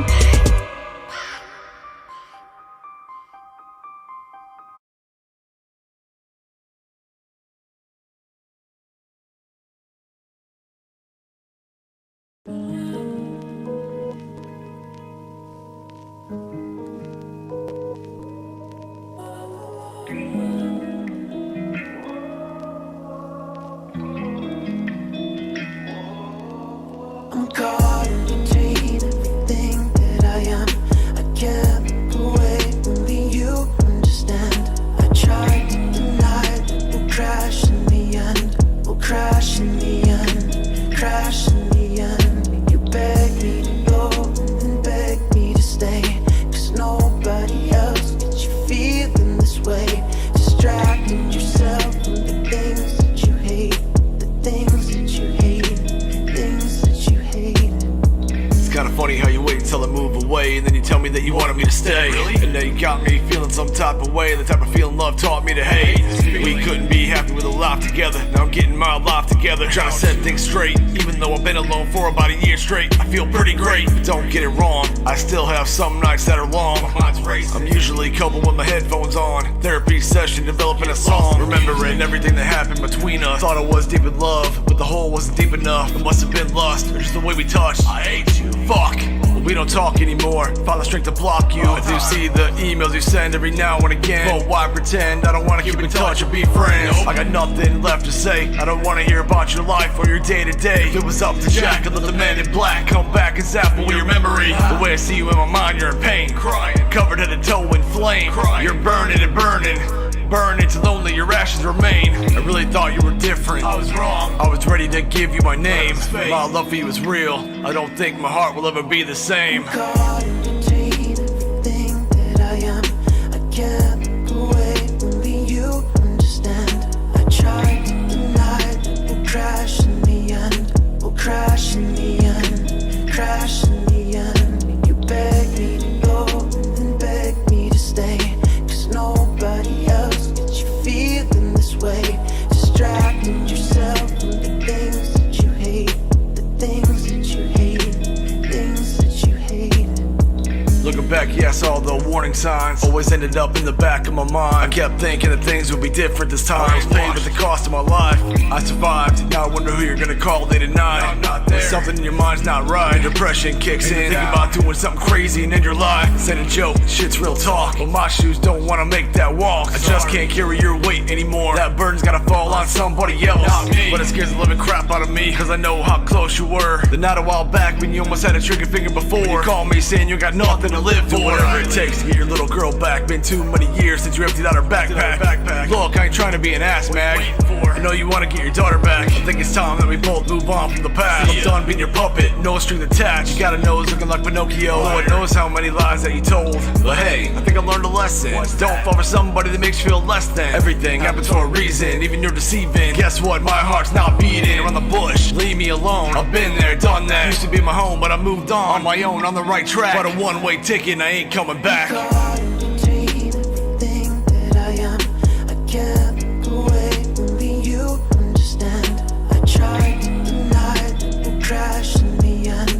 Crash in the end, crash in the end. You beg me to go and beg me to stay, cause nobody else gets you feeling this way. Distracting yourself from the things that you hate, the things that you hate, things that you hate.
I've got a lot on my mind, my body telling me I ain't really fine. Clock running out of time, but I ain't no mind, cause I didn't want to find out why I don't feel alright. In the middle of the night with my legs to the sky, laying on my left side, no wide in my wide eyes, wondering if I died, wondering if I can put my pride aside, if I can save my life. I ain't ready, I don't think that I can say goodbye.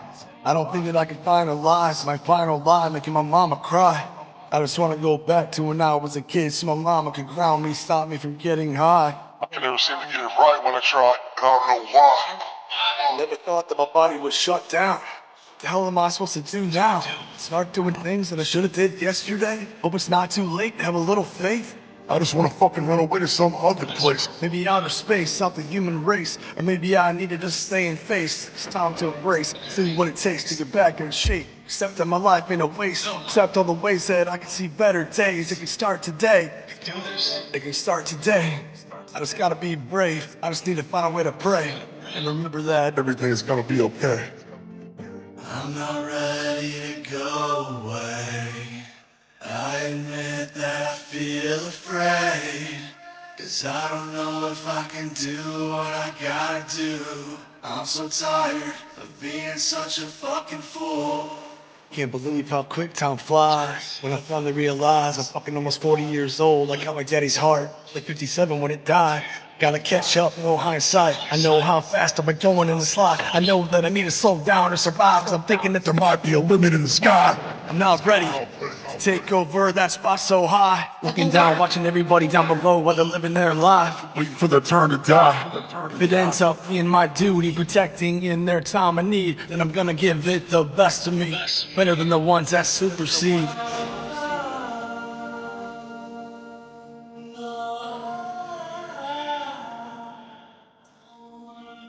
Bringing in damage control. Never too late to want to switch up the flow. All I know is that you need to disappear like an object in the rear view mirror, cause I'm going back home.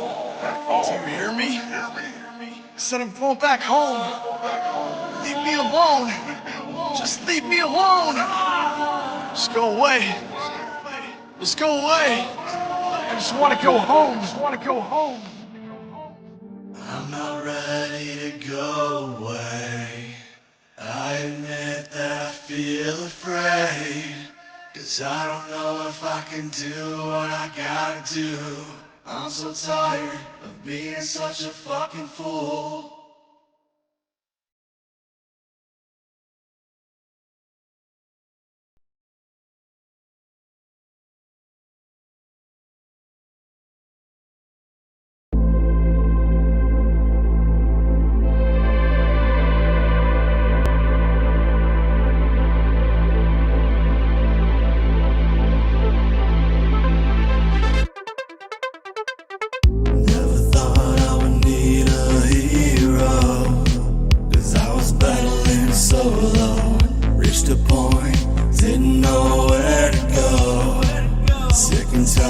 So low, needed a change, didn't have any self-control. And it was going on for so long, kept on trying to find myself, so we could both just find our way back home. Need to find a way back home. Tired of being all alone, away for far too long. Tired of being so far gone. Please tell us, 'cause we're running out of time. They need to know that both of us are still alive. We don't wanna be left behind. We need to make it home somehow tonight. Never thought I would need a hero, 'cause I was battling so low. Reached a point, didn't know where to go. Sick and tired of feeling so low. Needed a change, didn't have any self-control.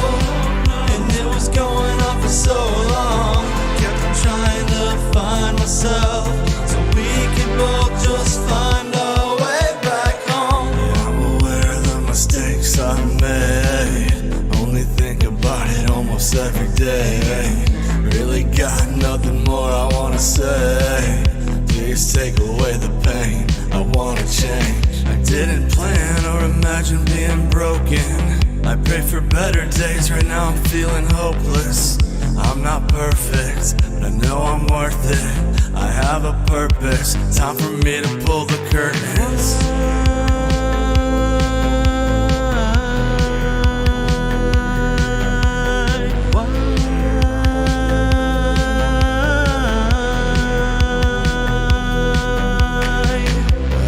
Really wanna come back home. I'm answering the call, answer the phone. Things will be different, I'm tired of sinning. Don't care who's right or wrong, I just wanna keep on working on a song, yeah. I never thought I would need a hero, 'cause I was battling so low. Reached a point, didn't know where to go. Sick and tired of feeling so low. Needed a change, didn't have any self-control. And it was going on for so long, kept on trying to find myself, so we could both just find our way back home. Never thought I would need a hero, 'cause I was battling so low. Reached a point, didn't know where to go. Sick and tired of feeling so low. Needed a change, didn't have any self-control. And it was going on for so long, kept on trying to find myself, so we could both just find our way back home. Never thought I would need a hero, 'cause I was battling so low. Reached a point, didn't know where to go. Sick and tired of feeling so low. Needed a change, didn't have any self-control. And it was going on for so long, kept on trying to find myself, so we could both just find our way back home.